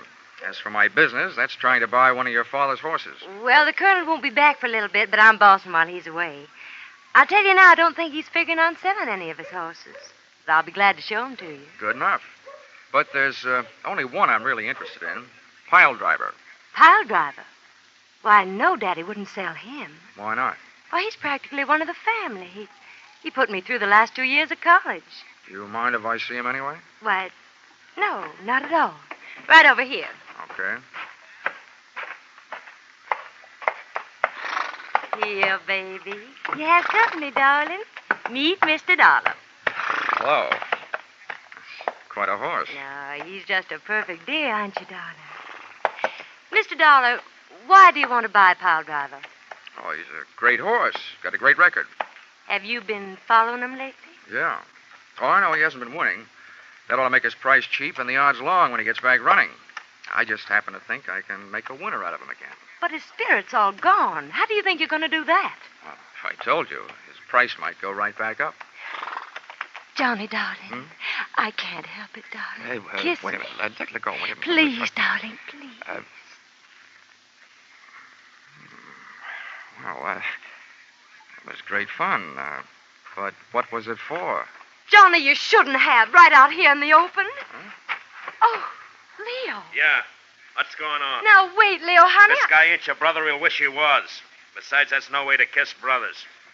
You, get out of here. Look, Buster, if you aren't this girl's father, you'd better start doing some wishing. Oh, you think so, huh? This is the roughest game of post office I ever got mixed up in. Like that, please. Johnny, what are you doing to him? Hammerheads like this hammer locks. Let him get tough now, and I'll bust his arm. Gentlemen, what's going on here? You spectators there, run along now about your business. Leo, I must say I am surprised at you. Fighting in front of a lady. Oh, Dad. Get him off of me. Here, young man, I demand that you dismount, Mr. Corbett. Well, sooner or later, I guess I'll have to. Now, listen, Leo, are you paying close attention? Yeah. After I let you up, if you make one move except away from here, I'll give you a pair of fat ears, okay? Oh, look at the suit. I'm going to have to start wearing knee pads. Come on, Leo, honey. Let's get away from here. I hope you're not blaming me for what happened. I don't know was who to just blame. standing here. Now, see here. I demand an explanation. So do I. I came here to get in the horse business, and I end up in the fight racket. Who is that guy? That gentleman, sir, is Leo Corbett, a brother horse owner. And I might do the favor of warning you that Mr. Corbett is a hard enough man in business dealings. But when it comes to my daughter, he's downright violent. Your daughter was downright impulsive. Maybe so. But Leo is hardly the type to stand by while some other fellow kisses his girl. And I saw that happen with my own eyes. I don't let it worry you, Colonel. I didn't come here to collect lipstick samples. Well, there's one thing I can be glad about in my encounter with Mr. Leo Corbett. What is that? That he isn't James J. Come on, Colonel. Let's talk business.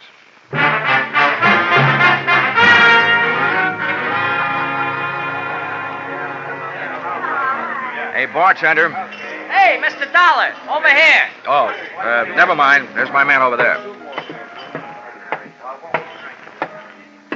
How are you, Ninny? Oh, I'm fine. Hey, but you, where did you catch that mouse under your eye? Oh, I'm sharp as a trap, I am. You were so right about Miss Bushnell. She's not only dangerous, she's daffy. Huh? I didn't know she could hit that hard. Oh, she didn't. Let's just say that she has a novel way of introducing people to her boyfriend. Oh. You know him? Leo Corbett? Well, if I knew any more, I'd be the Racing Commission's witness.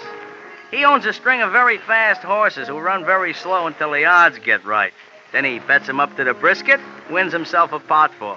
It's also rumored that he is stiff competition to the Perry Mutual machines. He books big bets among the owners. Well, they'll catch up to him sooner or later. They always do. Amen. But about that human glue factory, my friend, the horse-killing colonel, what's with him? Well, I offered him $60,000 for Piledriver. Huh? That's $10,000 more than he'd get if he knocked him off and collected the insurance. Yeah, where are you going to lay your mitts on 60 G's? I haven't got that kind of dough. We don't need that kind of dough, little Nettie.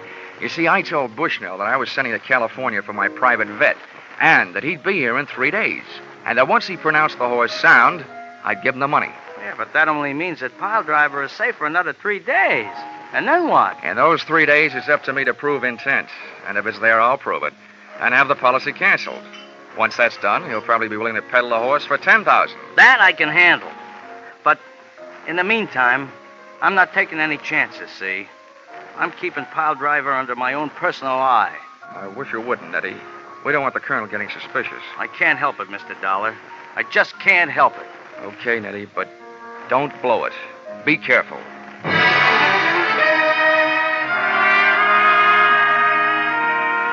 Like all racetracks, Hiawatha was surrounded by motor courts and bungalows with rooms for rent. So, expense account item 4, $3, room rent. I set the tin alarm clock for 8 and my ear for any time and went most of the way to sleep.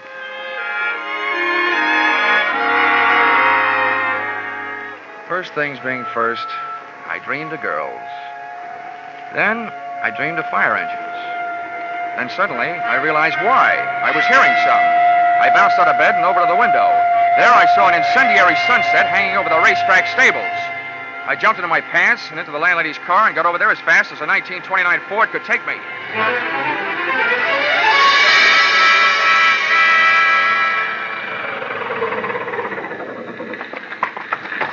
Hey, you.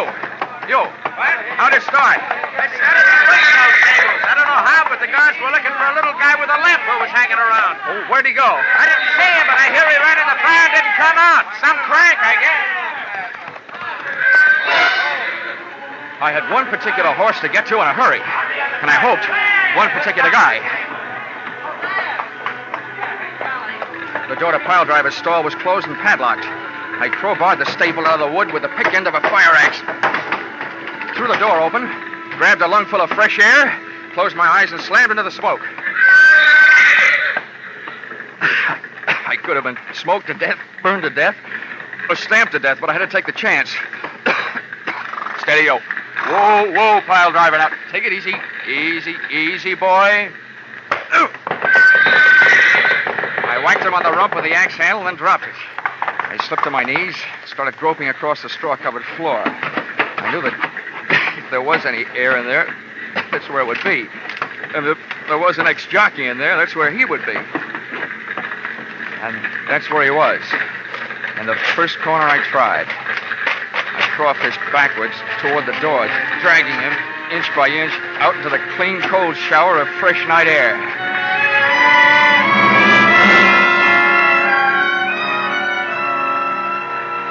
But I could have saved myself the trip. Little Nettie Montana was dead. He'd had a horseshoe hung on his forehead, but not for luck. And all I could think of at the moment was, a jockey's best friend is not always his horse.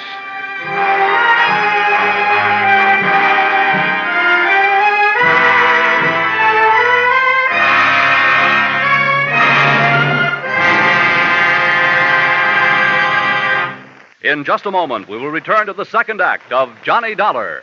But first, may we take just a moment from tonight's Johnny Dollar story to remind you that 3 more fine adventure shows come your way each Saturday night on most of these same CBS stations. First, there are The Adventures of Philip Marlowe, based on the smart and tough Private Eye created by Raymond Chandler. Second, there's Gangbusters, one of the most famous crime shows on the air, reenacting outstanding police cases in real life. Third, there is Escape, a highly unusual adventure show which fulfills your need for escape. Hear these 3, Philip Marlowe, Gangbusters, and Escape, along with yours truly, Johnny Dollar, every Saturday night, won't you?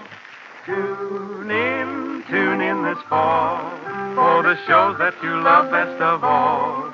Listen carefully. Here's the address. It's CBS. Now, with our star, Charles Russell, we return to the second act of yours truly, Johnny Dollar.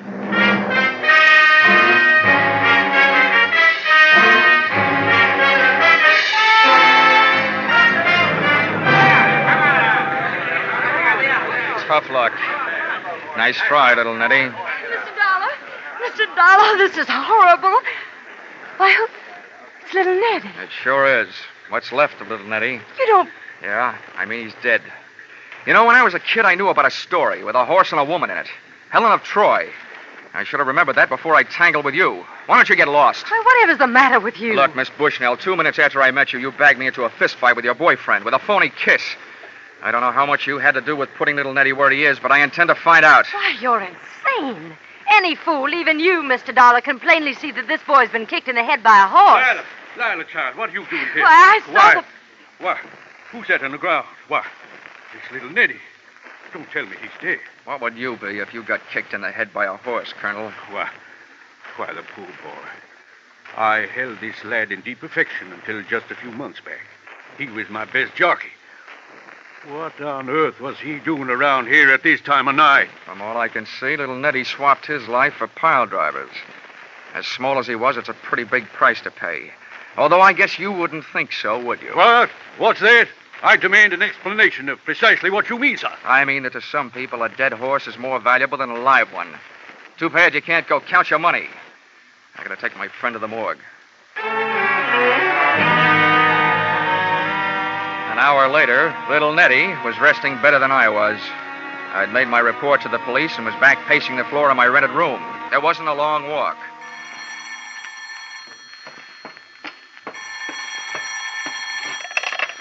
Yeah? This is Lila Bushnell. I gotta see you right away. Why don't you start another fire? That'll draw me. I didn't have anything to do with that fire, but I must talk to you right away. Where can I meet you? Have you got a car? Yes, I'll come any place. Now, pick me up here in 20 minutes. Come alone, and we'll take a little drive to the country. I want it to be just the three of us. You and me and the dewdrops.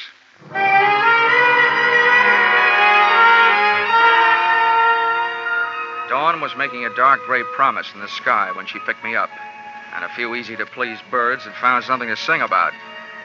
During the first 5 miles, Lila denied everything except that she was a woman, and there was no hiding that. I had her pull in under a tree and said, "Well, then why'd you call me?" It was something you said to my father about a horse being more valuable dead than alive. You sold me out once. What are you planning on now? Selling out your old man? You women.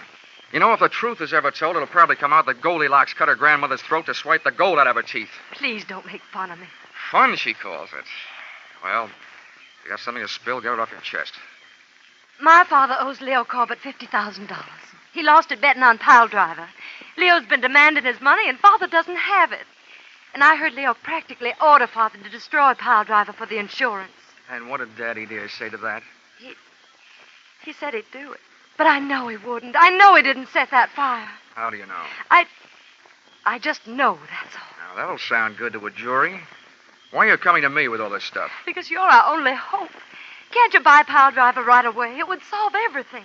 Everything but one thing. What's that? Why did you go to all that trouble to get me punched in the eye? Oh, that? Yeah.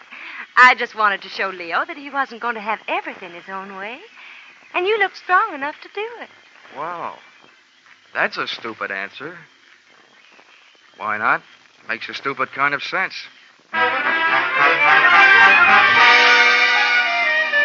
She dropped me off at my rooming house where I dropped off to sleep. It was, however, only a 4-hour plunge. Expense account item 5, $650. Cab fare to headquarters, Homicide Division, Chicago Police. That's one city where the cops still wear an old-fashioned star, but they sure do operate with a new-fashioned speed. As witness the enclosed report made by Lieutenant Craig 6 hours after filing of inquiry. According to the findings of the autopsy, Dollar, your hunch, or whatever you call it, was right.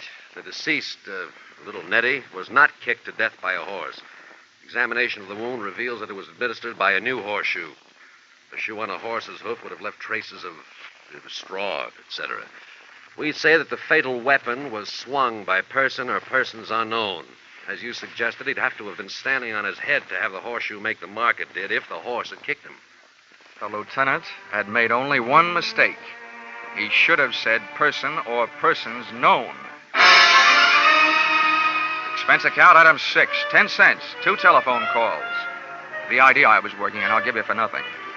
Expense account item 7, $6.50. Cab fare to Administration Building, Hiawatha Racetrack, where the afternoon's program was in progress, and where I got the wholehearted cooperation of the track officials and the use of a vacant office in which to hold the meeting I had set up. I sat myself in a swivel chair and waited.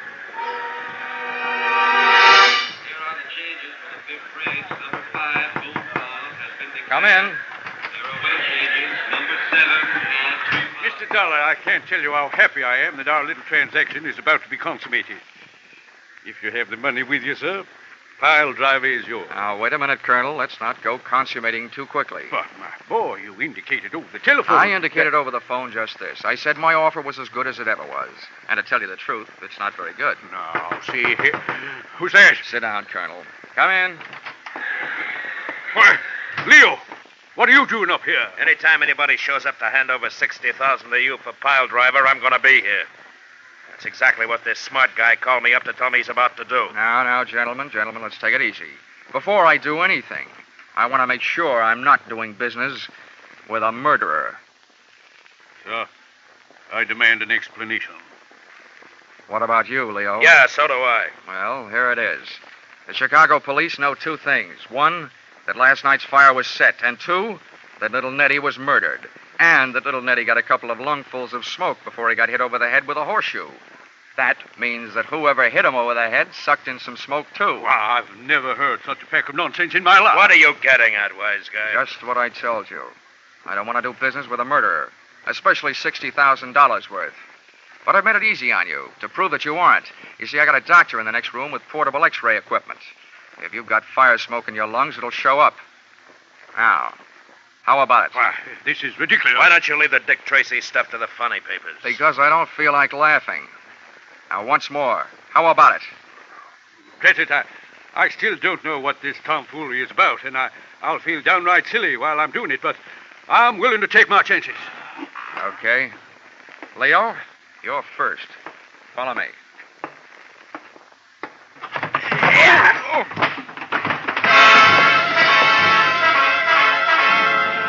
Turning your back on a murderer is no way to stay healthy, but very often it's a good way to get him to make his move. This one did, right out the door, knocking me down en route, and the chase was on. Out of the building and out toward the grandstand and the racing circle. And there they go. On the outside, Dreamy Boy by a neck. It's Broadcaster by a wing, and Willie Girl by a head. And at the corner, it's Dreamy Boy. It may have been Dreamy Boy at the quarter, and on the track, well, it was my quarry by 50 lengths as he headed up an aisle into the grandstand.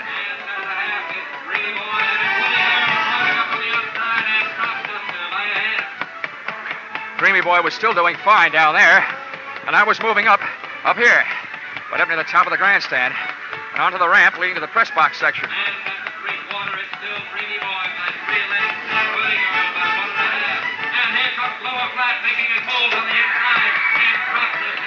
Just as Dreamy Boy hit the three-quarter, we hit the grandstand roof, and then we went into the stretch.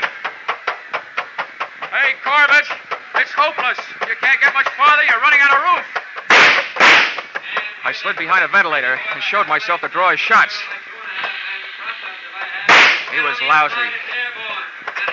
If he hadn't been, I'd be dictating this with an air-conditioned elbow. Okay, Corbett, you've had it. I've been counting your shots.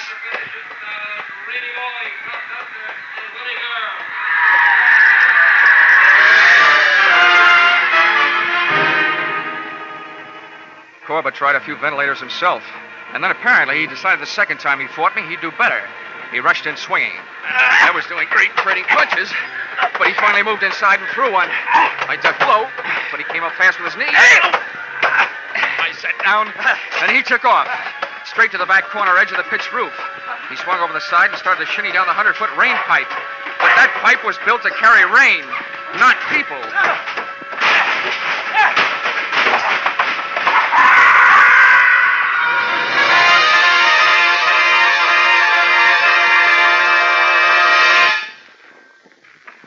Finish line of one tiny segment of the human race. It was gambler, arsonist, murderer. Leo Corbett, by a head.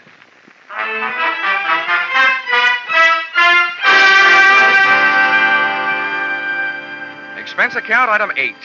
Dinner for 2 at the Shangri-La in downtown Chicago. $34.40. Dinner itself only took 40 minutes and 8 of the dollars. The rest of the evening and the money was spent listening to the story of her life. A story which would not by any means win any Pulitzer Prize, or for that matter, any husbands. But sometimes when you're interested in a girl like Lila, you have to act like you're interested in what she's saying. Expense account item 9, $57.72. Airfare, Chicago to Hartford. Item 10, $1.50. One book to read on airplane, titled How to Win at the Races. As if I just hadn't found out. Expense account total, $1,449.22. I guess you could call that horse sense. Signed, yours, truly, Johnny Dollar.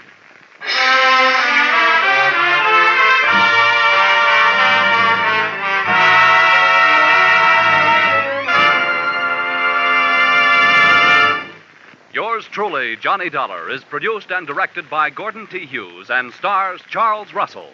Script by Paul Dudley and Gil Dowd. Featured in the cast were Bill Conrad, Doris Singleton, Jerry Hausner, Herb Butterfield, and Hal March. The special music is written and conducted by Wilbur Hatch.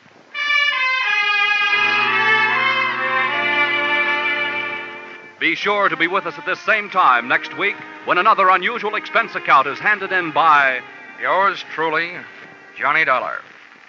Ladies and gentlemen, where the community chest is at work, Red Feather Services like youth programs and clinics, hospitals, and the USO give direct help to 2 families out of 5 every year.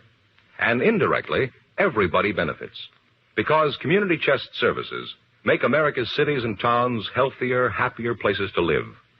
So give generously to your community chest. Pledge enough for all the community campaigns that are united under the Red Feather banner. Keep it tuned right here to Hojo Radio for more classic old-time radio. Well, anyway, I learned the answer to the question, what does a doctor do when a doctor needs a doctor?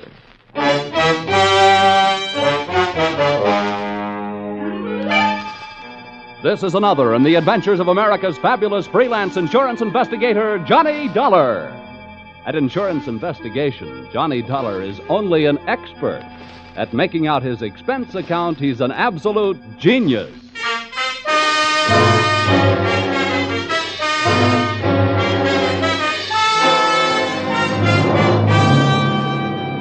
Expense accounts submitted by Special Investigator Johnny Dollar to American Volunteer Liability Insurance Company, Hartford, Connecticut.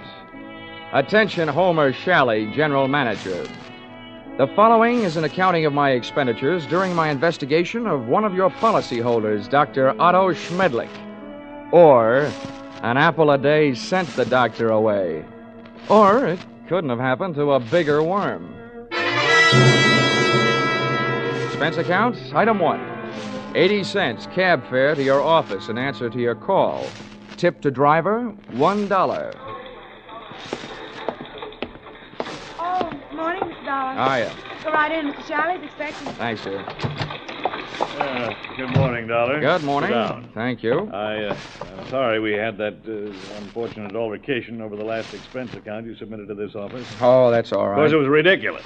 You're going around tipping cab drivers $1 after a 50-cent trip. Well, you know me, Homer. Just a silly, headstrong, impetuous boy. It was somebody else's money, yes. We've been through all that. What I want to talk to you now is, policy. Oh, here it is. Dr. Otto Schmedlich, Los Angeles, California. California? Doesn't anything ever happen in Hartford? I've been using an airplane seatbelt so much lately, I'm about ready to throw away my suspenders. Dr. Otto Schmedlich. I suppose you're familiar with the existence of that type of insurance policy which protects doctors against charges of malpractice. Yeah, I've heard of them. Well, we had the rare misfortune of issuing such a policy to this quack Schmedlich. Well, what do you want me to do? Go out and take his temperature? Dollar, when I want to laugh, I tune in Jack Benny. Now, this is serious.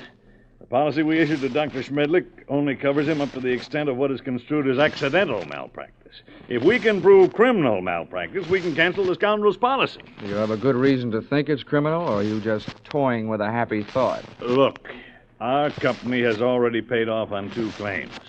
Recently, we've heard rumors about this man. It seems the Medical Association is watching him very closely. But so far, no one can prove anything. Now, Dollar, do you want the assignment? No, but I'll take it.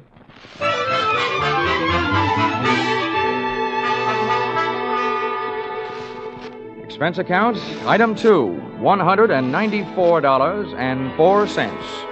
Airfare, Hartford to Los Angeles. Item 3, $4.50. Cab fare, Los Angeles Airport to the Sun Tower Medical Specialist Building, which I first spotted looming through the smog on Wilshire Boulevard, high in the high-rent district of the City Beautiful. Item 4, 55 cents, 11 nickels. Spent telephoning the Schmedlich office at 15-minute intervals until I at last found the doctor not in. In California, the doctors really specialize. And the buildings they work in sometimes really make the most of it, as I found out in the elevator going up. Second floor, eye, ear, nose, and throat. Doctors Care, Kreider, Whitetis, and Osterban. Pardon me. Third floor, fractures, strains, sprains, and dislocations. Doctors Fowler, Woodruff, Toigo, and Brown. Oh, pardon me. Fourth floor, obstetrics, orthopedic, pediatrics, and general practice. Dr. Small, Collier, Reynolds, Frank, Stanley, Feinbaum, and Schmedlich. Would all these medical terms you just tossed off by any chance mean that we have now arrived in the land of the mechanized stork? To put it crudely, yes. Thank you, Jack Armstrong.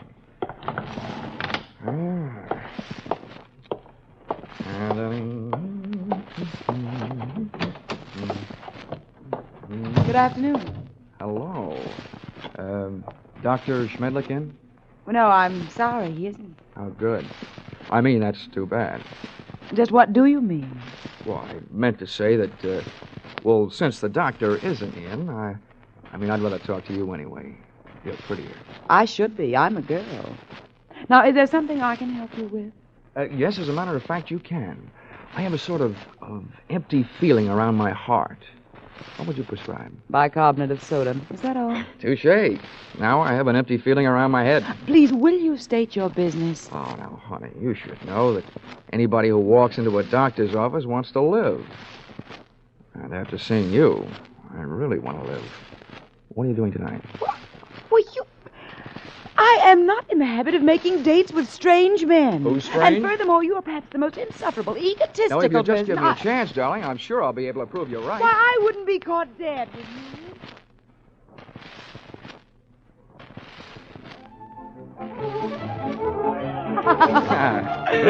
Oh, Johnny, you ain't. You like that, huh?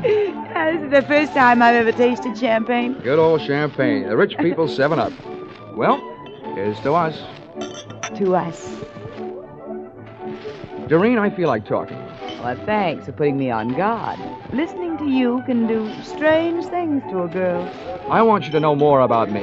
I'm an insurance man. I didn't go up to your office hoping to see the doctor. I wanted to see his nurse. You. Why, Johnny Dollar, if you try to sell me... Oh, hey, now, wait a minute. Hear me out. You can probably guess it's getting pretty tough trying to sell insurance these days. More than anything else, a guy needs a new angle, and I've got one. People who go to doctors are worried about their health. Now, people who are worried about their health are worried about the security of their families. So they become good prospects for insurance policies. No, but at the same time, aren't they also bad risks? A lot of them are, yeah. But they can't pass the insurance physical. But there are plenty of others. You should know the figures prove that as many healthy people go to doctors as do unhealthy. Perhaps the most popular disease in America is hypochondria. And the national headquarters seems to be located right here in Los Angeles. I see. And from me, you want a list of Dr. Schmedlich's patients? Smart girl. Smart boy.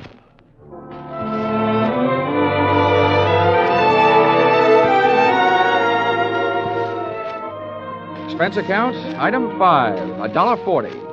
Cab fare to Doreen's apartment, where I told the driver to wait. Expense account, same item, part 2, $28. Waiting time, before I took the cab the rest of the way back to my hotel.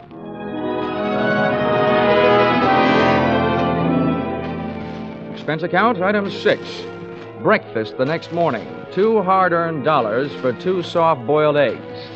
The hen that laid them must do barnyard bits in the movies.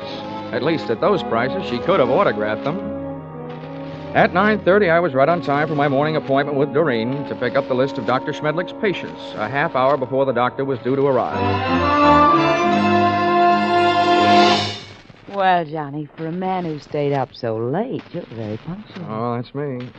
The early worm who so often gets the bird. You got a copy of the list? Yeah, got here at 8 to type it for you. Oh, fine. Here it is. So this is wonderful. You're a doll. Yeah. A. Aarons. You'd make the top of any alphabetical list. Look, this is a selfish way of saying thanks because I'll enjoy it more than you will, but dinner at Romanoff's tonight? I love it. Good. Good morning, Miss Smith. Oh, good morning, Dr. Schmedlich. Oh, these patients already? Oh, yes, Doctor. This is Mr. Dollar. He's from out of town. Good morning. Well, all right. What's the matter with you? Oh, it's really nothing. Let me be the judge of that. I will make the diagnosis. I will see you in a moment. Johnny, I don't know what happened. He's never come in this early before. I don't mind that, but I wish you hadn't made a patient out of Well, it. I just had to say something. He wants to know about everybody who comes in here. Johnny, you'll just have to go through with it. We can't let him know about the list. Okay. But what's this going to cost me? What does the old squarehead get for a checkup? $50 a consultation. Oh. Honey, instead of Romanoff's for dinner tonight, we better make it a drive-in. Sorry, Johnny, I am. You can come in now, Mr. Lawler. Oh, well, with a D, Doctor. The name is Dollar. Oh, yes, I forget. I have so many cases on my mind. Now, if you will be so good to slip off your jacket and your shirt while I talk. All right. Now, what is the nature of your complaint? Well, my back. See, I was in a small automobile crack-up driving out here. No, that's a dangerous, complicated area, the back. Now, if you'll be so good to get up on the table and lie down. Oh, all right. Now, on your stomach. Oh. The feet down here, please. That's good. Now, I tap your back. When I reach the painful area, please, to tell me. Yes, Doctor. Mm-hmm. Oh, very well muscled, Mr. Dollar. No bruising, strange. There it is. Aha. Well, not dangerously near the spine, but very interesting. Here, I think this will help. Oh! At first, it felt like a big bee sting about a quarter of the way up my back. Then came the buzzing inside my head. Whatever kind of liquid lullaby the good doctor sunk into my spine, it really rocked me to sleep. I had time to move my head and watch Schmedlich put down the hypodermic, walk across the room to my coat, and take from it the list of his patients, plus my wallet containing my identification. But I didn't give it a second thought. I didn't have time to. For me, the lights went out.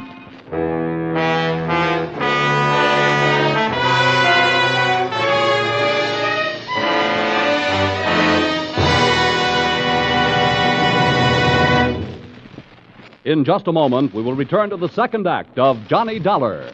But first, assets, 1 block of wood. Liabilities, more trouble than the legendary paper hanger with the hives. It sounds as though Edgar Bergen had a pretty bad bank balance, doesn't it? But luckily for you, he comes back week after week to the CBS studios with his block of wood named Charlie and lets himself in for more trouble. As for you, you're really in the chips when you take in the Edgar Bergen Charlie McCarthy show, heard over most of these stations every Sunday. Don't miss their brightest, gayest show tomorrow night on CBS, where this fall you hear them all. Tune in this fall for the show that you love best of all. Listen carefully, here's the address. It's CBS. Now, with our star, Charles Russell, we return to the second act of yours truly, Johnny Dollar.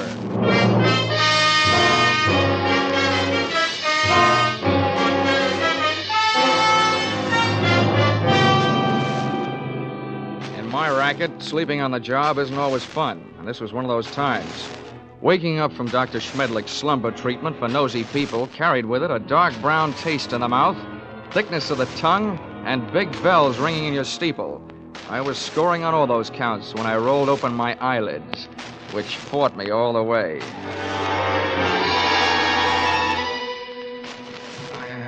sat up and found myself on a hard canvas cot in a bare room with soft walls.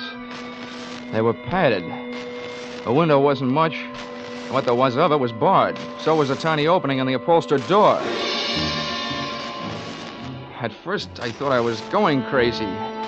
Then I realized I was in the kind of place where they put people they think have already joined the ranks of the enchanted.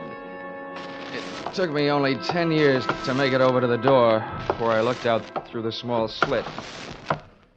Hey! Hey, come here, someone! Hey, room service! All right, wait a minute. I'm coming. Hold up your horses.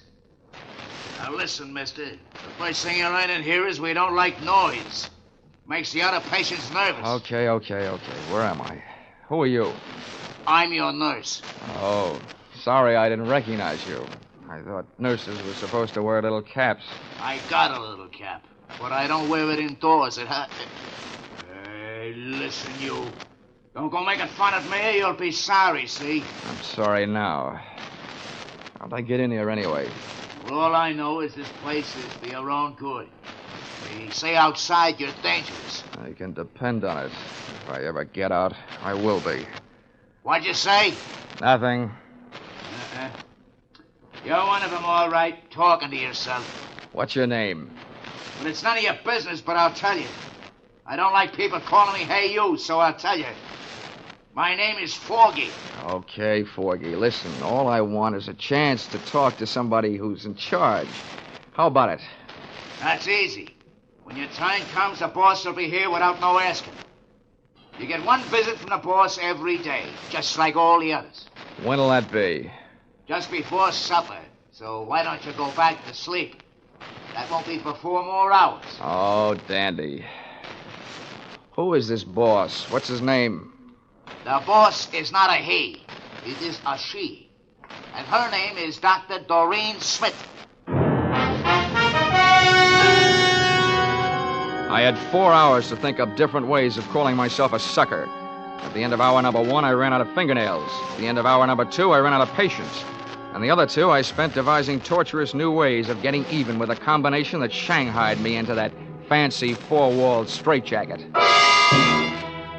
They had left me only one move to make. That was out. I figured that if the winsome Dr. Doreen Smith paid me a visit, she'd come with her body well guarded, probably by the charming, bemuscled behemoth, Nurse Forgy, who, from what I saw of him through that slit in the door, was no Florence Nightingale, believe me. For him, I needed a club. I didn't have much to work with. The iron and canvas cot was heavily bolted to the floor. That was the only other piece of furniture in the room, a small but sturdy table. Took off one of my shoes, ripped the heel off in an angle of the cot, and looked lovingly at the shiny little nail points gleaming back at me from the solid piece of leather in the palm of my hand. I put it to work, ripping a 4-foot square of canvas out of the cot.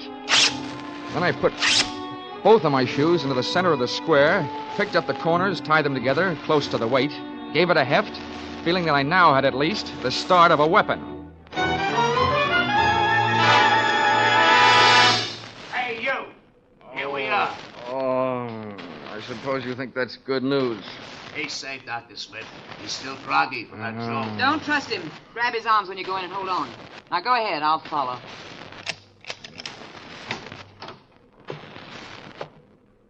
Don't try any tricks and we won't hurt you, see? Thanks, Nursey. I wouldn't think of it. Come here, you. Back in here, sweetheart.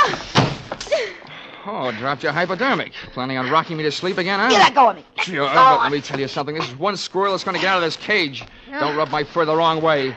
My head aches. I'm seeing double. My nerve ends are whipping me to death, and for 2 cents, I'd punch you square in the nose, because one thing for sure, you ain't no lady. Now, sit down. Stay there while I put on what's left of my shoes. You better go back to Hartford, little boy. This is too big for you. Being around you will make anybody grow old in a hurry. What do you think you're going to do? Right now, I'm going to take your keys, lock you in here with Sleeping Beauty there, and then I'm going after a breath of fresh air. Have fun, the two of you. You make a peach of a pair. I stumbled through the rest of the building, which turned out to be nothing more than a country house. There were no other rooms like the one I had just vacated. For that matter, there were no other so-called patients. It could have been a place maintained for the purpose of making people talk or keeping them from talking. There was no telephone. I couldn't call out, but neither could anybody call in to find out that something was going wrong. This little crime crib was apparently located well out in the country. That meant that Dr. Doreen Smith had arrived in a car, which I commandeered and drove to the nearest filling station. No longer having in my possession that list of Schmedlich's patients, I flipped through my memory and came up with a single name I had noted in his office, A.A. Aaron.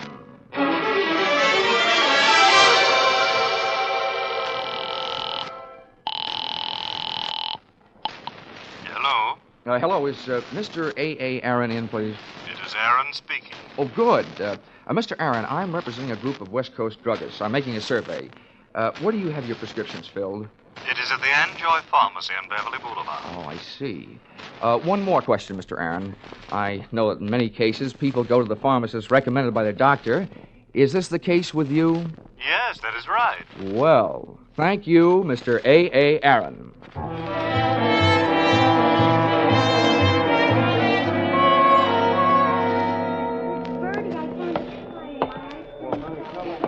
Pardon me, Mr. Anjoy. The clerk up front told me where I could find you. My name is Dollar. I'd like to have a word with you if you have the time. On the basis of ethics, the state of California should have picked up the gentleman's pharmaceutical license and issued him a barber's permit. Mr. Anjoy loved to talk. From the few thousand words he threw at me during the ensuing half hour, I managed to sift the following information. Dr. Schmedlich's prescriptions were usually refillable, dangerous, and habit-forming. I also managed to memorize the names of a few of his patients from the narcotics book. With these tucked into a lonely corner of my cerebral cortex, I limped out into the newborn night.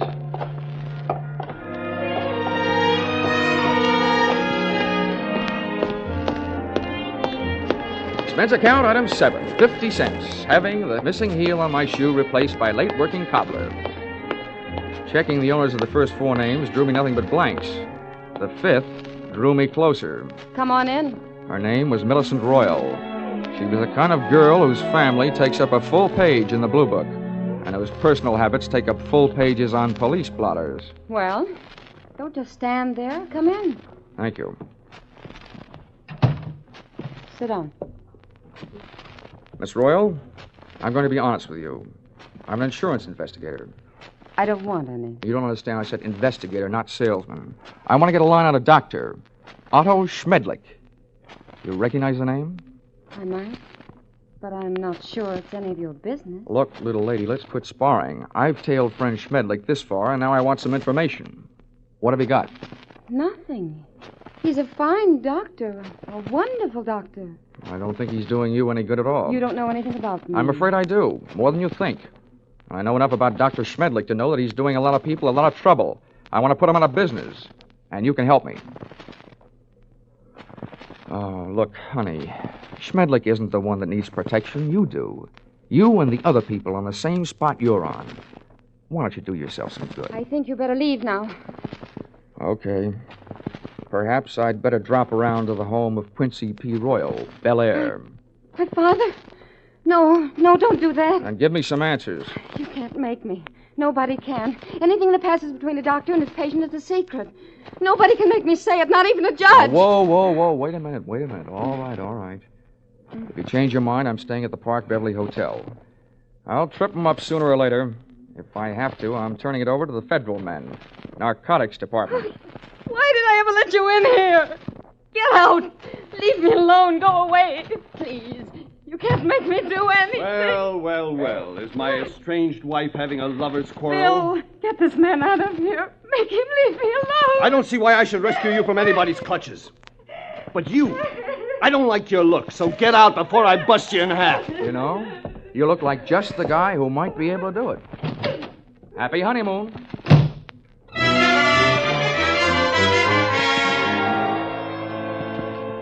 My hangover from Dr. Schmedlich's health cure hit me again as I hit the street. What I needed was a hot shower and a cold drink. After the water hit me in the face, and a trifle of the same hit the scotch in my glass, I sat down in the big easy chair in my room, posing for a picture. Johnny Dollar, lonesomest man in town. I was mixed up in something mighty big and mighty wrong, but something I couldn't as yet put a finger on. Up until then, I had to go on with ability, experience, and instinct, all unacceptable to the police as evidence. I asked myself why I hadn't called the law and told them about my party with the lady doctor and the man nurse. Then I answered myself that if I did, I'd probably be the one charged with assault, battery, and whatever else they wanted to trump up. Again, it would only be my word against that of an established medical man and his doctor-type nurse. So I decided to leave Doreen and her monster-type nurse where they were until I could turn them over to the cops. 4 drinks later, I was beginning to realize that those kind of troubles don't drown easily. And then the phone rang. Yeah? Mr. Dollar? Yes, this is Dollar. This is Millicent Royal. I want you to come over right away. Right away. Wait a minute, what's the matter? I changed my mind. I'll tell you everything. Anything you want to know. Oh, listen, Millicent, take the advice of an old hand at this sort of thing. If you want to help, tell me now, over the phone. No. You can't trust telephones. Somebody's always listening. Oh, listen to me. It never fails, Miss Royal. You're playing around with the kind of suspense they like to put into movie scripts. The dame calls with some hot information she's afraid to spill over the phone. Then when the investigator gets there, she's dead. Hurry. Goodbye.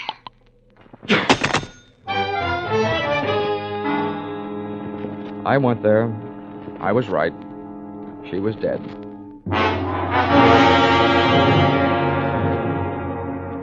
That gave me 2 people to go looking for.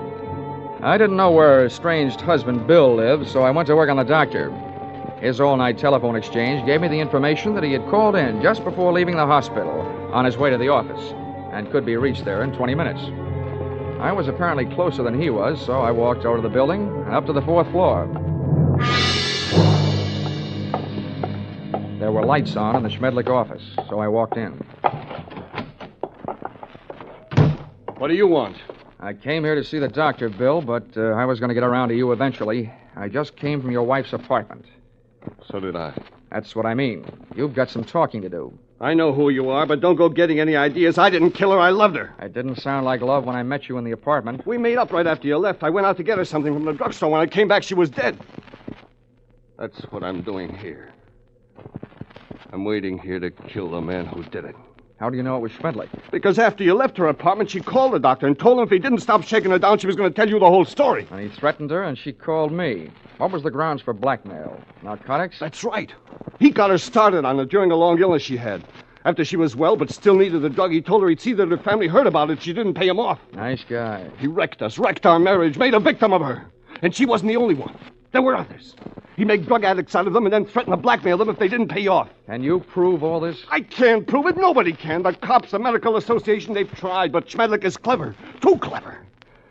When I blast that monster out of the world, I'll be curing it of a big sickness. Now, hey, take it easy. Look, I know how you feel, but you haven't got the right answer. Why don't you let me take over? Stay out of it, Dollar. I never belonged to any Boy Scout troops. I'm not joining now. You know what they say, an apple a day? Well, I've got one here for the doctor. You see this? It's left over from Guadalcanal. Sure do see it. A pineapple. Army type. Hand grenade. Well, I'm gonna feed it to him. Oh, Bill, now look, I know you're upset, but don't forget, those things were designed to take care of more than one man. Have you thought of that? I've thought about it a lot, and it still all adds up. I haven't got a thing left to live for. Hey. That's him. Bill, you're off your rocker. Don't do it. Give me that thing. Shut up. Stand away. What is this? What are you two doing here? Come and get it, Schmedlich! A bomb! Before the grenade could explode, I did. With one foot, I kicked Bill mightily in the shin bone. With a pin pulled, I only had about 5 seconds. I took 2 steps, and with the other foot, I kicked the grenade out to the corridor, then I hit the floor.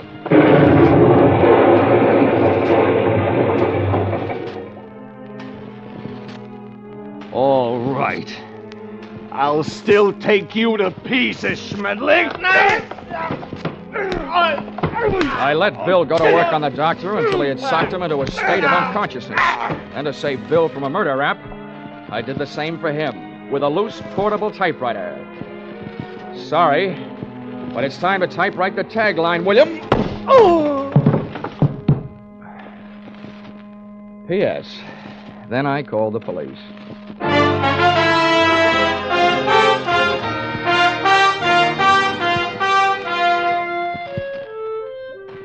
Expense account, item 8. $50, airplane rental, Burns-Lee Charter Service for flight to Palm Springs. Item 9, $62. Dinner at the Dunes, party of 3. Included in said party, me and Haig and Haig. Expense account, item 9, airfare Palm Springs to Los Angeles to Hartford, $244.04. Expense account total, $1,211.69. All that for getting rid of a doctor. And if you react the same way you reacted to my last expense account, it'll probably mean that you will be needing a doctor. Signed, yours, truly, Johnny Dollar.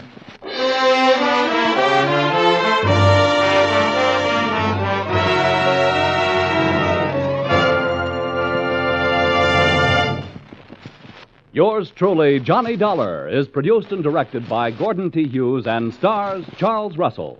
Script by Paul Dudley and Gil Dowd. Featured in the cast were Willard Waterman, Betty Lou Gerson, Larry Dobkin, Paul Dubov, Georgia Ellis, and Edmund McDonald. The special music is written and conducted by Wilbur Hatch.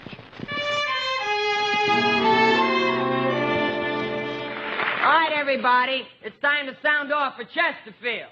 Sound off! Sound off! Sound off for Chesterfield! From Maine to California, smokers are changing every day. All over America there's a swing to Chesterfield with this great new thing. Mildness plus, no aftertaste. Mildness plus, no aftertaste. No unpleasant aftertaste in Chesterfield. That's right. Science discovered what you can prove. You better get into the smoking groove. For Chesterfield now sets the pace with no unpleasant aftertaste. Chesterfield. Chesterfield. Chesterfield. Chesterfield. Milder, milder, milder, milder. Chesterfield. That's right. The best cigarette for you. That's right. The best cigarette for you. That's right. So here's what we want you to do. Right now. Yes, here's what we want you to do. Right now. Sound off. For Chesterfield. Sound off. For Chesterfield. Try a pack of Chesterfields. Do it.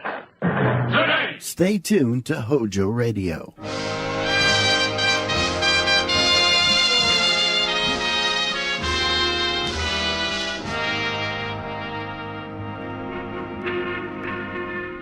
Broadway's My Beat, from Times Square to Columbus Circle.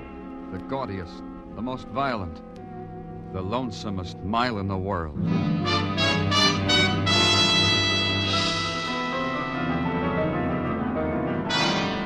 Broadway's My Beat, with Larry Thor as Detective Danny Clover.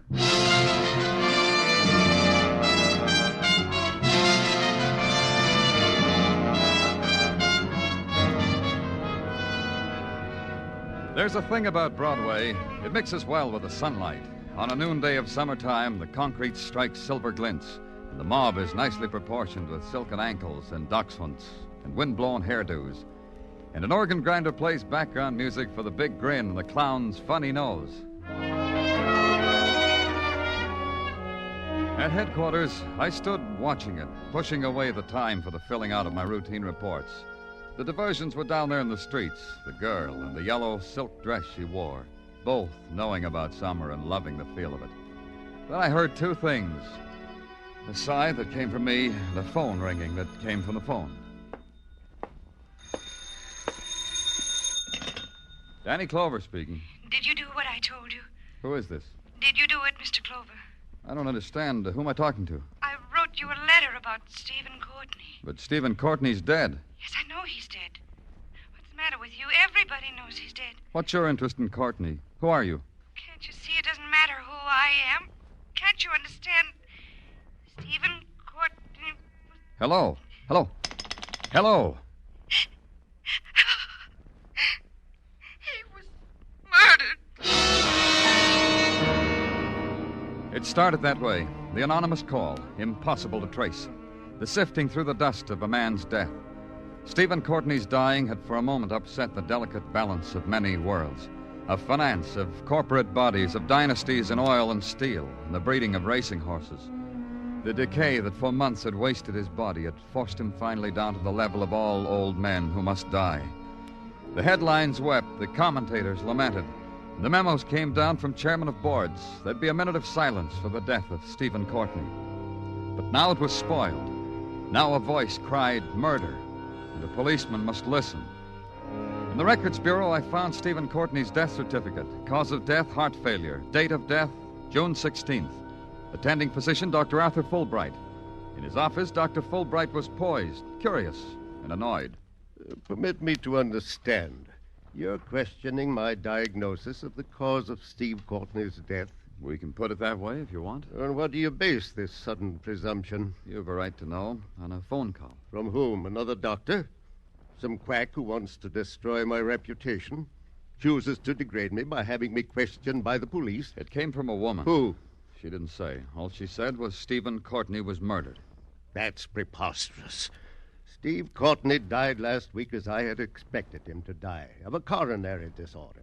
You knew he would die of it, as I knew it, his family, his servants, his enterprises. But you'll fill me in, huh, Doctor, because I wasn't that privileged. The newspapers had it for months.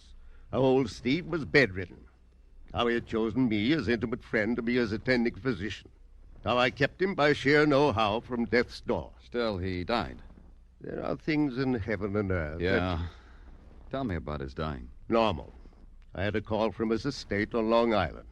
I canceled all other calls, went out there. Found old Steve lying sprawled on the floor, dead. Peacefully dead. You said he was bedridden. Why was he was he on the floor? I confess the question occurred to me at the time, but then I rejected it. Like everything else, old Steve chose his own way of dying. Describe it to me exactly, how you found him. I have. He was sprawled in the middle of the room. He had knocked over a radio and a... That's strange. What is? The radio. I'd left explicit instructions. Nothing of the sort was to be in the room with him. Too exciting. Now, what do you know? Old Steve defied me. Yeah, I guess he did at that. Sometimes it slips out of our hands, doesn't it, Doctor?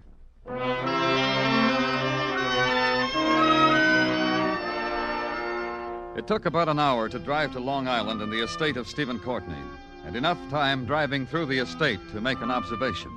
The grass is always greener in a rich man's backyard, and plants that are only supposed to grow in the tropics will blossom on Long Island as long as they're nurtured by thumbs turned green by association with money. The plenipotentiary of the hibiscus beds told me he didn't know whether there was anyone in the house or not. But try at the track, he said. Yeah, the racetrack, way down there. Miss Lilla would probably be there. She always was. Then some more of the tour to the private track of the late Stephen Courtney. When I got there, the decor was still intact. A golden girl riding a black racing stallion, and a man leaning over the rails holding a stopwatch. He did fine, Miss Lilla, just fine. Whoa, Sun Prince. Steady, boy. Steady, that's the boy. How did he do, Joseph? 101 and 2/5 for the 5 furlongs. I'll help you down, Miss Lilla. All right. Who's your friend? Huh? Your friend. I didn't notice any... Hey, what are you doing here, mister? My name's Danny Clover. I didn't ask you Hi, that. Danny. Cool off, Sun Prince, Freddie. What can we do for you, Danny? I'm from the police. Fine. I'm Lilla Courtney. This is Joseph O'Donoghue, our trainer. How do, Mr. O'Donoghue? What's the police want with Miss Lilla? Joseph takes care of me. I see he does. The old man said I should. The old man said that, Miss Lilla. Joseph? That day he died. The next morning from that, his voice said to me, Joseph, you see that Miss Lilla is all right. When did my father tell you that? The morning after he died. Your daddy still talks to me, the way he always did. I'm glad. Things like that happen to Joseph, Mr. Clover. Once... Well... No, tell me about it. I once chartered a plane to take some people down to Baltimore last year's Preakness. Joseph said, don't go. A voice came to him while he was sleeping and said, tell Miss Lilla not to go. But I went. The plane crashed. I was the only one who came out of it alive. Even at that... Well, here, feel my knee, Danny. Well, Go ahead, you'll see. The doctor said I'd be a cripple for life. Dr. Fulbright? Oh, you know him? We just met. Don't go back to him, Danny. I think he's incompetent. But he diagnosed your father's sickness as heart disease. I know. Oh, I suppose I'm being malicious. Of course, Daddy had trouble with his heart Of course, Dr. Fulbright is competent. What about the radio in your father's room? What did you say, Danny? The radio. Your father wasn't supposed to have a radio in his room. He did on the day he died. He did? Now, I don't understand either. Why are you here? Why is a policeman asking me questions about Daddy? Call it routine. Don't talk to him, Miss Lily. Joseph. I got a feeling about it. I say don't talk to him. Danny, I'm sorry. I've got to go now. There's some questions, Miss You'd better talk to my brother. He's around someplace. Try the house. I just can't talk to you, Danny.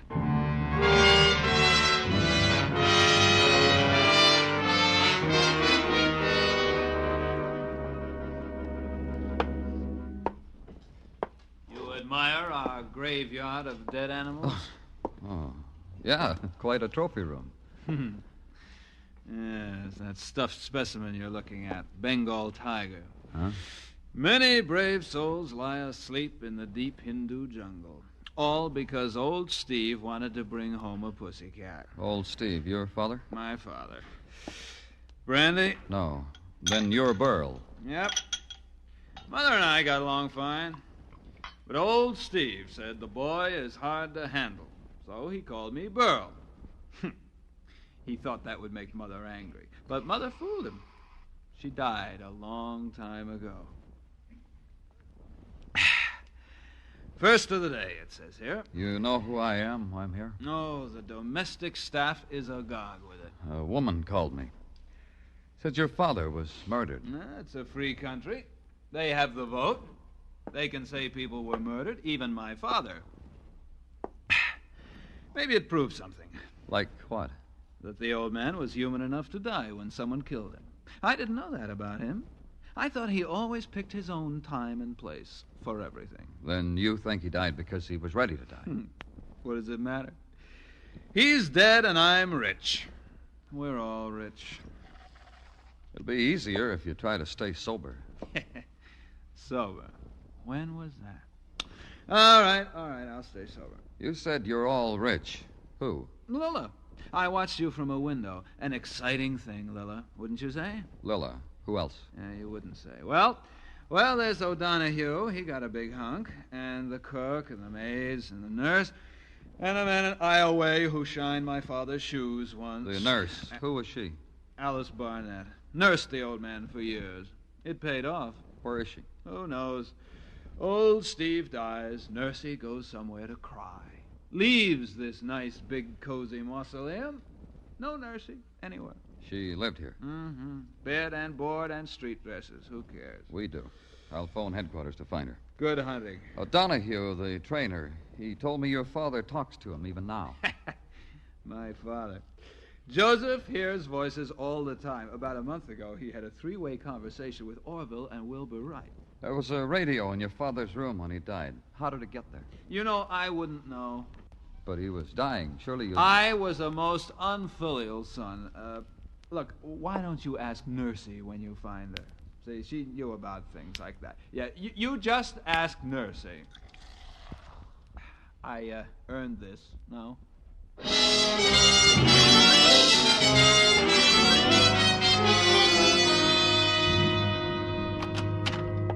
Welcome back to the doldrums, Danny. Huh? I was just leaving headquarters for the day. I thought it would be nice of me to welcome you back to them, the doldrums. What are you talking about, Detective? Well, Danny, since you have been cavorting with society and munching scones with the blue bloods, I wondered if you would be the same old Danny. And am I? Did you bring me a scone, Danny? No scones. Tell me one thing. What about the nurse, Alice Barnett? Did you find her? She is being as scarce as a... You didn't find her, huh? As a... Danny Clover speaking. You'd better get up here, Mr. Clover. Who is this? Burl. What's the trouble? It's your business to find out. Get up here. Somebody just got beaten to death.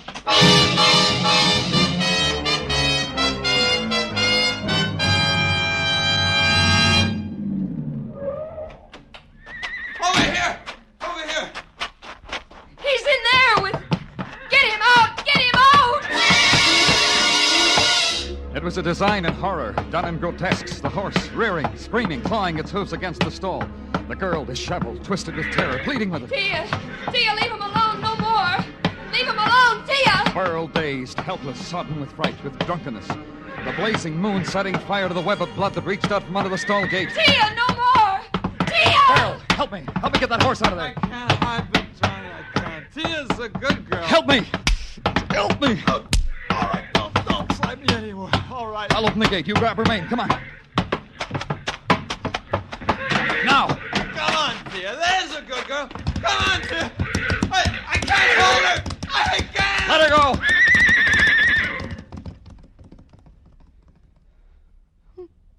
Joseph. Oh, poor Joseph. Poor dead Joseph. Dead Joseph. What happened? Lila, what happened? I don't know. I was coming back from a moonlight ride. I heard Joseph scream. Tia was standing over him when I found him, trampling him with her hooves. I tried to pull her away. I called Burl. We tried. Tia must have kicked him. He fell, and then she... till he died. Tia. No, not like that, Burl. Joseph died because he was murdered.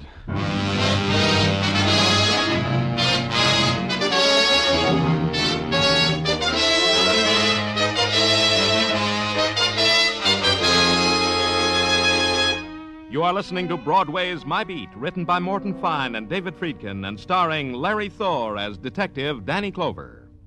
Don't let a rainy day find you unprepared. Start saving for that rainy day right now by buying United States savings bonds. If you hold on to your bonds until they mature, you'll get back $4 for every $3 you invested. Buy United States savings bonds regularly.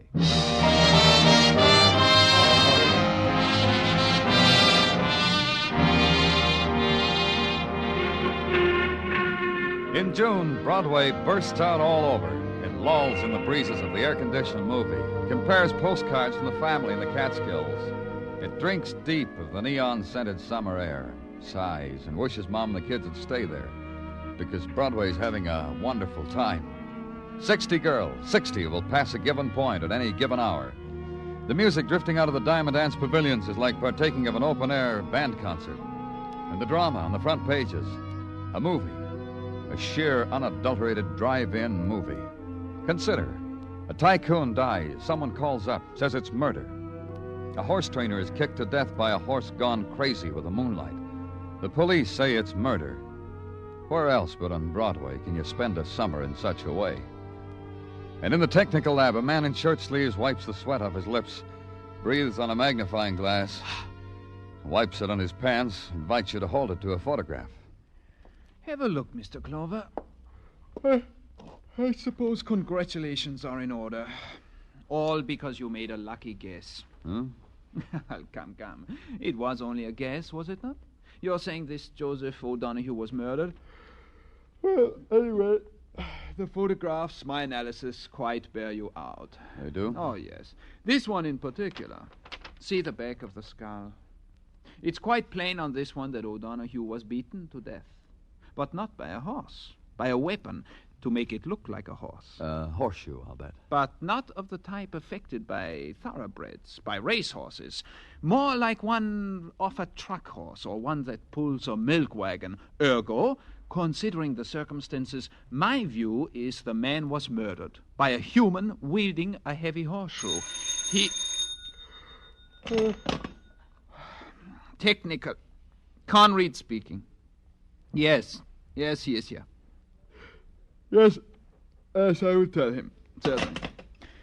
There is a woman waiting for you in your office, a Miss Alice Barnett. Lucky guess, huh, Mr. Clover? Yeah, I didn't even have a magnifying glass. Miss Barnett? Yes. We've been looking for you. Yes, I thought perhaps you were. I've come to give myself up. You're the one who called me, who told me Steve and Courtney had been murdered. Yes, I wrote you a letter, too. But there must be many things you want to ask me. There are. Why'd you hide? Because I was foolish. Because I was frightened. Because I don't really know. It's all mixed up. You see, Stephen and I were going to be married. Oh? As soon as he got well, it was all planned. It would have been exciting to be married to Stephen. Not for the money, just for Stephen. He was much older. Was he? I loved him. I didn't notice. I see. Why do you think he was murdered? Because it happened on my day off. Because I don't think he would have died if I'd been there. Where were you? In town, shopping, walking in the park, feeding the pigeons. In St. Patrick's for a while. It was quiet there, restful. But no place we can check. No, I don't think so. On your days off, who took your place? We had an arrangement with the nurses' registry. I don't know who it was that day. It was usually a different nurse each week. I'll check. Where? On Madison at 49th. It's in the book. You think Stephen was murdered. In your opinion, who would have a reason? Whoever wanted all the money. The money Stephen would have settled on me as his wife. Lilla, Burl, O'Donoghue. But O'Donoghue's been murdered. That makes the jackpot bigger for the rest of you, doesn't it? It does. It means another $50,000 for me. I don't know about the others. Where were you the night O'Donoghue was murdered? At a movie. It's a feeble alibi, isn't it? I'm holding you, Miss Barnett, on suspicion of murder. Miss Barnett accepted it. She folded her hands in her lap and waited patiently until a man in uniform nudged his head through the door, got the signal from me, and gave the signal to her. Somehow I got the idea that as long as she would stay in jail, people would spend their time apologizing to her. It was a time for thinking about things. Too many people had been unconcerned about the death of Stephen Courtney. And in the murder of Joseph O'Donoghue, the man who heard voices, there, that was the thing to think about. Somehow the first death necessitated the second. And in the matter of the nurse sent by the registry, that also needed looking into. I did. The receptionist said you were a policeman. That's right. You wish to hire a nurse? Maternity? Your wife? No, it's not that at all. We're conducting an investigation. And you want to see me? That's right. It's about one of your nurses. One of the newer ones, I suppose. If you would have seen the crop that just graduated, that just registered with us, some of them are pretty. I wouldn't know. I want some information about the nurse assigned to the case of Stephen Courtney. There were several of them. I'm afraid you'll have to help me if you want me to help you. The relief nurse assigned to Mr. Courtney on June 16th, the day he died. Thanks. That's what I like. Now we shall see. Courtney. You see, we have them cross-filed. Patient's name, nurse's name, doctor's name, name of the illness. Courtney. J. Courtney. S. Samuel. Courtney S. Stephen. Here we are. I said, here we are. Tell me about it. I was never much good with charts. Each little line has a meaning all its own. As you see here, there is no line at all opposite the date of June 16. So we turn the chart over. Naturally. And we see the reason why, written in longhand. On June 16, there was a phone call from the Courtney household telling us not to send a replacement on that day. Oh? Who called and said that? Why, I wouldn't know. For information like that, you'd have to go straight to the source. Naturally.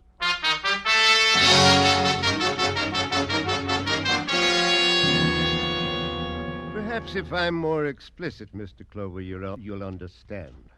No one is to go into Miss Lilla's room. Not even the police. Those are your orders, Doctor? Precisely mine. Then you won't mind justifying them to the mere police. Justify? What presumption you people have. However, Miss Lilla is quite ill. Psychotic shock. Two people she loved very much are dead. She tried to stave off the inevitable by riding, gaiety, etc., but it's caught up with her. Natural in a woman of Miss Lilla's sensitive fiber. Yeah, I guess it is. Doctor, who gave the order that no replacement nurse was needed the day Stephen died? You? I haven't the slightest idea what you're talking about.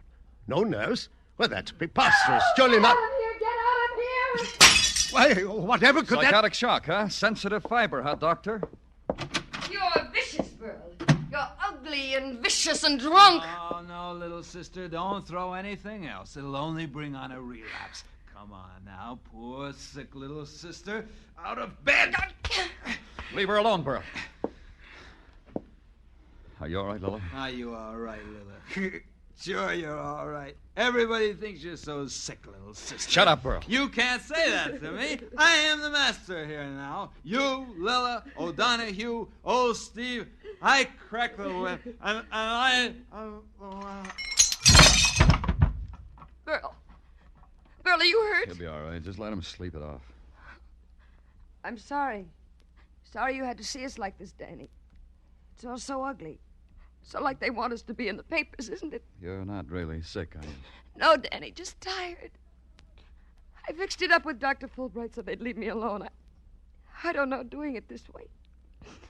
Maybe it proves I really am sick. You think? Lila, listen to me. The day your father died, there should have been a nurse here. Why wasn't there? I don't know. We thought maybe things got all mixed up down at the nurse's registry. No one showed up. Because they were called and told not to. Who did that, Lila? Someone called it. I don't know. I don't know who it could have been, Danny. I told you I don't know. Try to think, I Lila. told you. Get out, get out. I can't take any more.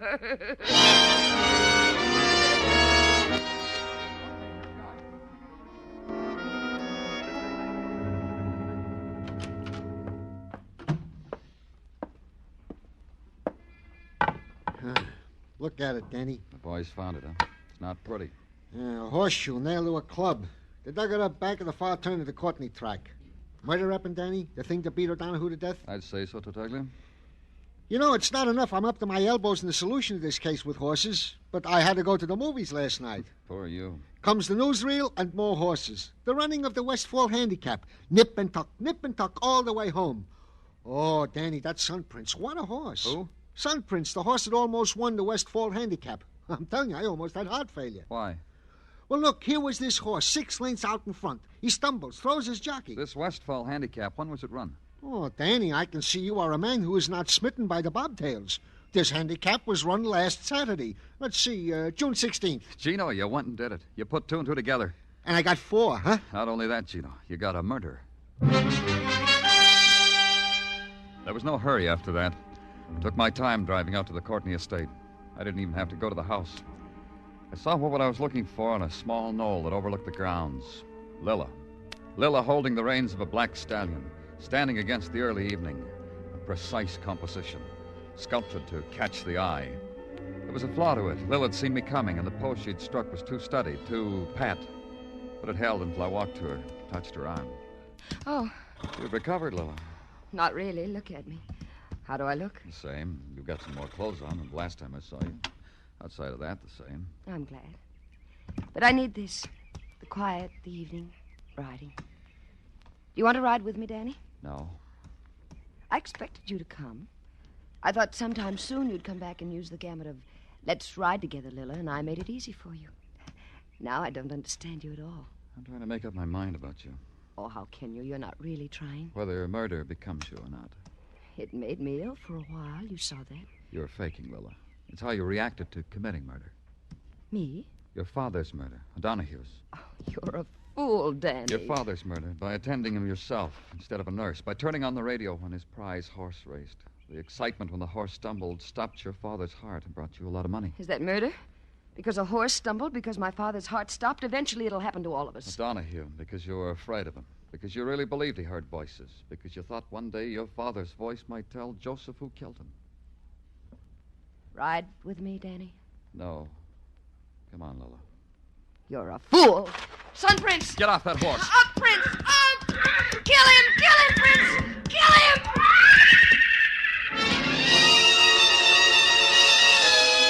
The stallion reared high, pawed at the gathering darkness. His jowls flecked with foam. Then a hoof caught me, spun me. And again, I looked up from the ground. He was a monster, poised on his haunches. Prince! And suddenly he lost balance, fell to his back, recovered. And in an instant, he was a fleeting shadow. And I got to the girl, and I got to Lila. She was small, huddled. She didn't move. Only in her eyes was their life. And it held briefly. Then it stopped.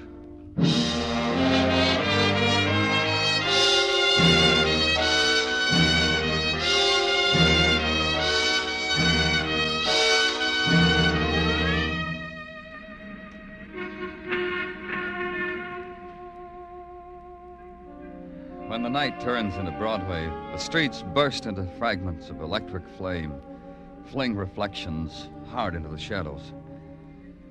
It's a piece torn out of a jagged dream. the twisted concrete. The blare that ebbs, then screams again. The faces that dart and waver. They're lost forever. It's Broadway, the gaudiest, the most violent, the lonesomest mile in the world. Broadway, my beat.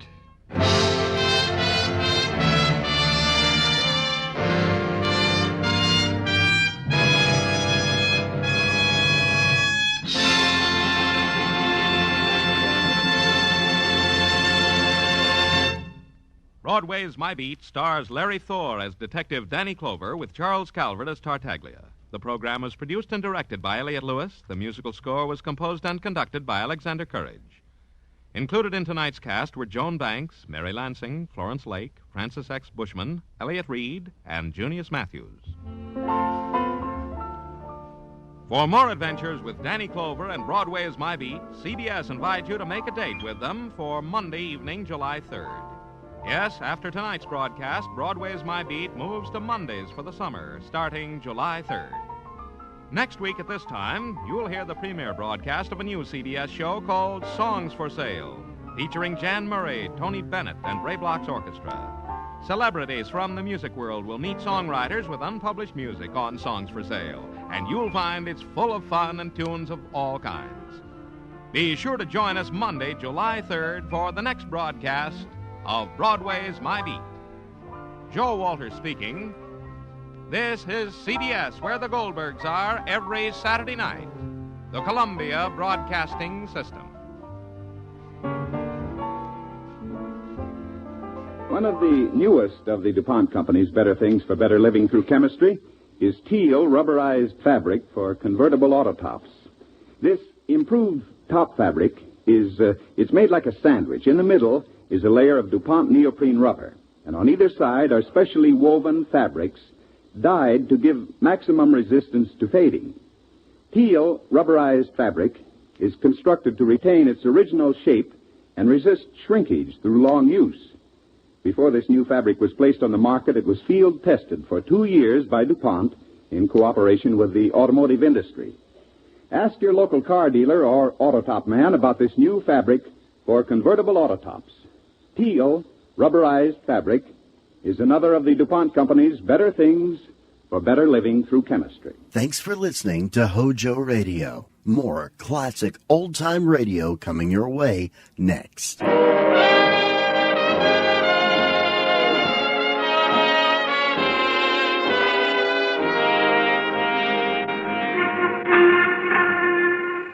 Broadway's My Beat, from Times Square to Columbus Circle, the gaudiest, the most violent, the lonesomest mile in the world.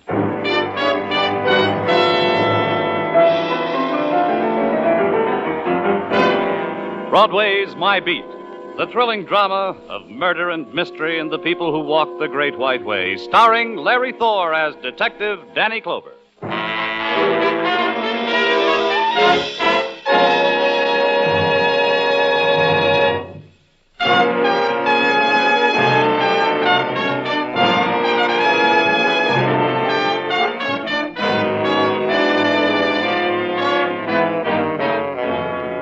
In the morning, a kind of silence touches Broadway. The color has been squeezed from it, drained, spent by the wanton night. The neon is still in the spectacular sleep. The scavengers walk soft, grubbed furtively in the refuse of the night. And if you listen close, you can hear the wind. And it's the same wind that purrs through ruins. At headquarters, you welcome Broadway's silence, but you know it'll splinter in your face. And it does. Its shape is a slip of paper tossed carelessly on your desk. On it are written the words, Homicide, Olympian Hotel, room 312. And Broadway is awake now. It's starting a new day.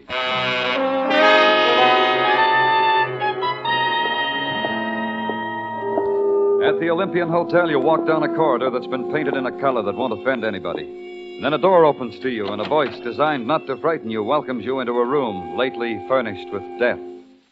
Come in, please. You're from headquarters, I presume? And you? Matthew Porter, Yale 47. Head of the Crime Detection Bureau for the management. This is my first murder. Shot. 45, I'd say. Who was he, a guest? Not likely. Oh, I took the liberty of going through his pockets for identification, of course.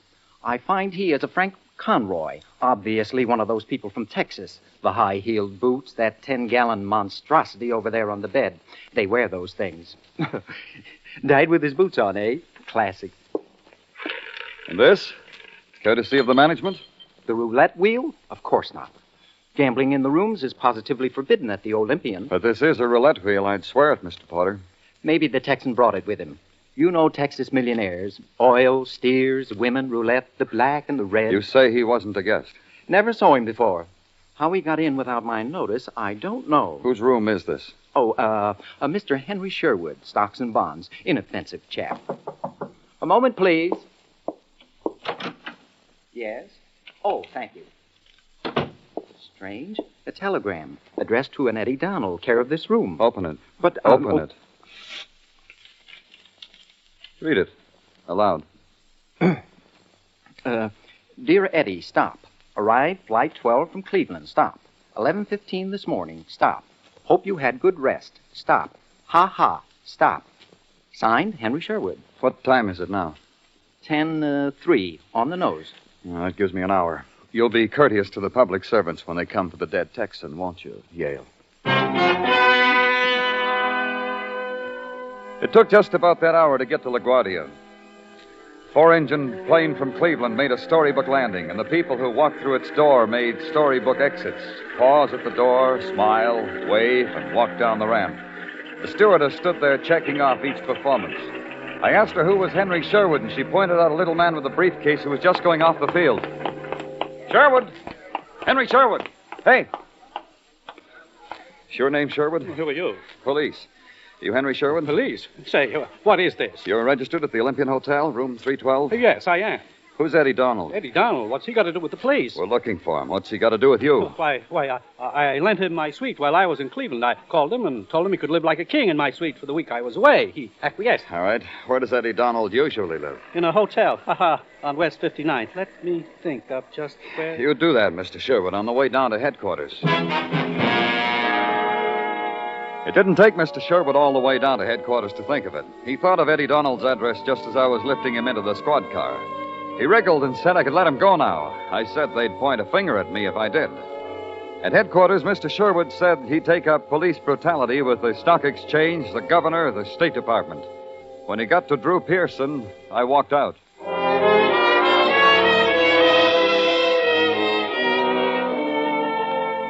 Eddie Donald's hotel was run by a sweet and charming lady. Everybody told her she was that, so she told me. Just call me Mom, Mr. Clover. Everybody calls me that.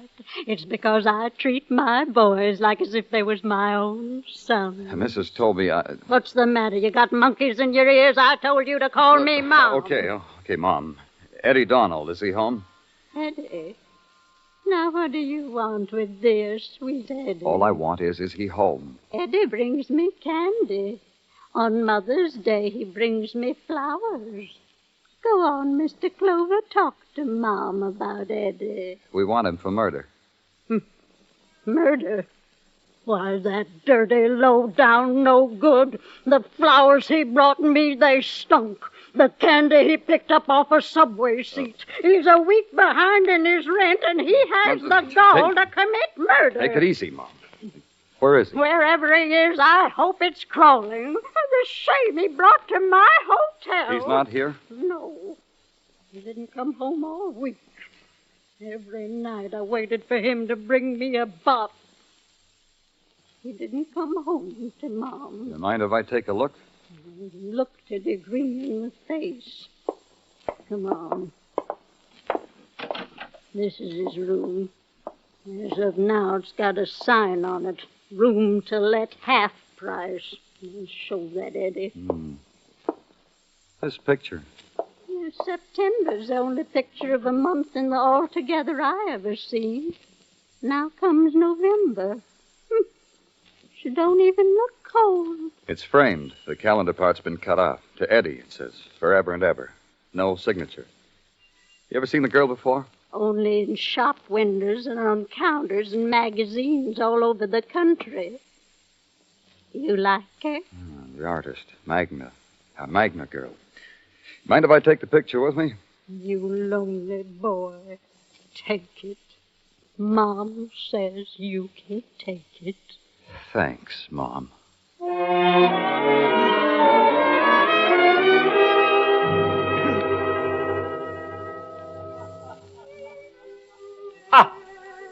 I beg your pardon? Whose name is Magna around here? But I am. My studio, my artistry, my cocktail party for my one-man show. But I am. A joke. A joke? No. I was just asking. You have taken the tour? Come, I will show you Magna.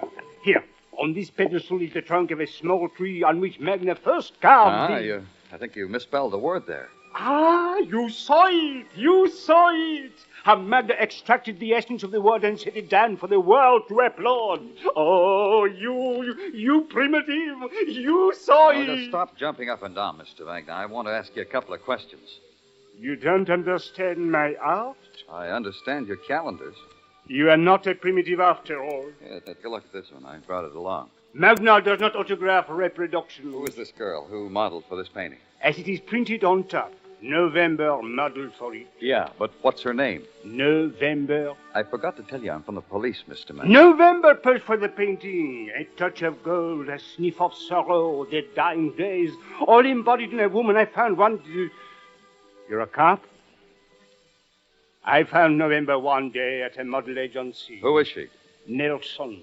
Liz Nelson. A pedestrian name for November, yes? No?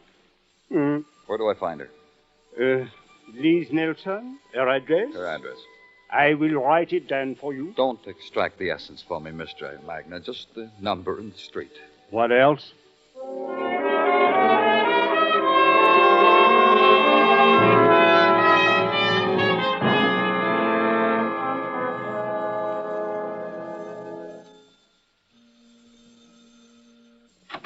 Go away. If you're the Fuller Brush man, go away. If you want me to sign a petition, go away. Whatever's eating you, go away. I'm from the police, Miss Nelson.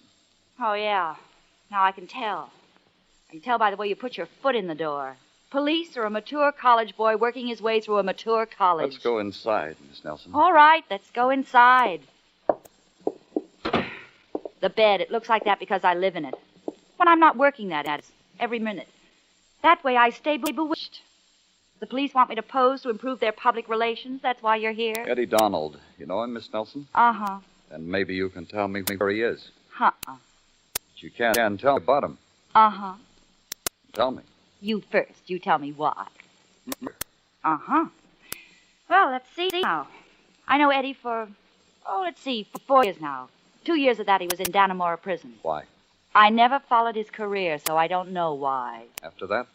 He called me. Lots of times. Left a number where I could reach him. Sometimes I'd call back. Depended on my schedule and my mood. When was the last time the schedule permitted? Oh, about 3 months ago. I got it penciled in my little black book. Frank Conroy, a man from Texas. He in the book? He's dead, isn't he? I read about it. Is he in the book? Uh-uh. First I heard of him, he was dead. And Eddie Donald, when was the last time you saw him? I told you, 3 months ago. You inscribed a picture to him. Forever and ever, it said. A calendar picture. The cost of my beauty. Men look at my picture and they want me to belong to them forever and ever. Sometimes it's for always. I put down what they tell me. Oh. Let's not answer it, huh? Uh-uh. Oh? Eddie?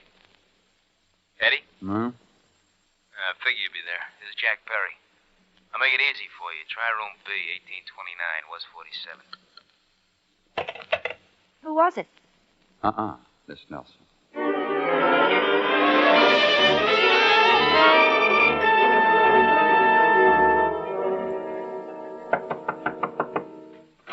Hey, you came real early. Who are you? Police, Danny Clover. I did what? Can I come in? No. Your name, Jack Perry? State your business right from there. All right, so your muscle got you in. Am I real important to you? Look, Perry, I'm trying to find out who killed a man from Texas. What voice whispered my name is Perry? You did. What else did I do? Over the phone when you called Liz. Spare me the method, police. I got it figured already. Your muscle lifted the phone, said it was Eddie Donald. You're real anxious to talk to Eddie, aren't you? Real. Why?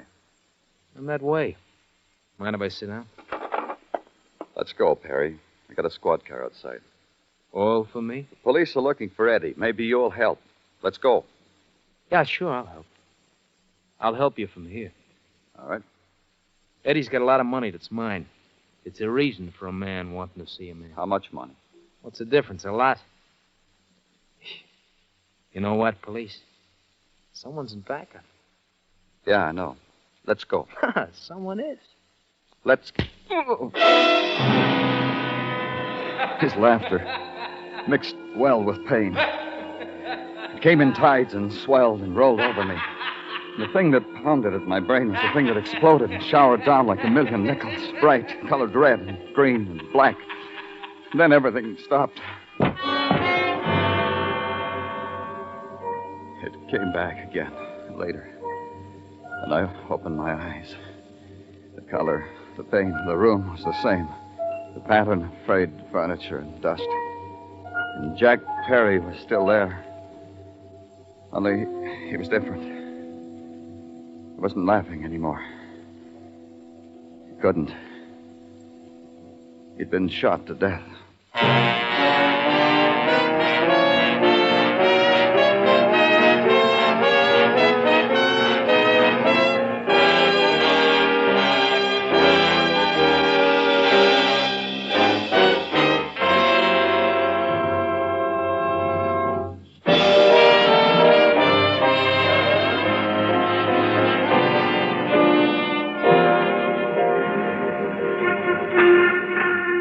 Though the R months fade and the oysters forsake Broadway, life still goes on.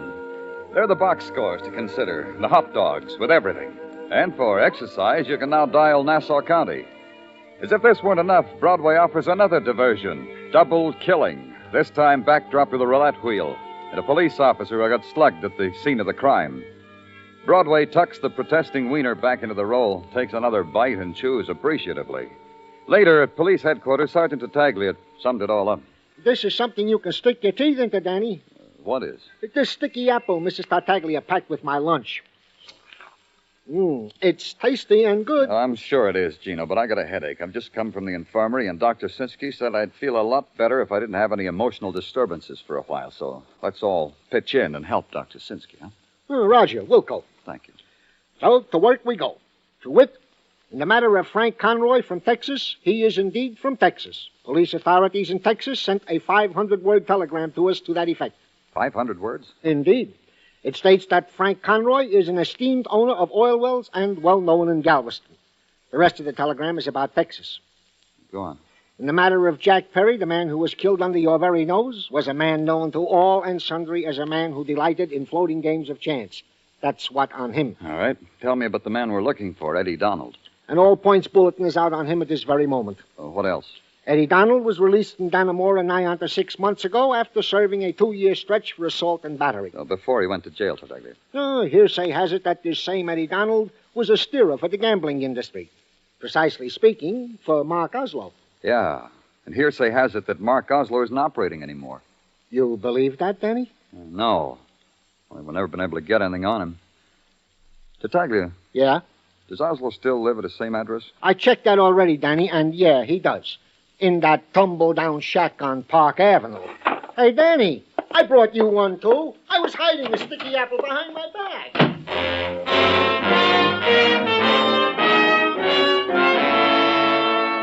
The shack of Mark Oslo occupied 5 floors of a gilt-edge apartment house where dogs were walked by student psychiatrists. On the first floor of his hovel, something in silk, knee breeches, and epaulets held a candelabra to your badge, sighed profoundly, adjusted its wig, and ushered you into a private elevator. On the second floor, you caught a glimpse of a library with real books, thousands of them. On the third floor, a girl with ashen hair and leg slits in her mandarin robe waved joy to you as you floated up. On the fourth floor, a chef sniffing a chafing dish took time to consider you as a potential sauce, rejected you. And then you were on the 5th floor. The mate of the thing in silk knee breeches led you through a luster of elegant men and women in silent prayer at a roulette table. Then Mark Oslo extended a glittering hand to you. You didn't take it. No, Danny. You don't shake my hand, and it sets up a melody of sorrow in my heart. Cry a tear, Mark. I'd like to see it. You'd be the first. You want a tear, Danny? I could arrange it. You could. Having a party, Mark? You mean my friends at the table? They're playing for matchsticks, Danny. Literally, matchsticks. Come along, Danny. I'll show you. Don't bother. No? Your pleasure, Danny. I should get back to my guest. State your pleasure. Eddie Donald. Eddie Donald. Mark Oslo knows such a man? Yeah, Mark Oslo does. Shall I freshen it up for you, Mark? Oh, no need, Danny, thank you. It'll come back. Eddie Donald. Oh, yes. You want him for murder, and you come to me for help. For Eddie Donald, not for what you said, Mark. He was a good boy. Came to work on time, conscientious. Stuffed the suggestion box with suggestions. I read a few, not bad. I sent word down for him to keep trying. Where is he, Mark? My chef baked some delicacies for him. I had them sent to Eddie at Dannemora. After that, we lost touch. Not even a thank you note from Eddie. It goes. A man named Frank Conroy. What does that do to you, Mark? The dead Texan, nothing at all. Someone pointed it out to me while I was having a rub, and it didn't do anything at all. Jack Perry. Try him. Some of my friends sent a wreath. I paid for it. Should I have done more? Oh, of course. You were hurt in that one, weren't you, Danny? Name your favorite charity. Eddie Donald, Mark. That's all I want. Send the word around. Get him to me. You're ordering me, Danny? Yeah. Surprise you? No, I find it rather delightful. I'll tell you what, Danny. Mark Oslo will see what he can do, and the footman will show you out. Goodbye, Danny. On the way back down on the elevator, I caught a glimpse of the girl in the mandarin robe again. This time, she was eating a hamburger. I was disenchanted about the whole thing.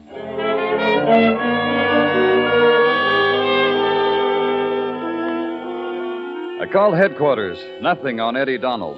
Phoned cab garages. Nothing. Spent a few more hours dropping in on back rooms and dropping the name of Eddie Donald. Blank stares. Then I went home and slept on it.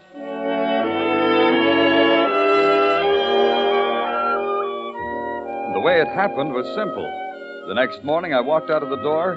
There was a hand on my sleeve by the time I stepped onto the pavement. Hi, Danny. Benny Fane. You're looking good, Benny. Yeah, I am. I'm on my way to work. Yeah? How do you like that? I like it. What happened? I kicked it, Danny, off the stuff. Got a job. Look at me. $50 suit, suede shoes, watch by Longines. Beautiful, huh? On credit, Danny, but I'm going to pay for it. Legitimate job. Publishing. Huh? Publishing what? Well, anyhow, Danny, the reason I've been waiting for you on my way to work is because I never let my old friends down, so you never let them down. Still working for you. Now, don't call it stooling, Danny. I can't stand that word. Nobody called it anything, Benny. Okay. Now, look. Try the Bronx, Danny, if you want to find Eddie Donald. You know where those guys build them shacks by the river, those guys out of work? Well, try the one with the Bull Durham sign for a front door.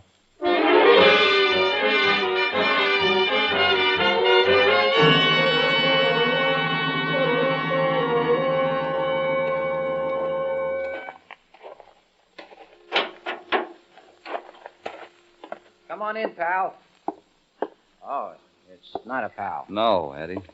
I'd appreciate it if you tell me your name. It slips the memory. Danny Clover, police.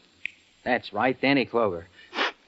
You are the slough who wants me for the murder of, let me think now, Frank Conroy from Texas and Jack Perry from Stinkville, right? Uh-huh. Let's go, Eddie. Gladly. Huh? I said I will go with you gladly. However, if you should care to listen to my side for a minute, I think this courtesy will not go unrewarded. You haven't got much time, Eddie. Not even enough to give you the for-real murder of those two? The real murderer, Eddie? For real. Interested? Maybe. A story goes with it, Mr. Clover. That Texan. He shouldn't have died. It wasn't planned that way. No? No, Mr. Mind if I call you Danny? Go ahead. It was like this, Danny. I took a rap in Dannemora. I know. Yeah. Then Perry put salt in the wound. While I am in the crib, he purloins my girl. Go on. Well, look at me, Danny, how little I am. Can't knock over a mosquito. But one night in a bar, I meet a Texan. He wants to fight. I figure who better he should beat up than Jack Perry from Stinkville. This can be so easy arranged. By that roulette game in the Olympian. Exactly. This is a game rigged by Perry. The same night, he tells me go get a sucker for old time's sake. No hard feelings. I got a hotel room courtesy of a friend, so get a sucker. The sucker I bring him is the Texan. And? And I play Perry for the sucker. While the Texan loses, I bet against him and keep winning. Then when I got it all, I tell the Texan he's been taken by a rigged wheel. I figure this will make him mad at Perry. It didn't? No, the Texan turns yellow just because Perry pulls a gun on him. I quick turn out the lights, there's a shot, and I flee with the dough, $50,000. So for the murder of the Texan, you should have talked to Perry. I was talking to Perry, and somebody killed him. You. That's what I've been trying to tell you, not me. Look, all you got to do is let me go for a little bit, and I'll lead you to the for-real murderer. Sorry. Let's go. You got it, Danny. You got it. I'll get the murderer for you. Let me go. I'll make you let me go. The little man took a swing at me, flicked my chin, and I pretended he'd knocked me cold. How I kept from laughing out loud at his surprised, bewildered, then proud face, I'll never know, but I did. And I let Eddie go, because I believed him. To follow him, to get a for-real murderer, or maybe to make an idiot out of Danny Clover. It was the chance I took. I watched him while he made a phone call. I watched him while he had some coffee. Then I watched him while he hailed a cab, and I hailed one, too. He stopped at an address I'd been to once before. I let him go in, and I waited 5 minutes. Then I went to the apartment where I knew he'd be. I'm telling you to get out of here, Eddie. You don't get the money. You don't get anything. You know, I figure it different, Liz. How do you figure it, Eddie? The policeman. Look, Eddie, they caught up with you. Oh, Danny, you recovered. There's your murderer, Danny. I told you, give me a chance. Miss Nelson here murdered Perry. Is that how you figured? Take him out of here. I'm repeating myself, Eddie. Let's go. No, listen to me. You gotta listen. She wants me to get electrocuted. That's why she did the whole thing. And you know something? I love her. My kicks for just now. Take him away. Don't laugh at me, Liz. You could have had the money. Don't you understand? You could have had it. Now. You two play patty cake down on the pavement. I'm busy. What about now, Eddie? Don't you see, Danny? Don't you see what she's done? She kills Perry so I can sit in the electric chair for it. Why would she want to do a thing like that? Because she's greedy. She wanted all the dough for herself. Shut up, Eddie. Make him shut up. I gave her the money I won, and she said she loved me all over again. And I believed her. But when she heard the cops were looking for me for that rhubarb in the Olympian Hotel, she got cagey as all get out. Kills Perry and books me solid with the executioner. You're an accomplished girl, Miss Nelson. You model, you pistol whip me in Perry's room, you kill Perry. Accomplished. Try again. Don't be like that, Liz. Show him the money. All that money, give it to him. Eddie, you fool. Go ahead, Liz. The man's waiting. Give it to Shut him. up. Shut up. Now, Liz. I told you to shut up. I told you. Watch it, Oh. Drop that gun. Drop it. Oh. It's a lot better. Oh, that money. That money. He ruined it. Eddie. Bad, Eddie? I got a bad shoulder now, Danny. You're a fool, Eddie. She could have killed you. Yeah, I know. I didn't know whether she did it or not, what I said. But I had to find out. I loved her. I really did.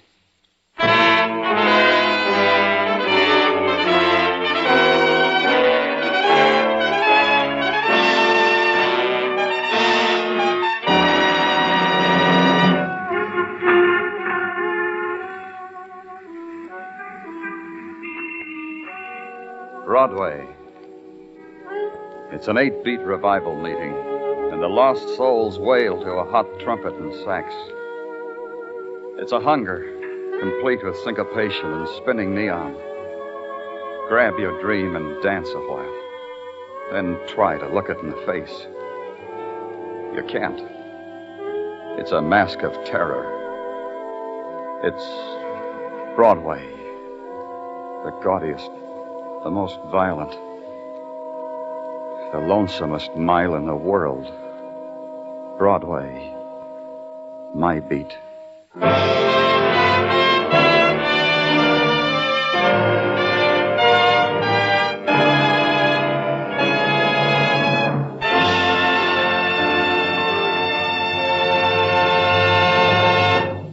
We invite you to join us next week at this same time when Detective Danny Clover returns again with Broadway's My Beat.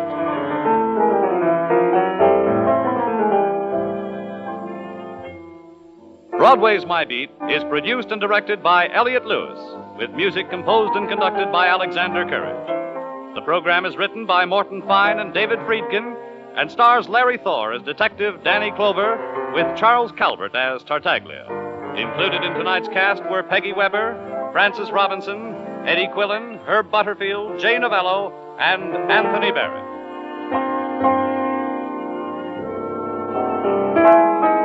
Bob Stevenson speaking. This is CBS, the Columbia Broadcasting System. Where there's life, there's fun. At a concert or a show, in your own backyard, wherever you go. Budweiser beer is for folks who know where there's life. There's fun. Stay tuned to Hojo Radio.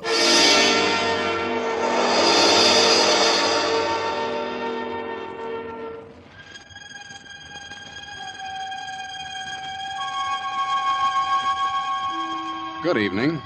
This is Sergeant X. They say that ghosts and the like just don't exist. That when a person passes on, he just lies quietly, not bothering another soul, so to speak. You believe that, don't you? Mm-hmm. Well, did you ever hear about the skull that walked? No? Then listen, my friends, to the Mystery Playhouse.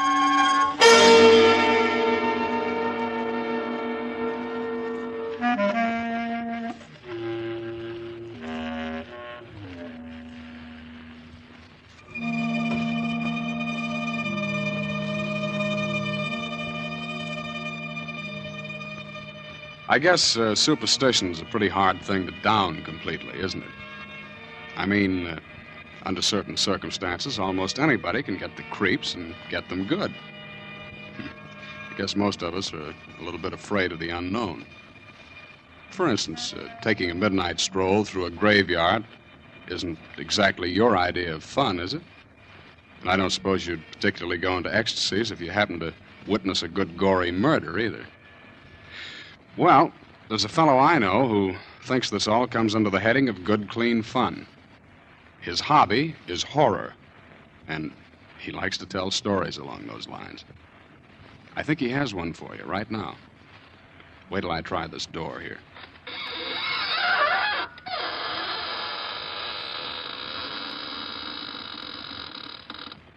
Good evening, friends of the Inner Sanctum.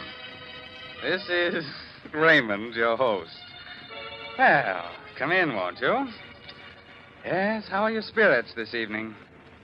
Oh, I'm glad to hear that. Our spirits are fine, too. Would you like to see them? Oh, it's no trouble at all. Now, which would you care to see first? The spirit or the body? Oh, well, the body is right over there on the floor. And the spirit is right next to it. Oh, you can't see it. I forgot to tell you, you have to be one in order to see one.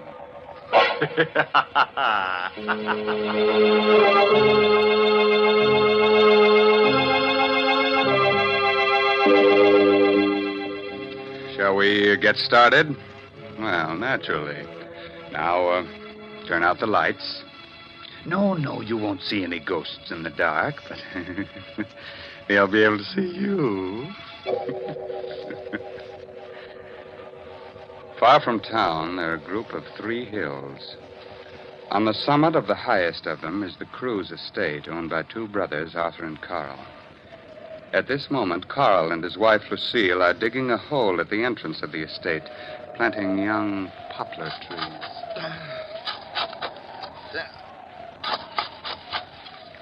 Carl, I think it's deep enough. Oh, I think we ought to go a little deeper down. Oh, here comes Spears. You're digging? Yes, we're going to plant a whole row of Lombardy poplars.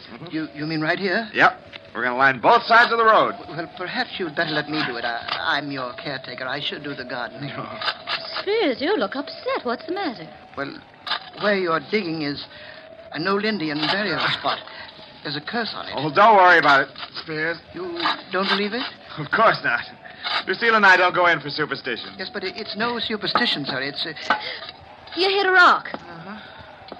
Oh, that sounds like a rock. It's a little hollow. Dig it up, whatever it is.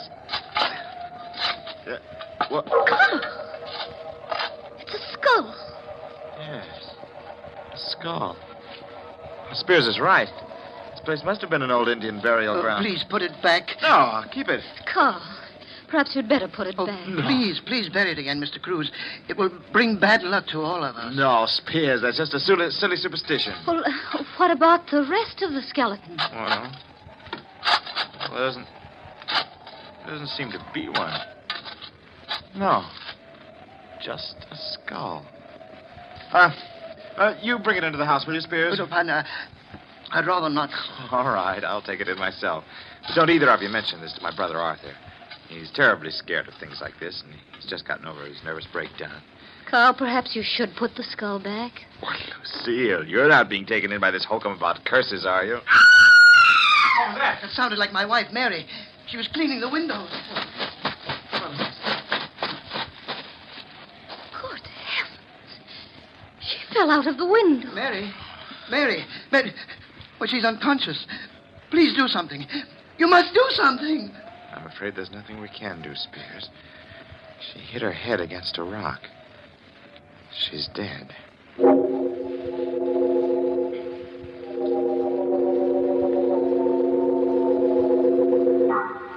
How's Spears? He's quieted down. I can't understand it. There's only one rock underneath the window, and Mary hit that. That one rock. There isn't even a pebble around for yards. Well, don't go imagining things again, Arthur. Spears kept talking about a curse. Spears believes in pixies and gremlins, too, don't forget. Well, I feel rather funny about it all. Oh, Carl, maybe you'd better switch some more lamps on. This living room feels gloomy. Oh, let's cut this nonsense out. Wait. You hear anything? Oh? I don't. Yes. I think it's coming from the ceiling. What's coming from the ceiling? I don't hear...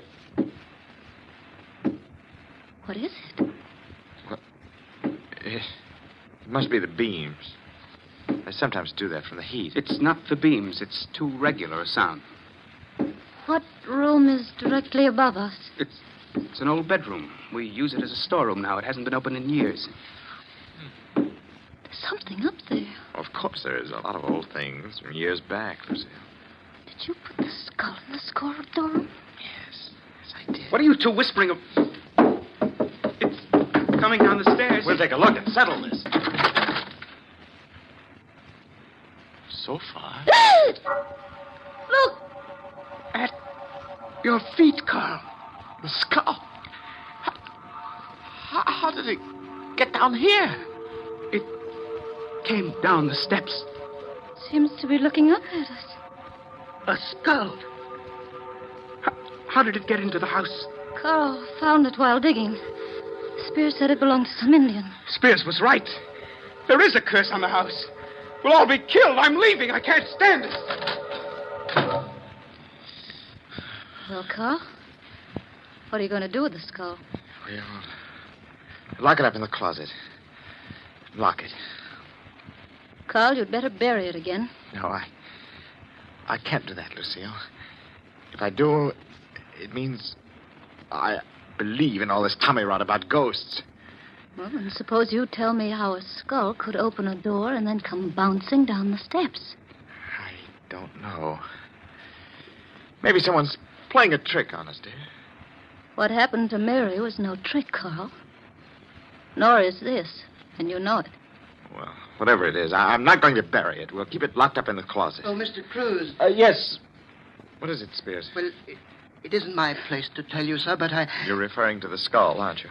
Yes, sir. Well, it won't bother us anymore. The whole thing's some queer trick. I've got it safely hidden in this closet. I'm putting a lock on the outside. But the lock isn't going to do any good, sir. It will break through the door, just like the last time. I don't think anything like that can happen again.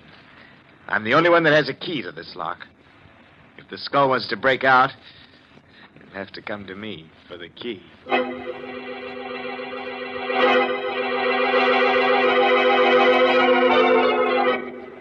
How are you feeling, Arthur? I'll never feel right in this house again. Oh, nonsense. Why don't you put a light on? Arthur, it's morbid sitting here in the dark by yourself. We're all going to die. Don't be ridiculous, Arthur. Where is the skull? Where it can't get out. Tomorrow I'll take it into town and let the police look at it. Tomorrow will be too late. Look, I'm getting tired of this. You've got to get hold of yourself, Arthur. You'll go completely to pieces. You think I'm a coward, don't you? Oh, Arthur, no. You're not a coward. You're just a victim of your own exaggerated imagination. Wait. There's someone at the door. I'll open it. Who is it? I don't know. No one came in. Something came in. For heaven's sake, put the light on. The skull. I can't believe it. You can't believe it. There it is, grinning at you from the floor, but you can't believe it. You don't believe in these things. I put a lock on the door. Locks aren't going to help. Nothing is going to help. We're all going to die.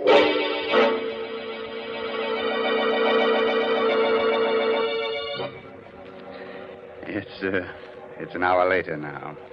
Arthur has gotten over his hysteria, but he is still terrified. I'm not going to spend another night in this house, Carl. But, Arthur, there's got to be some logical explanation. I'm not in the least bit curious. I just want to get out of here tonight. I'm going to go with him, Carl. Lucille. Well, perhaps we'll bury it again. We'll put it back in the same place we found it. That won't do any good. It's too late now. Don't be ridiculous. If it wants anything at all, it wants to get buried again. I'm sure all this mysterious business will come to an end as soon as we bury it. The house won't ever be the same. Oh, stop it. Both of you. You're acting like a couple of scared children. We'll put the skull back where we found it, and we won't be bothered by it anymore. Spears! Spears! Yes, Mr. Cruz. This skull. Let's take it out, bury it in the same place where we found it. Oh, I'm glad you reconsidered, sir. It's the only way.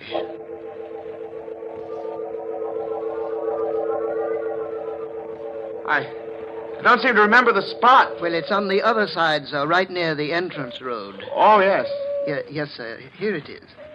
Yeah. But the hole we dug, it's not here.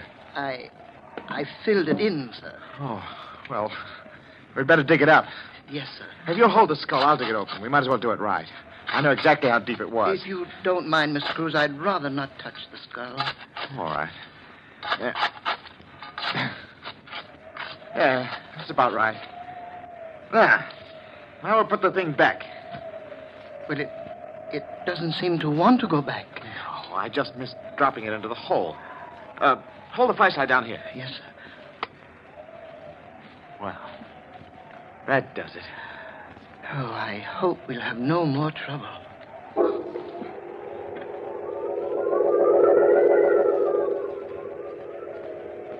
Well, Carl, did you bury it? Yes, same place. That's all.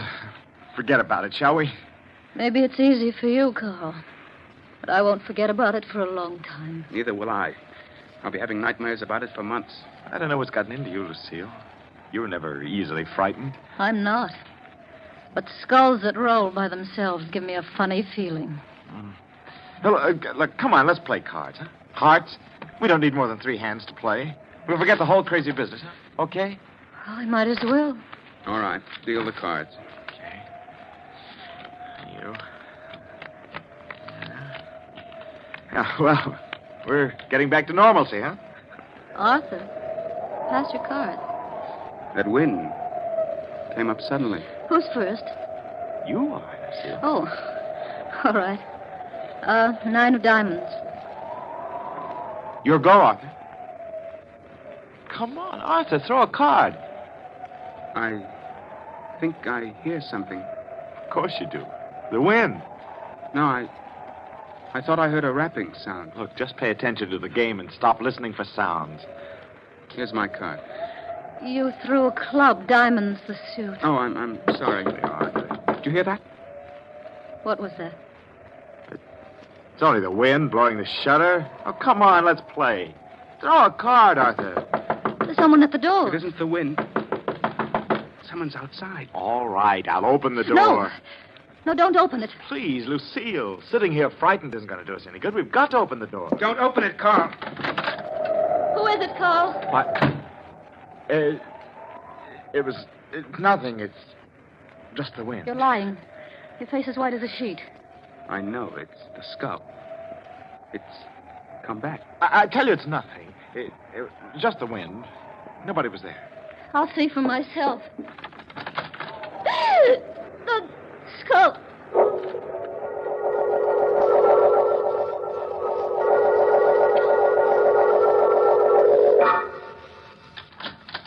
Oh, Mrs. Cruz, I didn't hear you knock. I didn't. I want to talk to you, Spears. Yes, Mrs. Cruz, but it's rather late. You've been up late before. Oh, yes, but it's just that I'm tired tonight. I don't mean to be rude. You've been doing a lot of night work? What are you referring to, Mrs. Cruz? Spears, you don't really believe in skulls that move around by themselves, do you? Well, I warned your husband about it. It's a curse. Is it part of a curse for a skull to use a trowel to unbury itself? Your trowel? My trowel? Why, you're mistaken. Oh, no, I'm not. I just came from there. Why would I want to do anything like that? Mm-hmm. Why?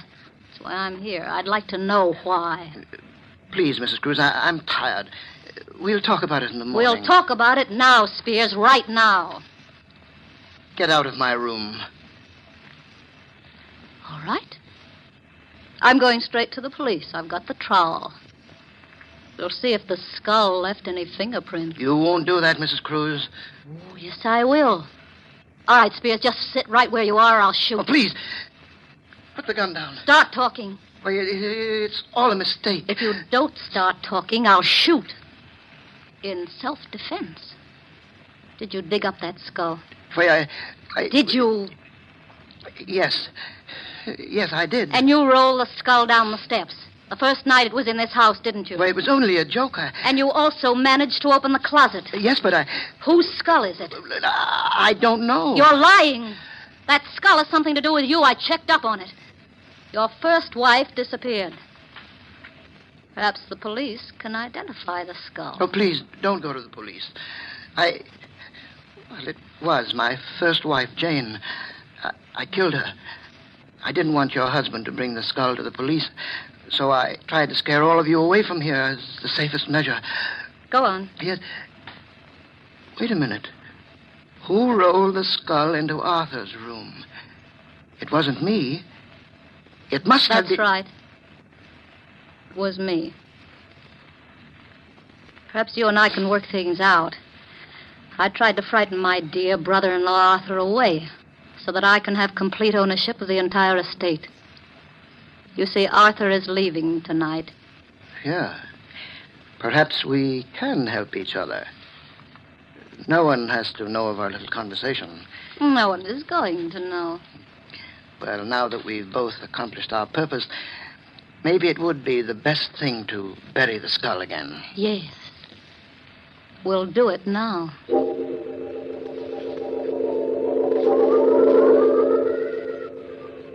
Well, here we are. Let's hurry. They'll miss me if I'm out here too long. Perhaps we'd better dig another hole. Oh, it doesn't matter. Will you hold the skull? No, I'd rather not. You haven't suddenly gotten squeamish, have you, Mrs. Cruz? Put the skull in the ground and dig that hole. Oh, all right. What's the matter? The skull. Look at it. What about it? It's moving. Can't you see? Well, it is just the wind pushing it. Hurry up. There. Yes, there.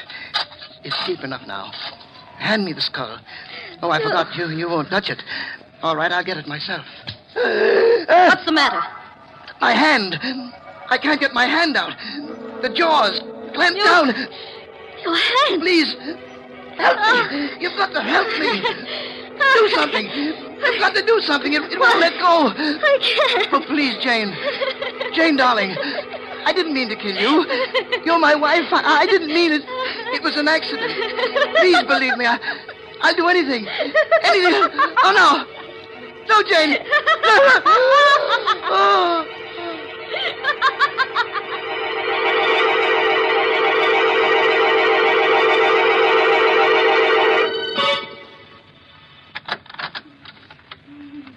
How is she, Carl? Arthur, it's pretty bad. The doctor says it's hopeless. There's nothing more he can do. Her hair, Arthur, it's turned completely white. She's just out of her mind. Horrible. Spears died this morning. He never recovered consciousness. Died of fright. Everything else seems to make sense, but I don't understand how the skull could have clamped its jaws on his hand. When he picked it up, he must have picked it up upside down. The lower jaw, which swings on a hinge, came down, He was so frightened that his hand froze to the skull. Spears was just frightened to death.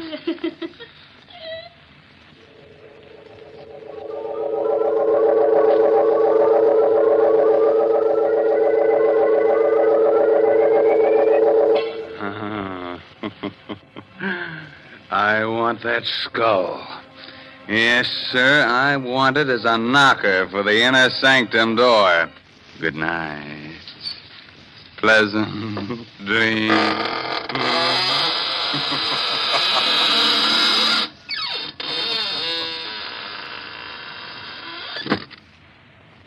Well, thank you very much, friend Raymond.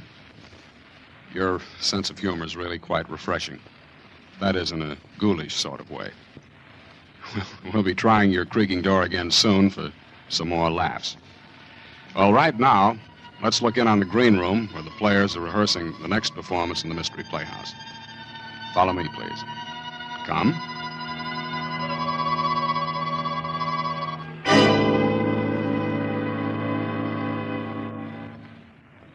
What a crowd. Say, Dexter, how's it feel to be both a spy-catching hero and a prospective bridegroom at the same time?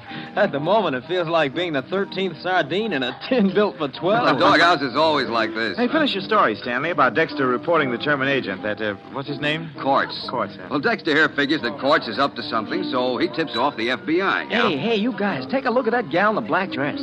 That's fine talk for a guy who's about to get married. Well, go on, Stanley. Dexter's only trying to change the subject. Well, following up Dexter's tip, the federal men trapped Courts. That was 6 weeks ago. So today, in 3 minutes, in fact, Courts is going to get quite a shock. Quite a shock. You mean they're going to... That's right. At 6 o'clock, that'll be less than 3 minutes now, Courts is being electrocuted. You ought to read the newspapers, Lieutenant, and find out about things. Well, when you've just got back from the canal zone, you're likely to neglect the newspapers for the first few days. Hey, the gal behind us. What'd you say, Dexter? The gal behind us. One in the black dress. Oh. Mob's too thick. I can't even turn around to get a look at her. Hey, go on, Stanley. What was this Courts after? Plans of a new type mortar, wasn't it, Dexter? Mortar? Oh, I can't say. Oh, don't be such a clam. But it's taboo, I tell you. Well, don't get sore about it. Oh, who's sore? Come on. Let's get out of this mob and find some less crowded joint, huh? Oh, take it easy. Let's have at least one drink here, now we finally got to the bar. Ouch! Oh, what the heck? What's the matter, Dexter? Somebody step on your corns? Oh, no, it felt like someone stuck a needle in my hand, but the way I'm wedged in here, I can't even lift my hand to see. Probably a pen scratched you, with all these women about. Hey, Dexter, according to the clock on the wall there, Courts is being executed right this second. Say, it's kind of close in here. Let's get out and get some fresh air, huh? Take a look in the mirror over the bar, Stanley. That woman behind me. That's what Dexter's been muttering about. The brunette in black. Smooth. Hey, do you know her? What makes you think I know her? Well, I thought she nodded at you. Just my natural good looks. I never saw her before in my life. It's kind of close in here. Let's get out. I can hardly breathe. Oh, stop clowning, Dexter. Quit leaning on me. What's eating, Dexter? Just because he's going to be married in 3 days. You shouldn't have mentioned marriage, Stanley. From the way he's leaning on me, he must have fainted. That's altar fright. Go on, Dexter. Take your weight off him. All I can do is take care of myself. This... Say, Stanley, he has fainted or something. No kidding. Oh, Dexter's a practical joke. No, this isn't a joke. He's all gray about the lips. Huh? Look at him. I mean, hold him. He's falling. Oh, Dexter. Dexter, what's the matter? Dexter. Lieutenant, is he all right? What's the matter with him, mister? Is he all right? No, he isn't. I think he's dead. Oh, it's impossible. Is there a doctor here? Open his collar or something. Just don't let him lay there. Come on. Oh, over here, Doc. Back up, please. Let the doctor through. Lieutenant, what on earth's happened? Where's the doctor? Maybe he can tell us. Hey, Dr. Robert here. Ralph, here, let's have a look. Oh, help me turn this man over. Sure. There. Looks like he's been suffocated. Doctor, is he dead? Oh, yes, he's dead, all right. He can't be. Only a minute ago, he was standing here talking with us. He said something about somebody sticking a needle in his hand. What's that piece of black paper on the back of his right hand? Yeah, what? Don't touch it. Don't touch it. It's thin black cardboard. Perfect circle, about 1/4 inch in diameter, with a tiny hole in the exact center. Well, that's a fun. There's a small puncture in the skin on the back of the right hand, right over the place where this circular piece of cardboard was. drop of blood caused the cardboard to adhere to his hand. Somebody better call the police. The police? Why? Because it looks as if your friend here has been murdered. But Dexter couldn't have been murdered. I was standing right beside him all the time. No one's to leave. Everybody stay right where you are. And you over there, call the police department and ask for homicide.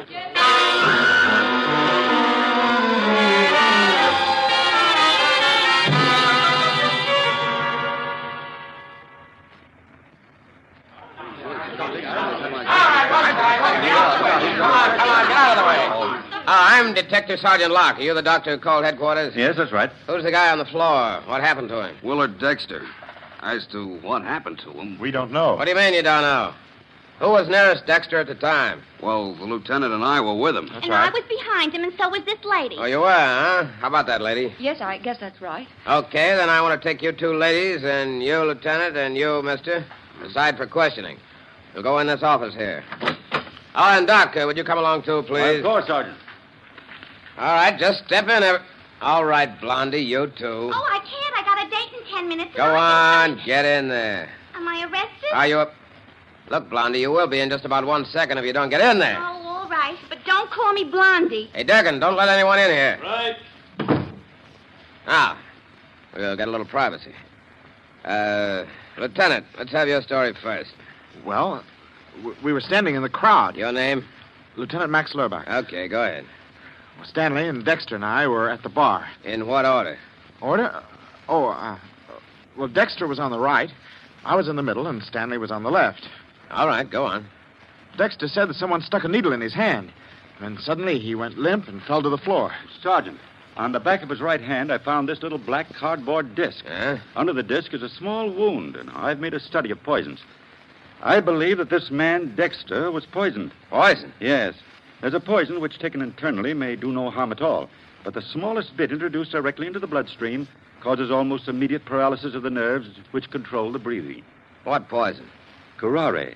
Huh? There's a trace of what seems to be curare on the underside of that black cardboard disc. Then you think he was murdered? It appears probable. Your idea, Doctor, is that someone jabbed a poison-coated needle into Dexter's hand? A minute or so before he collapsed. Now, where would a guy get this stuff? Well, certainly not from the average drugstore. Curare is made by the South American Indians. It's very rare in this country. Say, Stanley, did you notice? Dexter died at the same time Courts was executed. Say, I hadn't thought What's that? The spy who was electrocuted? Yes, Sergeant. Dexter was the clerk in the Army Ordnance Department who suspected Courts and tipped off the FBI. Yeah? It couldn't have been a coincidence that they both died at practically the same minute. You don't suppose that I some don't German agent... suppose anything yet. Hey, Sarge. Photo and fingerprint boys are here. Right with you, Durgan. Now, everyone, just sit tight a minute. Say, that's a rather unusual way to kill somebody, don't you think? I wonder if that police sergeant is right, and the killer really is one of those four people. Well, it's too bad our time is all up, or we could stay around and find out. I'm afraid you'll have to wait until next time when we present the entire story of Death in the Doghouse. This is Sergeant X closing the doors of the Mystery Playhouse. Good night. Sleep tight.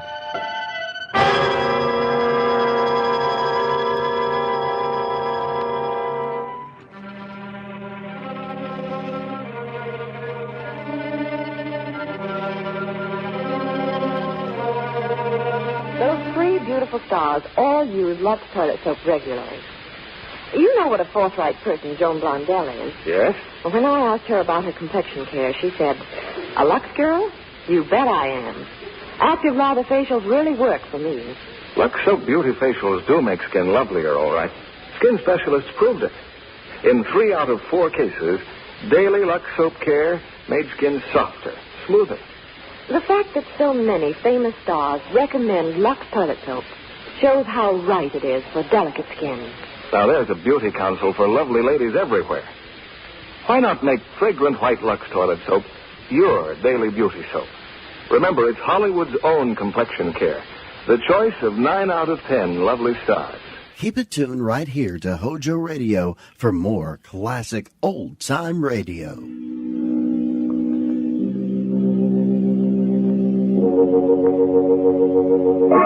Palmolive Brushless and Palmolive Lather Shaving Cream presents Inner Sanctum Mysteries, starring Mary Astor.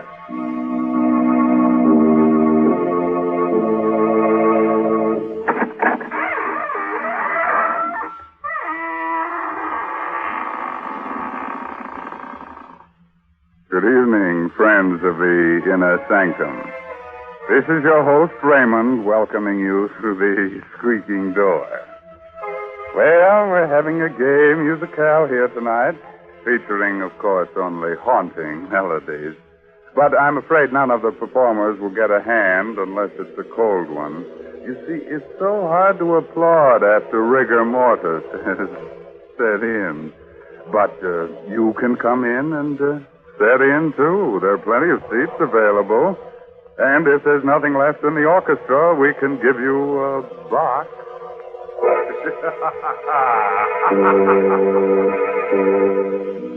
Tonight's Inner Sanctum story, Melody of Death, is an original radio play by Robert Tallman and Robert Sloan and stars the famous movie actress Mary Astor in the role of Anne.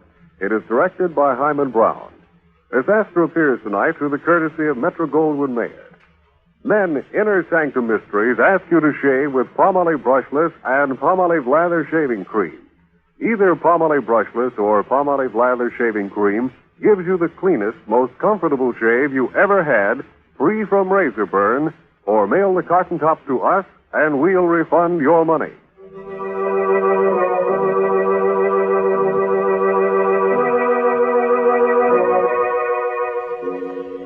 Have you a little gypsy in your home? One with a gold ring in his ear and a magic violin in his hand? Well, if he's anything like a fellow named Enrique, don't let him play an encore of the Melody of Death. Like a spidery web floating in midair, death hangs over the room where Anne is talking to her beloved David. Ghastly white, she summons the last ounce of ebbing strength to speak to him of love. Don't leave me alone here, David. I'm afraid. Just hold me in your arms. In a few minutes, it'll all be... David, what's that on your hand? Blood. How did you get... Oh, yes, I remember now. The cat. The cat with the yellow eyes. And the music. It was the music that started the whole thing, wasn't it, David? I remember now. That evening in Lubo's cafe, Henrique, the gypsy violinist, came over to our table.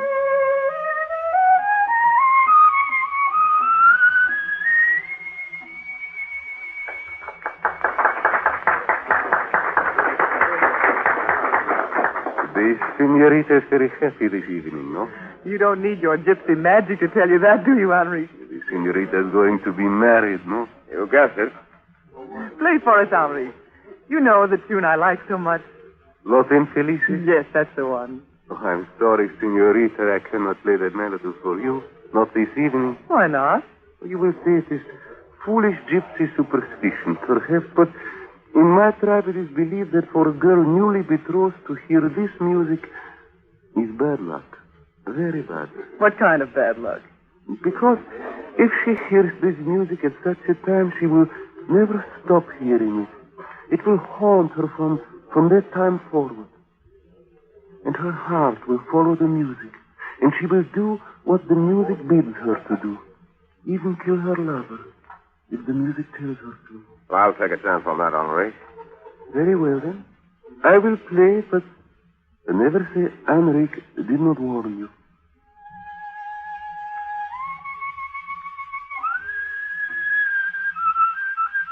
Anne. What is it? That cat. Watching from the doorway. Look at its eyes. Yellow eyes. Darling, you're so strange this evening. Something wrong? Something's terribly wrong, David. The music and that cat watching from the doorway like death. Anne.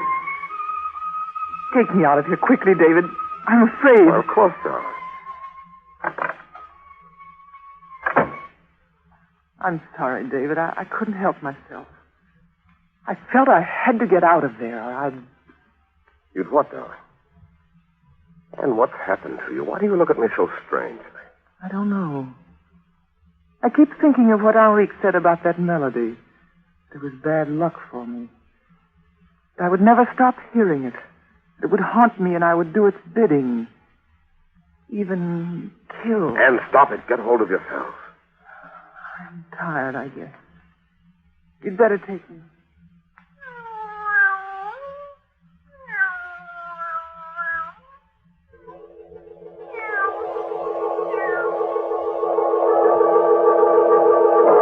As we walked away from the cafe that evening, I was like a person in a hypnotic trance. I kept hearing that melody in my head. You will never stop hearing the music. It will haunt you. No, I won't listen to it. Even kill your lover if the music tells you to. No, I love David.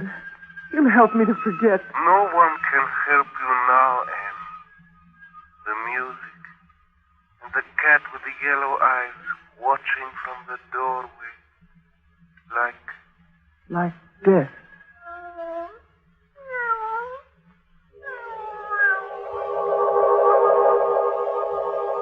I fought it with all my strength, but it was no use. The music called me irresistibly back to that dingy little cafe, to Henrique, and to the cat with the yellow eyes.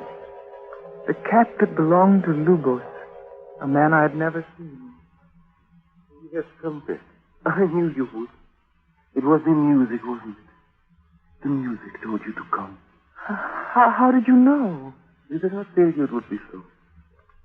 The other night, when you told the legend about that melody, something happened inside my head. And when you played it, it sounded so strange to me. And after that... You hear it all the time? Yes. I thought if I could hear the melody played again, maybe it would lift the spell. I'd do anything to stop this thing that's torturing me. What do you know about torture? You hear music in your head. What do you know what it means to hate him and till your stomach turns inside out from hatred? And to work for that man and have him watch you every minute, and when he's not here, that cat of his, that devil of a black cat, watching me with those yellow eyes. Why do you hate Lubos so much? Why do you hear music in your head? Who can tell about these things? There are devils in both of us. I will help you kill your devil if you will help me kill Lubos. You're mad. You don't know what you're saying. He lives in a rooming house. The address is 117 Green Street. Take the cat with you and tell the druggist you want chloroform to get rid of the cat. Wear a veil. The janitor will let you in. Stop it. I won't listen to any more of this. The music will tell you when it is time. The melody. Remember. No, I won't listen to it. I won't. But you are listening to it, aren't you? You can't help yourself. And you will do what the music tells you to do. Won't you? No, I won't. What is the music telling you to do? To kill Lubos. And you will do it. Won't you?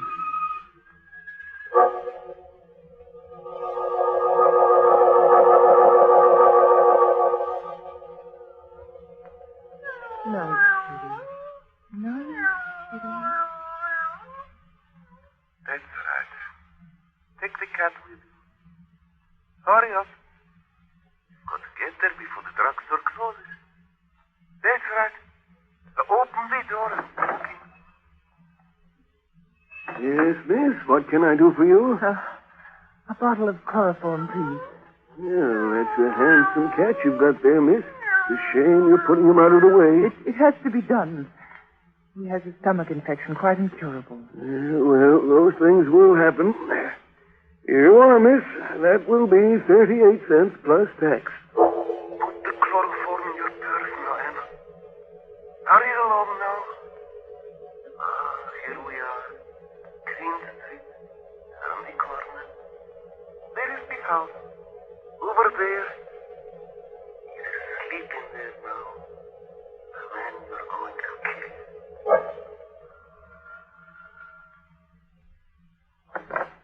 Who's that? I'm looking for Senor Lubos. I've brought his cat home. I live next door to the cafe and... All right, all right. He's the first door at the top of the landing. And don't make no more noise on the stairs than you can help. You see, how simple it is. That's right, up the stairs. Wait now. Before you open the door, the bottle of chloroform. Get it ready. That's it. Now, put the cat down. Gently, gently. He won't make any more noise now. He's home with his master. Yes, he's asleep. Fast. Quickly now. The chloroform. Over his face, quickly. Push it down hard. He's waking up. Pour more chloroform on the cotton. He's waking up. Who is that? Help! The knife. There's a knife on the table there. Grab it before he does. The knife, Anne. The knife. Kill him. No, don't do it. Please, please. Don't do it, I tell you.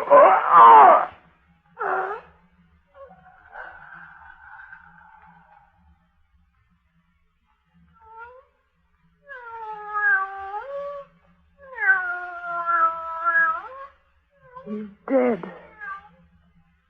Dead. I've killed a man. I've killed a man. Well,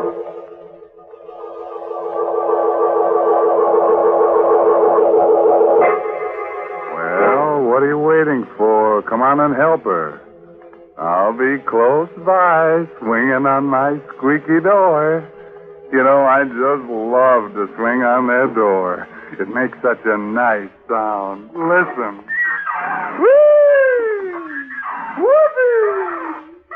Why do I like the sound? Because it reminds me of painful, scratchy razor burns. Men, when you torture your face with razor burn, don't just blame your razor blade. Instead, try Palmolive Brushless. That smooth, easy to spread, won't clog your razor shave cream. You see, Palmolive Brushless is made with real olive oil to literally lubricate your skin so your razor just glides along with no tugging, no scratching, no scraping. Yes, mister, even the toughest beards lie down and wilt when you use Palmolive Brushless. And your face is cool, comfortable, younger looking, not a bit drawn or dry. So why don't you quit bothering with a shaving brush and try Palmolive Brushless? You buy Palmolive Brushless in the big money-saving Victory jar, and we'll guarantee you the cleanest, most comfortable shave of your life.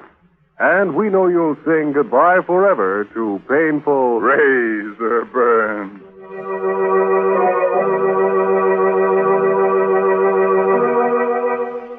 All right, friends, let's get back to that song that murders them. Remember how it goes? Remember how it haunted Anne into committing murder for Henrique? Well, it's still haunting her. And she's telling David about it in that room where death and its melody hover near. Yes, I was a murderer. I had plunged a knife into a man's throat and stood there watching while he died in agony. Then went calmly home. You were waiting outside my door, David. Anne, where have you been? Out. But, Anne, your dress and your gloves. Why, David, it looks like... It looks like blood, Anne. And it is blood. But I don't... Where did it come from? You mean you don't know? Oh, maybe it was on the seat of the taxi. Maybe somebody cut themselves in there before I... Maybe the driver had carried an accident case to the hospital. But why should you follow me into my flat in the middle of the night and cross-question me like this? What right have you? Maybe you've forgotten that this was our wedding day. I waited at City Hall until I was thrown out. Our wedding day. Oh, David. What happened, Anne? Well, I don't remember exactly. Don't remember? You know, that tune has been running through my head. This morning it got suddenly worse. I was desperate about it. I thought maybe if I went back to Henrique and heard it played again, I might be able to get it out of my mind. Well, what happened? Yes? What is it, Anne? Music. That melody. Don't you hear it? I don't hear anything. Lubos was murdered a little while ago. woman wearing a navy blue suit and white gloves went up to his room on the pretext of taking his cat to her. She tried to chloroform him, and failing that, she stabbed him in the throat with his own knife. No, I couldn't have done a thing like that, David. There it is again. Can't you hear it? And there's nothing to hear. It's just in your mind. I don't know what happened tonight, and I don't want to know. But one thing is certain. This man has you under a hypnotic spell. We've got to fight this thing somehow. This music you hear. Be quiet, David. Trying to tell me something. Trying to trap you, Anna. He's going to make you remember that you killed Lubos. You'd better kill him too, Anne. Before it's too late. Oh, no. Not even for the music. Not even the music can make me do that, Henri. Anne, what are you saying, Anne? Oh, it's all right. It's gone away now. It was trying to get me to kill you, David. Oh, Anne, darling, what has he done to you? David, it's the music. Then why did you say Henrique just now when you were talking to the music? I don't know. It's the music that talks. But it's always Henrique's voice, and... Did Henrique's voice tell you to kill Lubos? Yes. I remember now, David. Yes, even buying the chloroform. But I don't feel guilty. You aren't guilty. Now, look, do as I tell you, Anne. Take off these clothes and burn them. I'm going to lock you in here. If you hear the music again, fight it. Fight it with all your strength. I'll be back here in an hour. When you see me come in that door, you'll know that music of yours has been silent forever.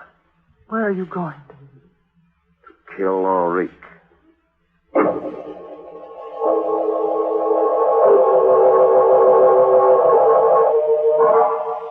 So you have come to kill me because I've put hypnotic spells on your beloved. Excuse me, what a joke, senor. No joke, Henrique. A man was murdered a while ago by you. I thought it was proven that Lubos was murdered by a woman. Besides, I was playing my violin in the cafe at the time of the murder. While Anne, under your hypnotic spell, was doing your dirty work. Nonsense.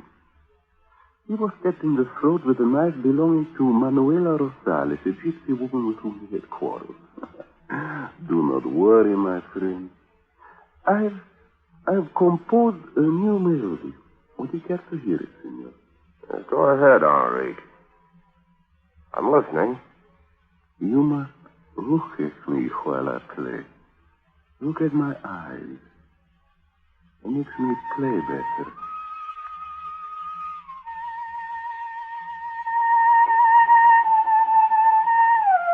Well, what's the idea? What do you want me to do? Kill her. Kill your fiancée. Stop it! Stop it, or I am under the spell of your music, Henry. I'll choke the music out of your soul. Help me, I will. You are making a terrible mistake. A terrible...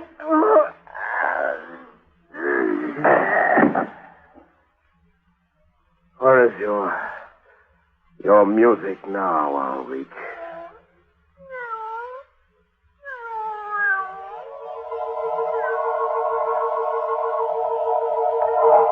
And now that Henrique is dead, we can go back to what we were before. We can be married. That's what you're trying to say to me, isn't it, David? Why not, Anne? Why not? Because when you opened the door and came back into this room a few moments ago, the music was still playing. It's not playing now, is it, Anne? Is it? No, not now. Oh, David, take me in your arms, darling. Tell me it's all right. Tell me again so I'll really believe it. Oh, Anne. It was just a bad dream, wasn't it, David? They never really existed, did they? Henrique and Lubos and the cat with the yellow eyes. Of course not, darling. Of course it was just a dream. David! It's all right, darling. I see it too. It's a black cat. Must have followed me home. You see, it's really quite friendly. Go ahead, darling. Pet him. All right, David. There, that's it. You see, it's Just an ordinary cat. Yes. Yes, of course. Take the letter opener, Anne. The letter opener on the desk. Go and get it. Yes, of course. And you're not hearing it again, are you? Anne, is that the music again? Oh, no, David. It's just I've been crying so much, I think I'd better fix my makeup. Be a darling and bring my purse, will you? It's in the bedroom in the top drawer of the bureau. Sure. Back in a sec. Now take the letter opener and follow him. That's it. Quietly now.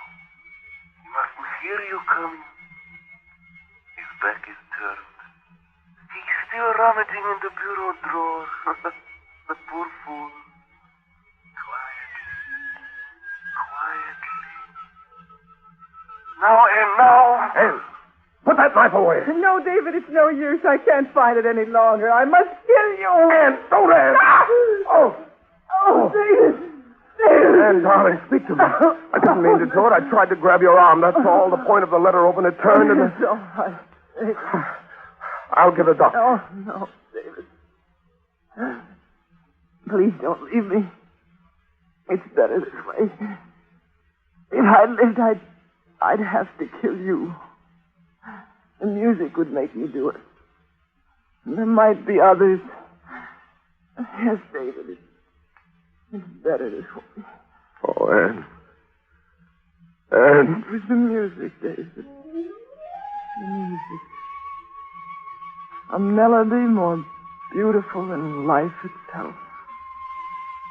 Listen to it, David. Melody of death.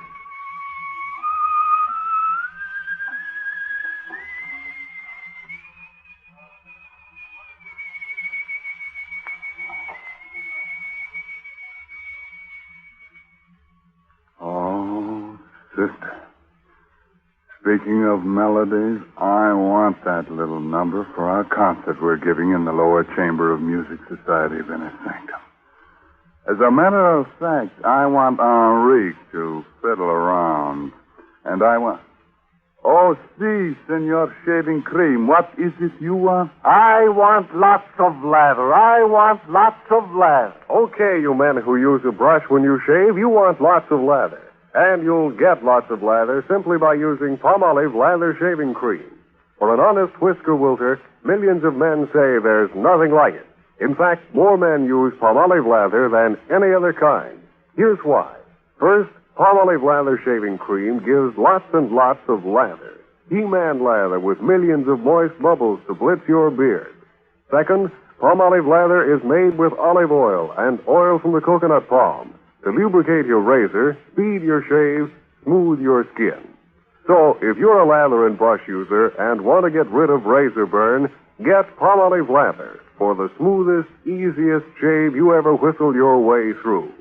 Get Palmolive Lather Shaving Cream, knowing it's going to leave your face looking younger, your skin smoother, your disposition better, or your money back. Friends, what would you do if you found out that someone you knew was peddling stolen merchandise? You'd be horrified. But tell me something. Have you ever bought extra gasoline coupons or accepted them from friends?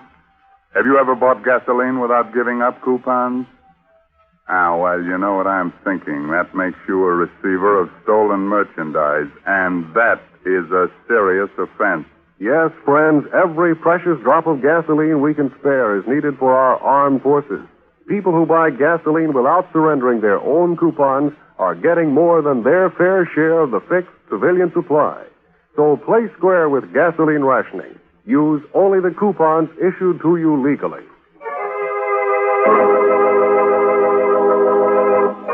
So, friends, by the way, the latest Inner Sanctum mystery novel is The Moon Was Red by Dana Sage.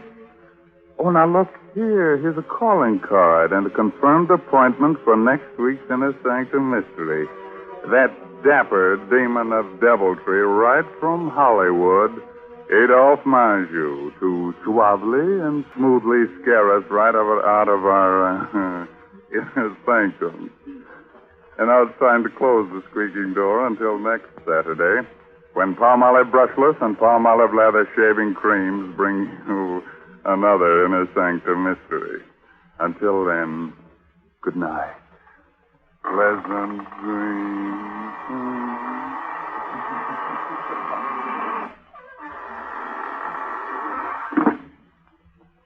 What is the 14-day Palmolive plan? Yes, what is the 14-day Palmolive plan? It's the biggest beauty news in years. Doctors tested this plan, proved it brought lovelier complexions to 2 out of 3 of all the women tested. Here it is. Wash your face with Palmolive soap. Then massage for a full 60 seconds with Palmolive's beautifying lather. Then rinse. Do this 3 times a day. Easy to do, yet 36 doctors prove this Palmolive plan brings a lovelier complexion to 2 out of 3 women. No matter what type of skin you have, dry or oily, the 14-day Palmolive plan works. So get Palmolive. See what Palmolive can do for your skin in only 14 days. This is CBS, the Columbia Broadcasting System. Now, here's just one parting word to you folks. Next time you go to the store, get yourself some Lifebuoy, because you're going to like Lifebuoy's rich, purifying lather the first time you use it. And after you've used it a week, you'll never be without it. That's right. Now, stick to Lifebuoy a while, and you'll be joining in with our gang here when you hear them sing, the name of the soap is Lifebuoy. You gotta keep fresh with Lifebuoy. So always insist on Lifebuoy, for Lifebuoy redoubts B.O. Yes, Lifebuoy redoubts B.O. Thank you, and good night, folks.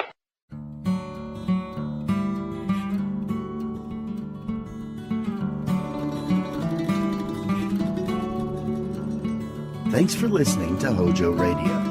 We'll be back again very soon.